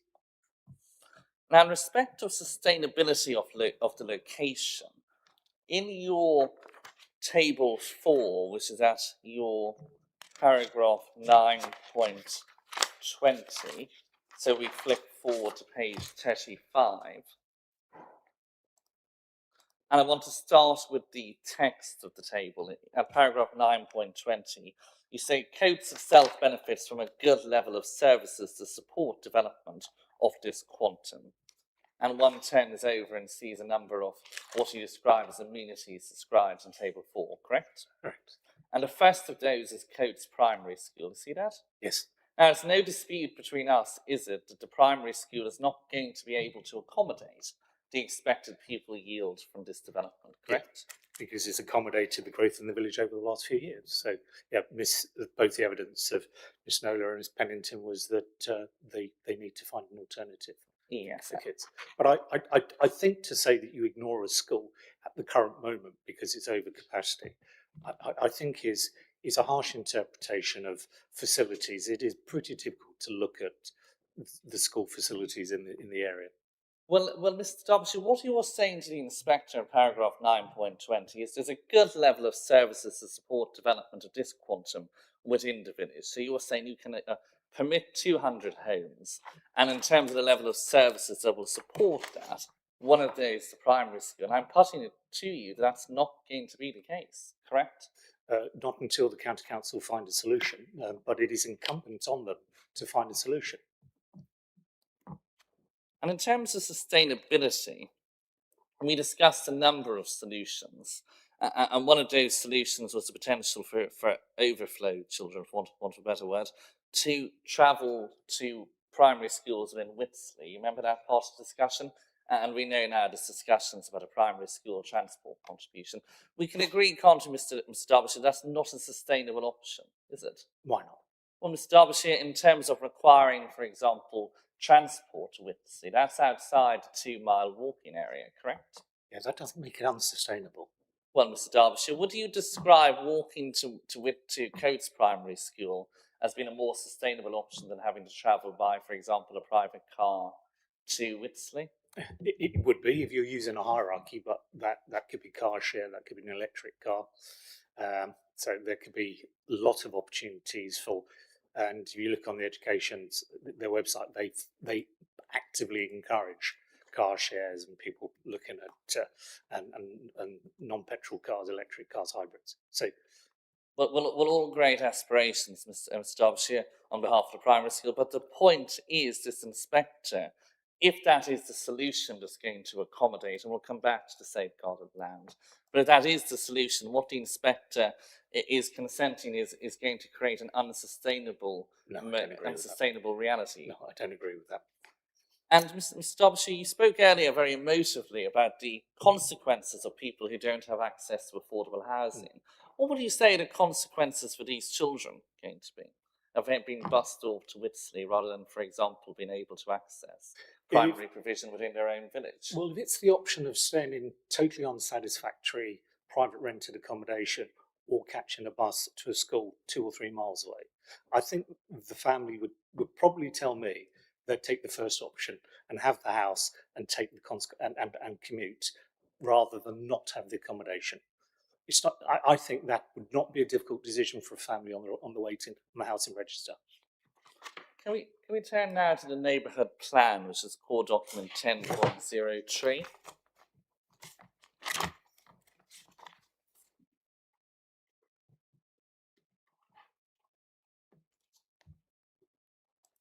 And in respect to this document, we can agree that this was adopted in May 2023, correct? We can.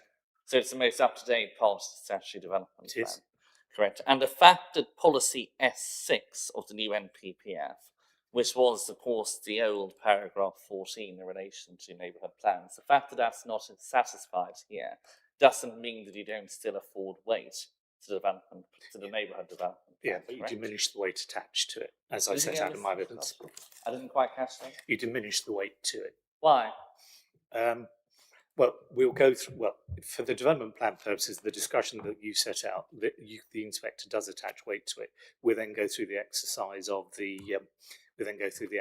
of its consistency with the framework. Well, that's the material inconsistency point under Annex A. We'll come to that in due course, but the point I was putting to you, Mr. Derbyshire, was the fact that policy S6 is not engaged is no reason to discount a weight to be attached to the neighbourhood plan, correct? I think that's probably correct. Well, Mr. Derbyshire, I'd like to have a clear note. It is correct, isn't it? It is. And in respect to the spatial strategy within this plan, if we turn to policy 1, which is set out on page PDF page 12 through to 13. And if we look in particular at paragraph E, where Coates is referred to. Yes. And again, the spatial strategy of the neighbourhood plan is that Coates is a location in which there are some limited opportunities for new development, correct? That's not the approach the authority took with the emerging plan, but that's what it says. Yes, Mr. Derbyshire, I just want to focus on what the policy says. The policy, which is the spatial strategy, the neighbourhood plan, is saying that there are only limited opportunities for development within Coates, correct? Which paragraph are you on? Subparagraph E, Mr. Derbyshire. The villages of Coates and Eastry are markedly smaller in scale and offer fewer facilities than Whitsley, but are likely to provide some limited opportunities for new development. Then one is referred back to policy LP3, correct? Yeah. But I assume we're going to come on to other. You haven't mentioned policy L2 and meeting housing needs. If you turn over the page to policy L2, section 3 policies, bearing in mind your helpful reference at the beginning to read the document in that as a whole. So it's not conflict with the policies; it's conflict with the plan as a whole. That you see that in policy 2, local housing need development proposals which will be supported where they contribute towards meeting the housing needs of the local community. That clearly having regard to their 2017 housing assessment. So, Mr. Derbyshire, it would be far more straightforward if you just listen to the questions I'm asking and focus. Yeah, I did answer your question, Mr. O'Brien, right? But I think I'm entitled to qualify it. This development is not a small development, correct? It's not. I said that. I've agreed with that.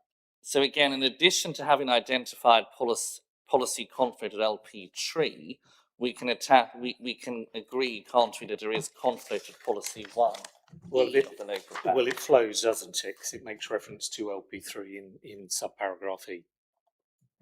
Now, I want to understand your position clearly so I can make submissions on it. We agreed earlier about the approach to be adopted under section 38.6. You remember our exchange and we left the text of legislation.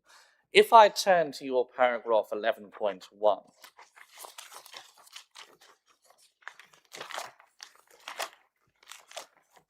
And you say was, sorry, wait till there. In my main proof, in my Yes, original proof. Your main proof, page 55.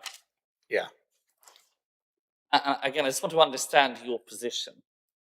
And what you say there is, whilst there is some conflict with the development plan, are you saying that this proposal accords to the development plan read as a whole or not?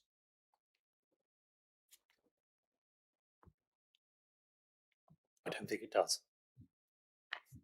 I'm saying there is conflict with LP3.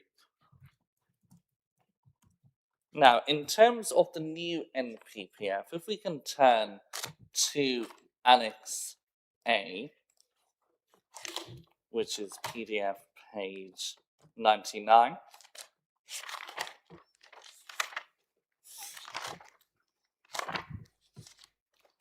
And paragraph 2, and you'll recollect this from your examination in chief.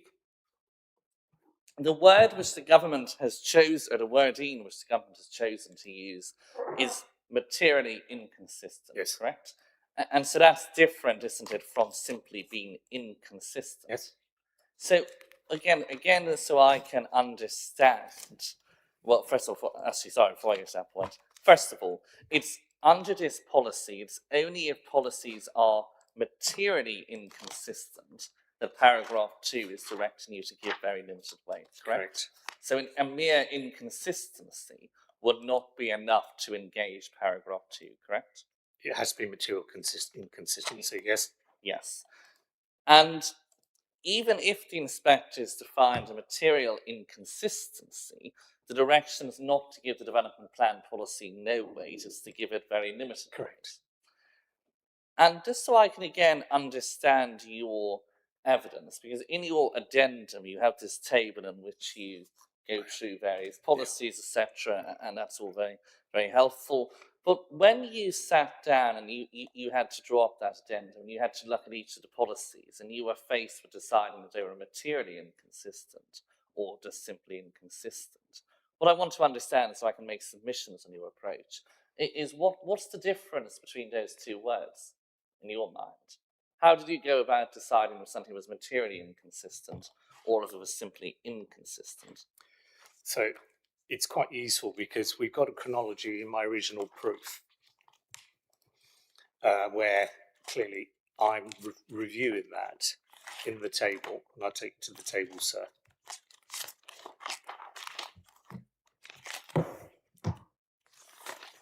This is my original proof.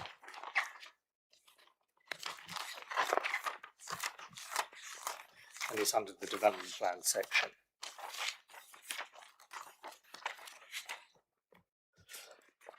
That's table 1, page 18, where I go through 2 exercises in that table. I went through the basket, the relevance of the old basket of policies, and then I set out my compliance with the framework. It probably won't surprise you that when I reviewed it against the new framework and consistencies, there comes a different answer to the answer that I had under the 24 framework. So surely that can't be a surprise that applying the 26 framework, which is a radical rewrite, I've come up with a difference to my inconsistencies. And then, as a consequence, the weight that comes through to them because of Annex A, paragraph 1. Well, let's test your approach to the question of material inconsistency. In your addendum proof, if we go to your table 1A, I'm just going to find the page. Yes, which is page 9. And if one just picks out an example, LP12 is on page 11. Yes.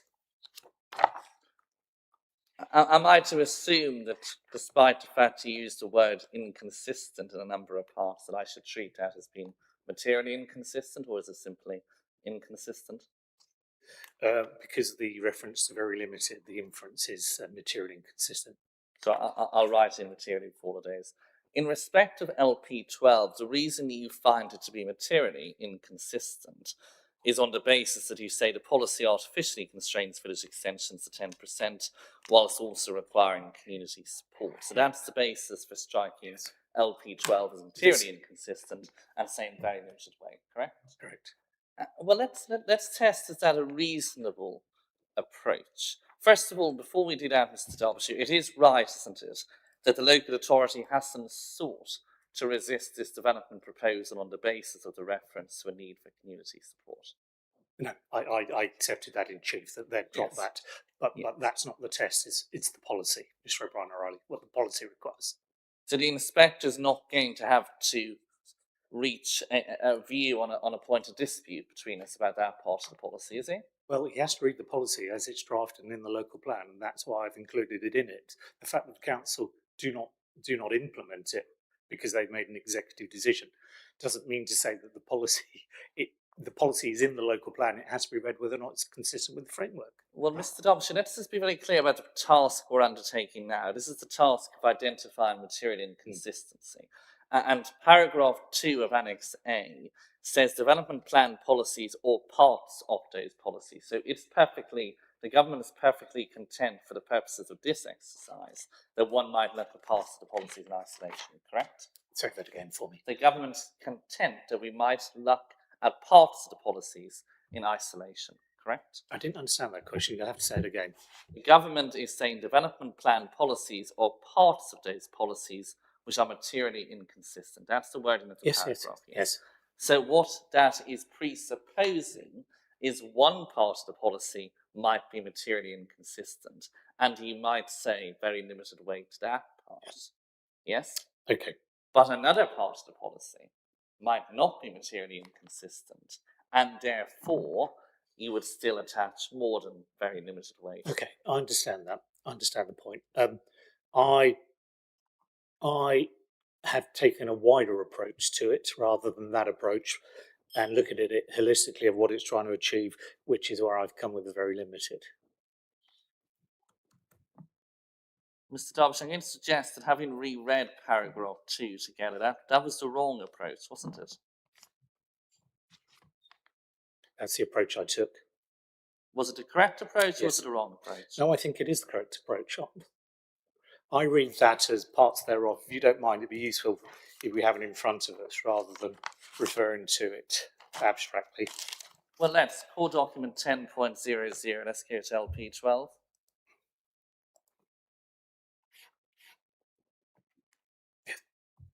So development plan policies or parts of those policies which are materially inconsistent with national decision making. So if I go through and I say the policy in my view is inconsistent, I don't need then to interrogate the parts thereof, do I? Well, Mr. Derbyshire, the point I'm going to put to you is that the sole, but we all agree that the part of LP12 that's relevant is part A, correct? Go with me a second. PDF page 57. Yes, I have it. I have it. You, hard No, copy I'm not on 56. I'm not on the PDF.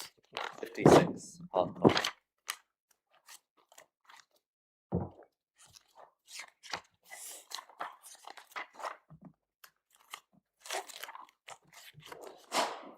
So please repeat. Say it again, sorry. Please repeat. Yes, so LP12, the only part of the policy that's relevant is part A, correct? Bearing in mind your parts thereof, I'm just rereading it again.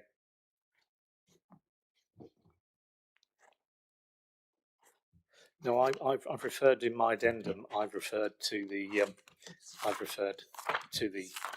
Parts LP12. B, C, D, and E remain irrelevant, is what he said.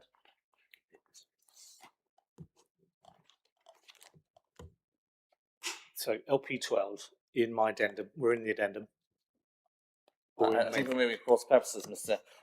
Derbyshire. LP12 in the local plan. Have you got a copy of that open in It's front of you? And the point is that it's the only part of that policy that is relevant is part A. And I think you confirmed that. Yes, sorry. Yes. Yes. You confirmed that for the sake Yes, of yes, sorry. In So your addendum. I'm reading in two parts. My apologies. Yeah, on page 11. So when one looks at your table, the reason why you decided LP12 should only be afforded very limited weight is on the basis of the second part of Part A, correct?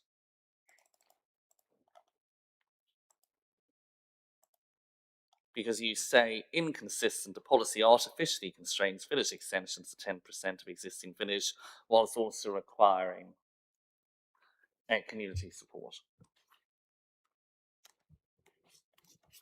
I probably said that in the sense that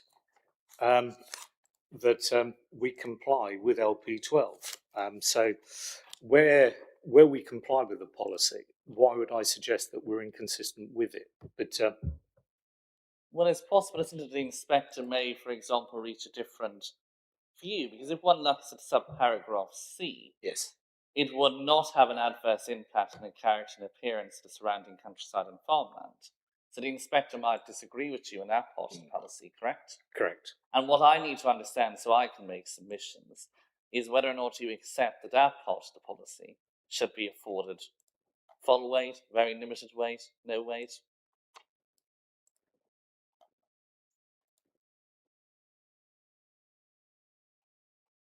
It's an interesting discussion because don't forget we're testing policies that only came out a week ago. So the site is the site.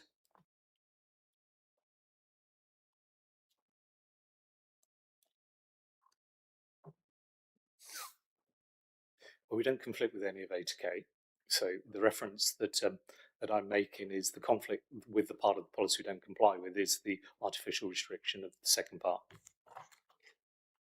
I'm not quite sure I understood that answer. Could you repeat that answer, Mr. Dobson? So if we go through LA, I've taken the view that the policy part A is you've split that up artificially, haven't you? You've split that up as A to K, and then you've separated the second part of that policy. I've taken the second part of that policy, the constraint has been so materially inconsistent with the framework that, in my view, it renders the policy inconsistent, therefore has very, very, very limited weight.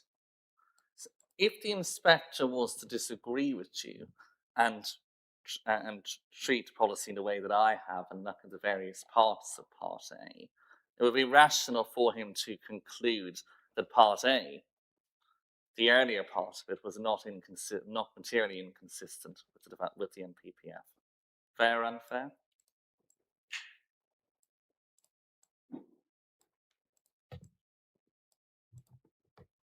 Well, that's for the inspectors to make a judgment on. I'm not here to...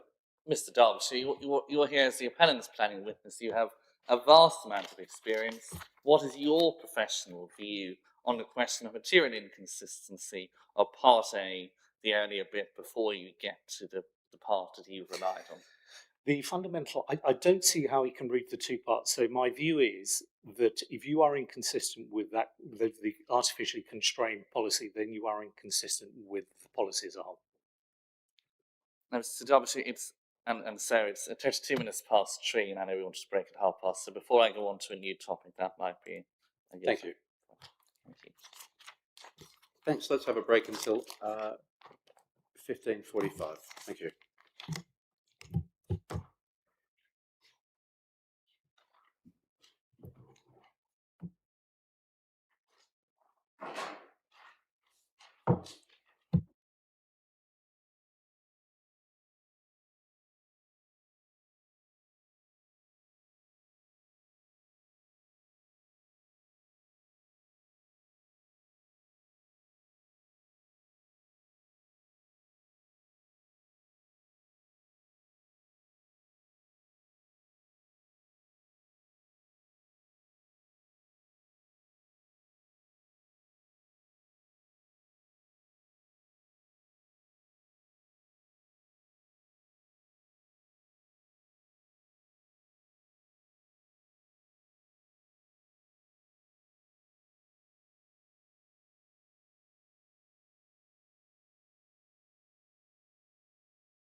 All good? Yes. Good afternoon, Mr. Derbyshire again. I want to turn now to the question of the safeguarded land, which, as I understand it, the appellant continues to advance as a benefit of this scheme, correct? Correct. And you understand, Mr. Derbyshire, that the effect of inquiry document 18 is the Education Authority have made it perfectly clear, have they not, that they don't think that safeguarded primary school land is something that they desire, correct? I actually haven't seen that document because we only received it. Well, I think I've been in the witness stand, but you heard Ms. Pinion's evidence did. last week, and I you did. understood the direction of travel, which was that the Education Authority don't consider that school is going to be deliverable, correct? yeah, for various reasons, I don't think they said they have various reasons which were set out in her evidence and why they don't want the land. Now, Mr. Derbyshire, you're aware as well, aren't you, that they objected to the dropped allocation? Yeah. And Mr. Derbyshire, I read with interest your significant experience of planning in your proof. Do you have experience in plan making in terms of promoting sites through, for example, call for sites at Yes, local plan examinations? I do. So what do you think, in your professional expertise, would likely to have happened if that plan had been submitted for examination and an examining inspector was dealing with an unresolved objection from the Education Authority? What do you think the likely outcome at examination would have been? That's a very binary question because as head of planning, I would have done my level best to do what the NPPF says and sort it out. Because there has to be a solution here. We can't just put our heads in the sand and say this is an irresolvable solution. It's just inconceivable at the moment with this that there are no options coming from the authority in how to deal with this. And as a head of planning, your obligation, you're under Section 14 and others, was to try and resolve it. Mr. Derbyshire, that's the situation now. I'm asking you the hypothetical of an examination, an examining inspector. Oh, you asked me my experience in dealing with these things. That was the question you asked me. And in answer, I said, in London boroughs, you would have done your level best to resolve it. Well, Mr. Derbyshire, imagine the counterfactual, which is one gets to an examination stage and it has not been sorted out, as you say, and the inspector has an unresolved objection from the examining authority, from the Education Authority. Do you think it's likely that that would have been found sound? That's an impossible question. Just to ask one question in the context of an examination, looking at housing needs, what the demand for coats was, because there was a reason it was allocated in the first place, amongst everything else. Part of a new IDP would be helpful. A SIL in place would have helped. So all of these things would have helped the inspector come to a sensible resolution on the site. Now, the land would provide for the ability for a two-form entry school, correct? Yes. And it's right that in terms of the expected pupil yield, that's more than will be generated by this development, correct? So, Mr. Derbyshire, considering the SIL regulations, and in particular the requirement that an obligation must fairly and reasonably relate in scale and kind, is the planning obligation in the unilateral undertaking compliant with the SIL regulations? We think it is, but the evidence isn't just about meeting the needs from this development, though, is it? When you go about sorting out issues, there is an overflow that needs to be dealt with from codes. So that's part of a solution. Now, Mr. Derbyshire, you said we think it is. I'm going to put it to you that if the school is oversized and the provision within it is over and above what is the yield from the expected development, it cannot fairly relate in scale and kind to the appeal scheme. Is that not a fair characterisation? But we are dealing with the education needs that are coming out of the area. You know, our education consultant made it quite clear what the need was for that area in terms of meeting an educational need. But if you applied that logic, then the vast majority of schools that I deal with throughout major schemes, and some authorities, as you know, oversize the schools to future-proof it for future demographics. So I can be entirely clear, Mr. Derbyshire, so I can make submissions on this tomorrow.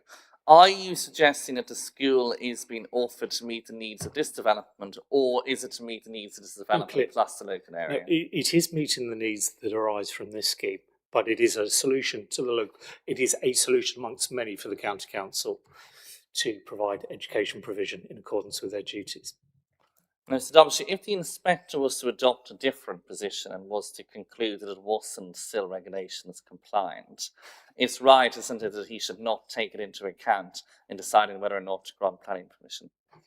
That's a matter for him. Well, Mr. Derbyshire, as an experienced planning witness, if you're told an obligation is not still compliant, would you direct the inspector to take it into account? No, that's. In terms of, we're very binary here, but in terms of, if I argue something wasn't still compliant, then I may ask the inspector not to take it into account. Yes. If your professional view in this particular case, and I understand you say you think it is compliant, if your professional view is that it was not compliant, would you be telling the inspector to take it into account, yes or no? No, I think he could take it into account having regards to wider provision in the area and submissions made by the Education Authority and others. The Education Authority have said there's a need for a school in the area. We're providing the land. Mr. Derbyshire, my own friend and I can make submissions on the legality of such an approach. If I can turn now back to the neighbourhood plan, which is report document 10.03.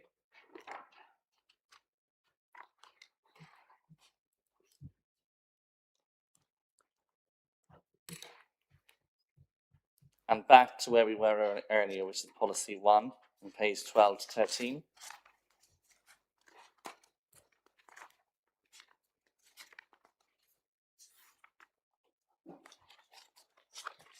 And it's subparagraph F, Roman numeral 3, where we're told the development should be supported by necessary infrastructure and facilities, correct? Yes.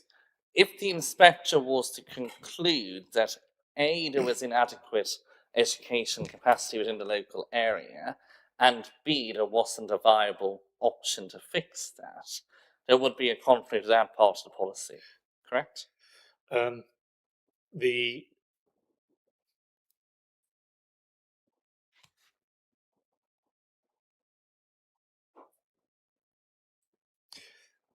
the policy is in 3 parts. So we don't cause harm to Roman numeral 1.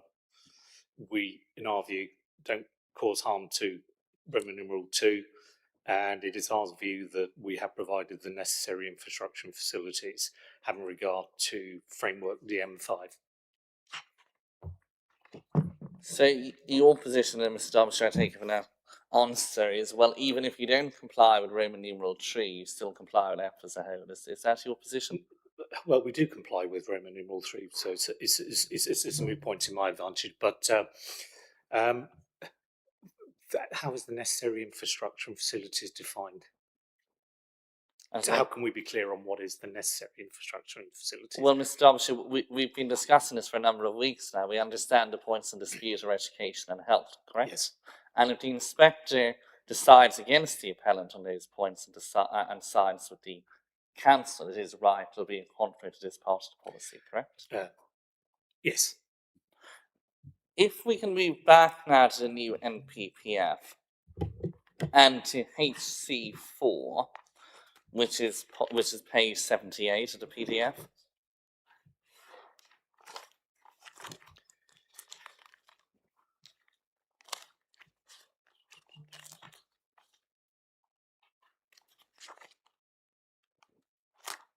Sorry, Mr. O'Brien, O'Reilly policy. HC4 on page 78. And this is, and again, we're still focusing on the question of the education safeguarded land. And it says a substantial weight should be given to the benefits where new or improved public health infrastructure, community facilities would be provided. And then it goes on and demonstrable contribution towards promoting good health, etc. Focusing on the policy wording of 1A, what is said there is would be provided, correct?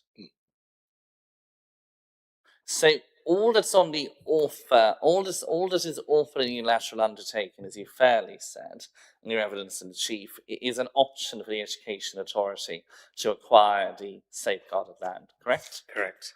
So if the inspector does not consider that it is likely that a school is going to come forward on that side, well, then he can't be satisfied that would be provided, i.e. would be degree of certainty, is satisfied, correct?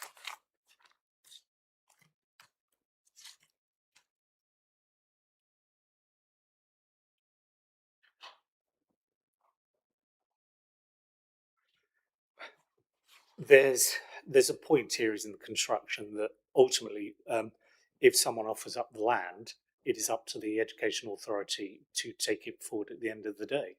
That is beyond the gift of the local authority of the appellant.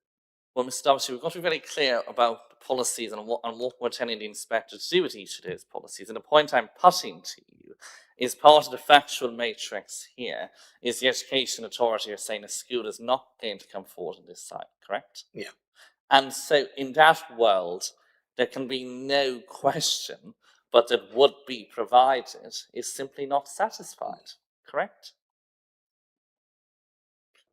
Time frame is indeterminate, so when it would be provided is a point that I can't speak to. If the land was offered and planning permission was granted, you might find that the local authority take a slightly different view. They clearly are saying what they're saying in the context of an ongoing appeal. If the land was offered up and something was available and there was a solution to them, and planning permission was granted by the inspector, they may take a different view. Mr. Derbyshire, all the inspector can do is decide the opinion, the evidence in front of him, not in pure speculation. I'm going to put it to you one last time before I move on. The offer of a safeguarding land does not satisfy the policy wording of paragraph 1, subparagraph A. I disagree. And if the inspector disagrees with you on that point, there's no basis for using this policy to afford substantial weight. Well, it isn't just about health infrastructure, it's about community facilities as well. And we have referred to the 2.7 hectares of open space well beyond the standard. HC tree, which is on the previous page, page 75. I have that. Community facilities and public service infrastructure servicing new development. And it says proposals for housing, etc., which would give rise significant numbers of additional people living in and working in a visiting area, should be informed and understanding the need and provide for new or improved community facilities and public service infrastructure which are necessary for the development to be acceptable, etc., etc. There's no reference in HC3 to viability, is there? To read that policy in isolation from viability is a position that I simply cannot agree with. The whole thrust of development is to ensure that we're getting things done. If you took viability out and just say you have to provide a number that's agreed, would on the admission of your own viability consultant render the scheme unviable. DM5, development viability, page 22. Or 20 hard copy, Mr. Derbyshire. I spent a lifetime looking at viability on schemes. Subparagraph 5. It is a matter for the decision maker having regard to the circumstances under which the viability assessment is submitted to assess the way to be given to a viability assessment, correct? Yeah. So it's a matter for planning judgment what the inspector decides to do about the conclusions as to viability in this particular case, correct? It is for the decision maker, but in the context of the guidance here, if you strip out that we don't have to consider viability in development, and it is a requirement that Mr. Lee introduced at the end of 24 that all schemes have to be subject to an independent viability assessment, why would the authority introduce that simply to ignore it in the process? Well, Mr. Derbyshire, the point has been put to you as a different point. The point is that as a decision maker, it's for this decision maker under this NPPF to have regard as a matter of planning judgment to what he wants to do with viability conclusions, correct? It's subject to the evidence that's in front of him. And Mr. Derbyshire, we can agree, can't we, the following are two different concepts. The question of what may be viably provided and whether or not a development is acceptable in planning terms, correct? Correct. And it would be rational, or at least open, although you might disencourage him.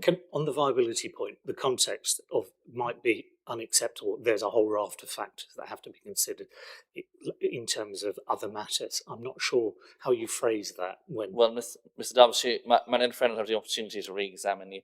In respect of viability, as we said, two different concepts. It would be perfectly open to this inspector, would it not, although you might disencourage him from so doing, to conclude that even if it wasn't viable to provide greater contributions, the fact that they were not being provided would render the scheme unacceptable in planning terms. No, I think that would run contrary to the theme of viability, because the whole theme is subject to the maximum viability that the scheme can contribute to in terms of affordable housing and other infrastructure. It's there at the end of paragraph 2. That doesn't say what the authority asks for. It just says that the proposed the maximum possible another under the term development viability. DM7, Mr. Derbyshire, the bottom of page 23 or 21 in the hard copy. Yes. And this is, you were taking this in evidence in chief. Mr. Derbyshire, do you refer to DM7 in your addendum proof? I don't think I do. So when did this become part of the appellant's case, Mr. Derbyshire? Well, we're talking about a week in passage, aren't we? The regulatory regime proposal, in terms of the evidence that we've been hearing, it's become quite evident that this point has been overlooked. Now, if I understood your evidence in chief, are you saying that the relocation of DM7 within the NPPF in comparison to the old paragraph 201 changes its application, or are you saying the position was the same under the old NPPF? No, I think I said it in chief that I've had a lot of experiences of this slottic array relationship with other regimes. I think this is a tightening up of that.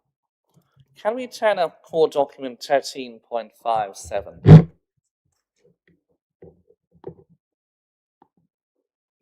Consultation material. I have it. The Page December 30. 2025 version. Yes, page 30. You'd be pleased I'm on a PDF version. And the same about hard copy and for a rare occasion in a planning inquiry. So, coincide. So, DM7. Replacing paragraph 201 of the current framework, the government wasn't intending to change the scope of the paragraph, was it?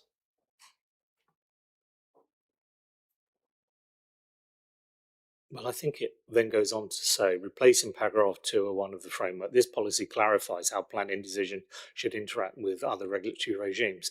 That is precisely the point, that it provides a helpful clarity to a point that's being problematic for the planning system.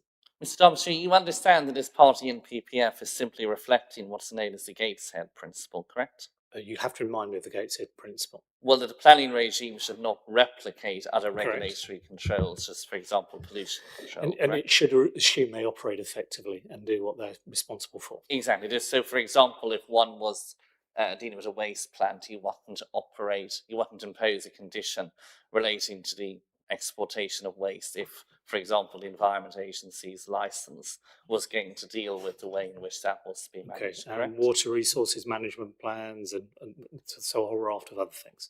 You're not serious, Mr. Derbyshire, are you? Because I had to make submissions on this, equating the Section 14 education duty with, for example, building regulations and pollution control. Are you, Mr. Derbyshire? I made reference to a quote from Nick Bowles in my evidence about making sure that things get done, and he refers to educational authorities getting things done. He refers to other authorities not getting in the way of the planning system. Mr. Derbyshire, let's turn that. I'll make submissions on that and on the Gateshead principle and the case law. If I can turn now to the minerals plan, which is core document 10.08.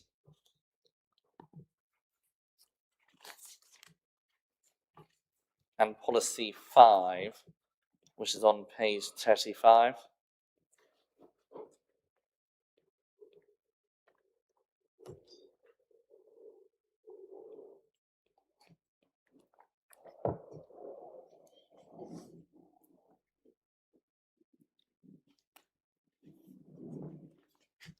And it's a simple matter of policy interpretation. Everyone agrees that the development doesn't fall within either A through to subparagraph H, correct? Yes. So one has got to meet the exemptions. Yes. And it's the use of the word or at the end of each of those means if you as the appellant can demonstrate one of those, you're home and dry, as it were, in policy 5, Yes. correct? Yes. And Mr. Derbyshire, the appellant focuses quite a lot on the mineral concerned is demonstrated to not be of current or future value, correct? Say that again. Well, the appellant says, well, we get home on J and L. Is that a fair understanding of your evidence? We do. And obviously L, we'll come back to L in a moment, but let's focus on J. Sorry, no, yes, it is J, isn't it? They're just so small it's hard to read. It's high, isn't it? Yes. If one turns to core document 14.06, which Mr. Derbyshire's proof, and to appendix 3, which begins on page 79. So we're in the proofs, the appendix to my proof. Sorry, apologies, I should have said Mr. Lee. Mr. Lee. Mr. Lee. It's Sorry. the council's proof. Apologies, it's late in the afternoon.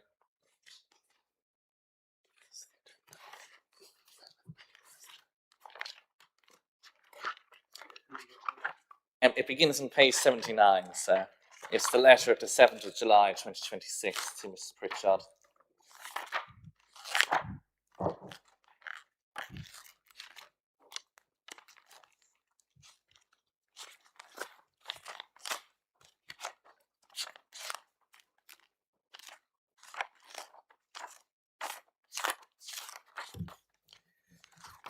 Bear with me, I do have the letters, but I'll come through the same type page. Page 79 is where the letter begins.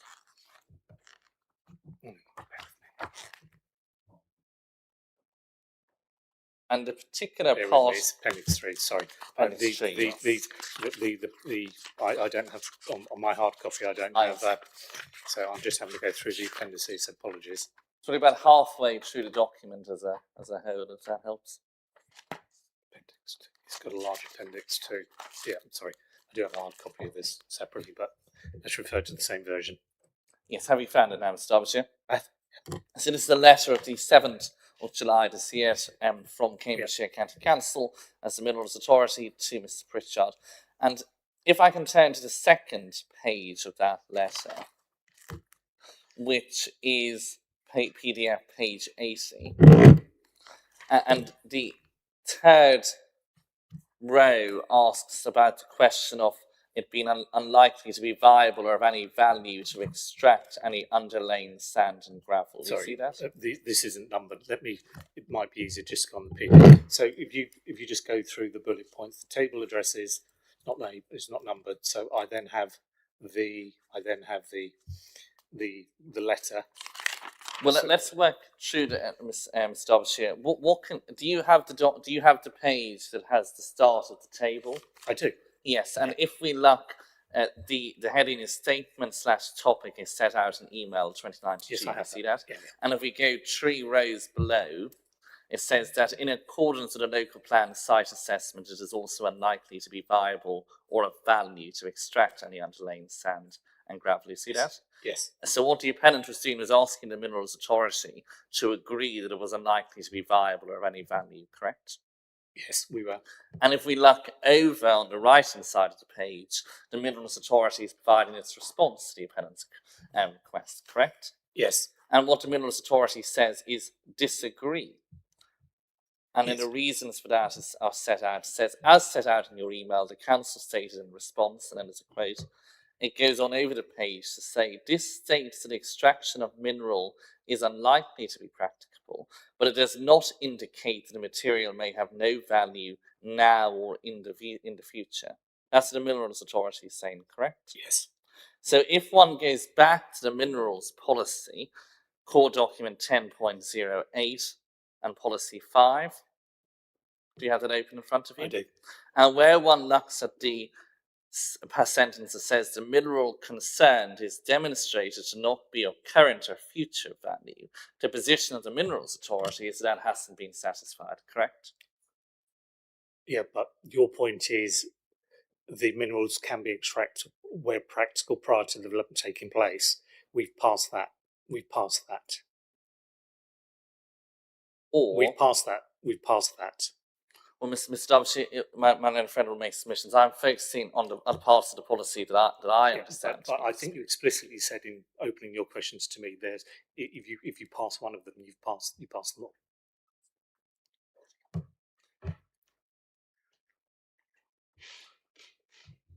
Well, Mr. Derbyshire, it's not the case, is it, that all of the mineral is going to be extracted prior to development taking place, correct? Well, it's not practical to set it. It's not practical to extract. That was the point. The minerals where practical prior to development taking place. It's not practical to do that. We have evidence to do that. And in respect of the final subparagraph, the reference to an overriding need for the development, the word if that was all that was left on the table, as it were, and the inspector had to decide whether or not that was. Yes. The policy uses the question or the phrasing overriding need, not just a need, correct? Yes. And so it might be relevant, for example, for the inspector to have regard to the extent, if he decides against the council and agrees with the appellant on 5-year housing land supply, to the extent of any shortfall, correct? I think that's correct. I'm just looking at Mr. Lee's proof in relation to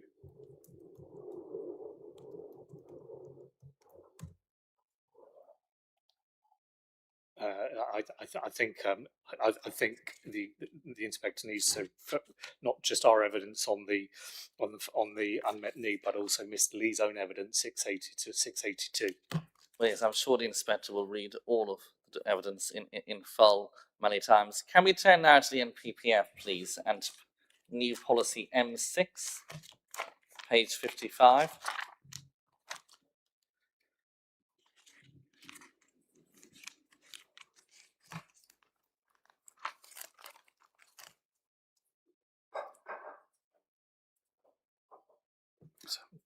It's right that this policy was not contained in any previous version, or at least the previous version. Did you say 55? Yes.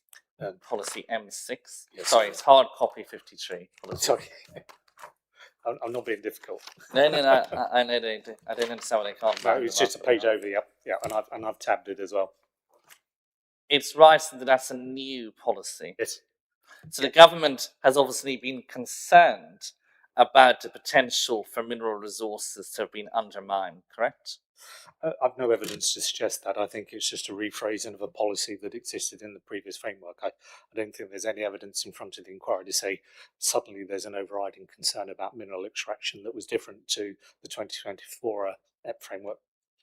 And I'll just clarify on that. Undermined can mean two things in this context. What did you mean? yes, well, I suppose, Sarah, what I'm doing is equating underminedness with the question of sterilisation. Right. Yes. Okay. I wasn't sure if you were talking about the principle or Yes. the volume being. No, sterilisation. So is what I'm equating now with. Now, Mr. Derbyshire, we're rapidly approaching the end. I want to stay in the NPPF and turn to our final topic, which is policy S5, which you're familiar with now. I'd hope so. And we find that on page 25 in hard copy. Yes, I have it. And turning to subparagraph J, and again, the assumption that has to be made for this to be engaged is that the appellant has succeeded in demonstrating the lack of a 5-year supply, correct? Correct. And it's correct that the inspector should only grant permission if he is satisfied that both of the requirements at Roman numeral 1 are satisfied, correct? Correct. And the question of physical well relation, the inspector will be able to make his own judgment on that. He has the evidence of the parties, correct? Correct. But turning to the second part of the policy, be of a scale which can be accommodated, taking into account the existing or proposed availability of infrastructure. If the the inspector accepts the county council's position as to education provision, and there will be a failure to within codes to accommodate that, that would fail that part of the policy, wouldn't it? No, because he would have to have regard to DM5 as a matter of practice. He could not engage that policy without reference to DM5. Well, the government hasn't said in brackets, has it, having regard to D5, has it? It has, because it says at the beginning the policy should be read as a whole. So, Derbyshire, the point is the question which is put forward as a straightforward one by this part of the policy is the development of a scale which can be accommodated, taking into account the existing or proposed availability of infrastructure. That directs only a yes or no answer. It doesn't direct, well, it would be better if we had this, but we're not going to have it. It's not a binary question because I answered in the context of it's a no because he would have to have regard to DM5. And Mr. Derbyshire, finally, if the inspector is against the appellant on the question of 5-year housing land supply, the correct paragraph for him to turn to is paragraph 4 of S5, correct? Correct. And that requires exceptional circumstances to be demonstrated. It does. Mr. Derbyshire, if the inspector was to agree with the council, for example, on education land, and was to no longer treat that as a benefit of the scheme, there wouldn't be an awful lot of benefits left on the table, would there? Well, we haven't looked at the table, have we? So there would be a significant number of benefits left in the table. Even if the education safeguarded land is to be removed from the analysis, your position is still a substantial amount of benefits? Yes, but I take a slightly different approach to the construction of paragraph 4 to you, and I set it out in 10.9 of my proof, sir. So I deal with it, and I said in answer to Mr. O'Brien O'Reilly's question, if the inspector was to conclude the council has a 5-year land supply for housing, then paragraph 4 applies. I've shown the benefits vastly outweigh. Mr. O'Brien O'Reilly says that would be diminished in his view if you took his. But I've highlighted the site remains a scarce resource, being unconstrained. In addition, the inspector, when considering the appeal scheme, must look at whether the development plan is up to date, whether the key policies are consistent with the framework. And so there are, and whether it's, so there is a test for you, sir, to take under paragraph 4 that isn't just saying that it's not meeting the second part of SJ2 and therefore the lack of education automatically fails paragraph 4. Mr. Derbyshire, those concludes my questions for you. Thank you. Thank you very much. Thank you. Thank you. No questions from me. Okay. I just want to point out to anyone at home the fact that I'm not asking questions, that I have asked questions of the other party doesn't mean that I'm favouring one over the other. It just means that everything has been, everything that I needed to know was addressed in the evidence. Thank you, Mr. Boyle. So thank you. I've got 3 points, but really they're just two. Just one of them happens to happen at 2 different locations in the Land Friends cross-examination. So, Mr. Derbyshire, let me take the freestanding one first, which is the minerals point. Okay, we try in planning to work within the real world. If a resource, the winning and working of it is not feasible, not practical. And remember the little lozenge I was talking about is agreed not to be of commercial interest. To what extent would you conclude that the mineral has value? It clearly doesn't have value. It clearly doesn't have value, and it clearly doesn't have value, Mr. Paul. Thank you. I won't expand. And then in terms of meeting, whether it's new or whether it's a rehash, policy M61, what's your conclusion if the agreed position between the parties is that the working is neither feasible, practical, nor of commercial interest? Then I think we comply fully with the test set out in the framework. Thank you very much. So that's one point. And then the 2 related points, they're to do with the education point. So remember, Land Friend was putting to you in relation, this is towards the very end of the cross-examination, in relation to SJ1 J little 1, if the inspector were to accept the county council's position and a failure to accommodate, and I assume he meant by that failure to accommodate a school on the site. Yes.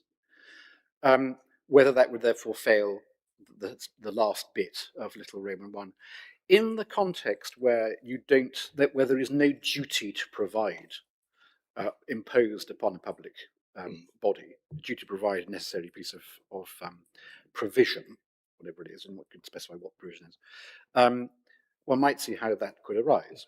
Where there is a duty on a statutory body to provide whatever it judges is necessary to provide, and here we have Section 14 of the Education Act, what's the position then in terms of what the inspector can assume will happen by reference to meeting future needs? Yeah, well, he can assume that they have an obligation to meet the child population arising from the scheme. Thank you very much. Now, then you may remember you were earlier on in your cross-examination asked about the safeguarded land and the draft allocation, the fact the county had objected to the draft allocation. We also heard, I think from you, certainly from Mr. Lee, that this allocation was one of a number within Coates in the emerging plan. We also heard, and the inspector was going through it, that there's been existing growth in Coates. And some of that growth, at least, has been taken into account in the education evidence. You may remember a figure of 101 spaces anticipated to be required because of existing committed growth, and the appeal scheme. Yeah. Now, if it were right that the County Council's objection to the restricted site at Coates meant that there could be no additional primary school provision in Coates, what would that have meant for the ability to grow grow Coates through the emerging local plan? It wouldn't been able to do it. And is that the conclusion that the local planning authorities seem to have reached when considering growth at Coates? No. And what did it do to seek to facilitate a future for primary school provision in Coates? It allocated land for exactly the provision we're talking about. Thank you. Now, next point related to that, who is it who, as it were, sized the plot for that? The local authority. Thank you very much. Now, remember it was put to you in relation to the sort of SIL regs. If you built a 2 FE school for a scheme that only produced 80 children, then that wouldn't be in accordance with the SIL regs. It wouldn't be Fed related, etc. Yeah? Is the proposal to build a 2 FE school from the appellants? No, it's not. And the 2 FE school, we saw the pricing of it and all this. Even the contribution of the 80 children, 3.4 million, the viability evidence has indicated that's not able to be carried by this scheme.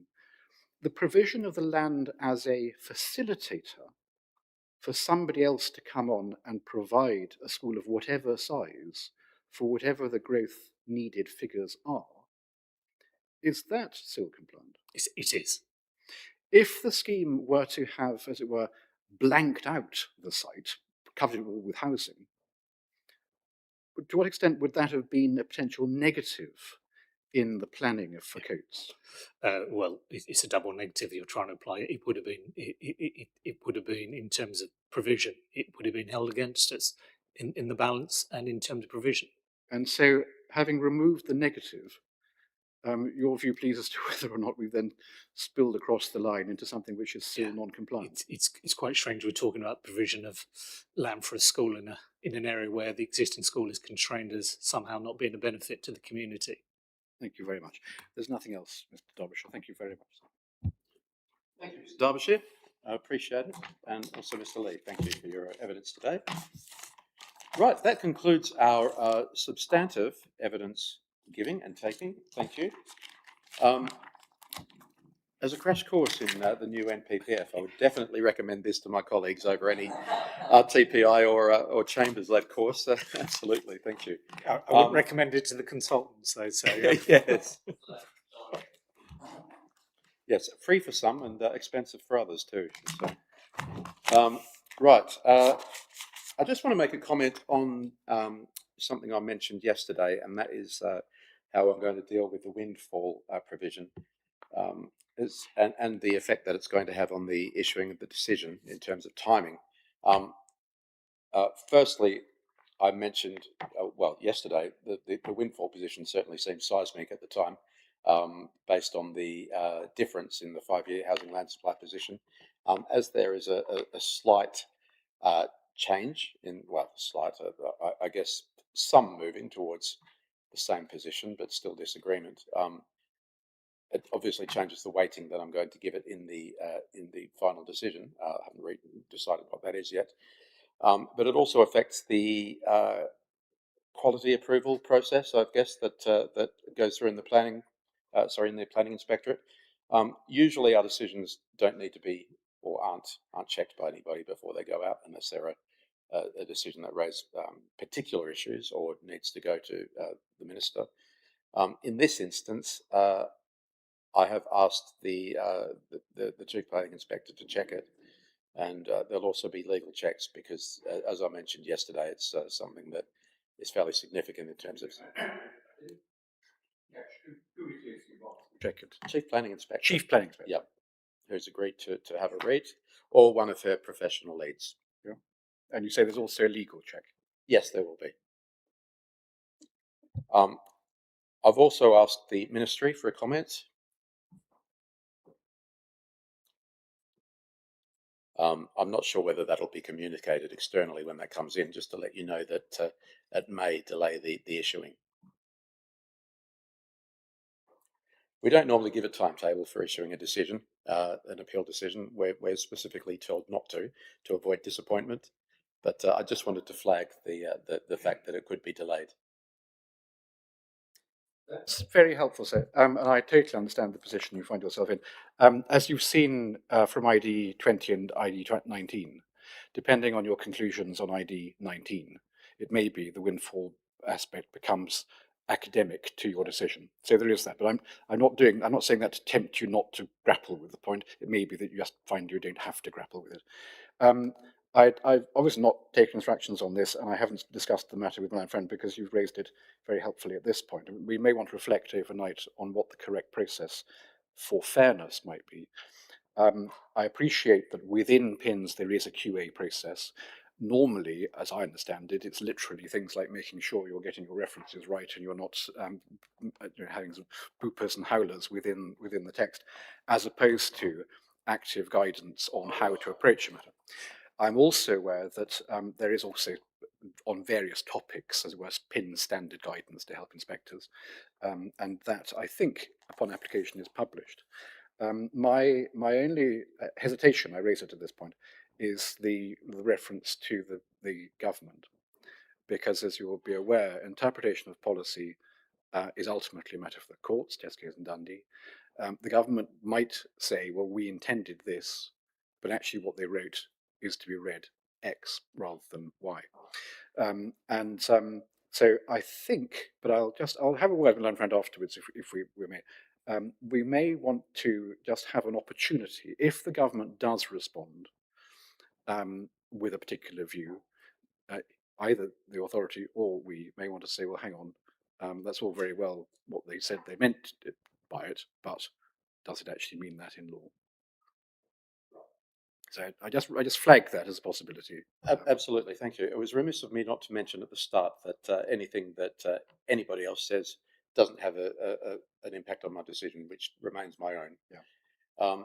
The checks with the Chief Planning Inspector are for consistency reasons. It's called QA, but we want to make sure that obviously we're getting the same message out across appeal decisions. There have been cases in the past, as you'll have been aware, where there is inconsistency in appeal decisions, and it causes more problems than it's worth. In terms of the ministry comment, I don't think that it's going to affect this decision. It's more of a flagging, really, in that there's a potential hole in the new NPPF, and it's something that may need to be addressed depending on the fracas if that were, as it were, an outward-going comment to the ministry, we couldn't have any complaint about it. It's the suggestion that there might be an inward-coming comment back in again. Yep. Just let me see what I have from the quality lead today, and I'll make sure that my messaging on that is correct.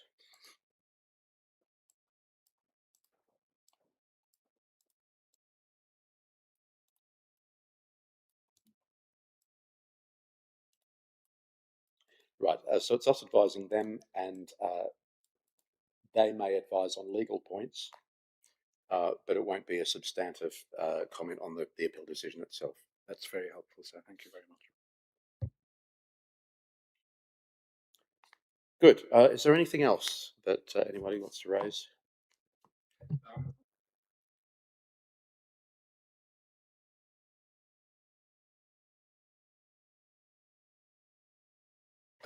We're still on for 11 o'clock with 106, provided the promised comments back come this afternoon, but they have been promised, so we expect that to happen. So that's what you ought to expect tomorrow. So. Good. When that comes in, I may need just a few moments to once I've asked for a summary of any changes if I need them, just a short adjournment to run through. So fine, so Miss Cook will be able to assist you with where in the previous version, the new version, any differences are. That would be very welcome. Thank you. For anyone watching the feed live and wishes to make a submission, tomorrow will be your last opportunity. I ask if you do want to make a submission that you are here at 11 a.m, because that will be your final opportunity to object or indeed support the scheme if you wish. The other substantive part of tomorrow will be the costs application or applications, which we've addressed this morning as well. Good. Nothing else before we close? Only just outstanding documents. We still have to print off the two extra Tiley documents, land supply. We've got them approved. It's just a matter of printing them. But rather than making a noise here, we can do it after the inquiry. And if there is anything on ID 11, that's gone. Perfect. In that case, again, that's just to be printed. Thank you. We'll adjourn then and resume tomorrow in here at 11 a.m. Thank you.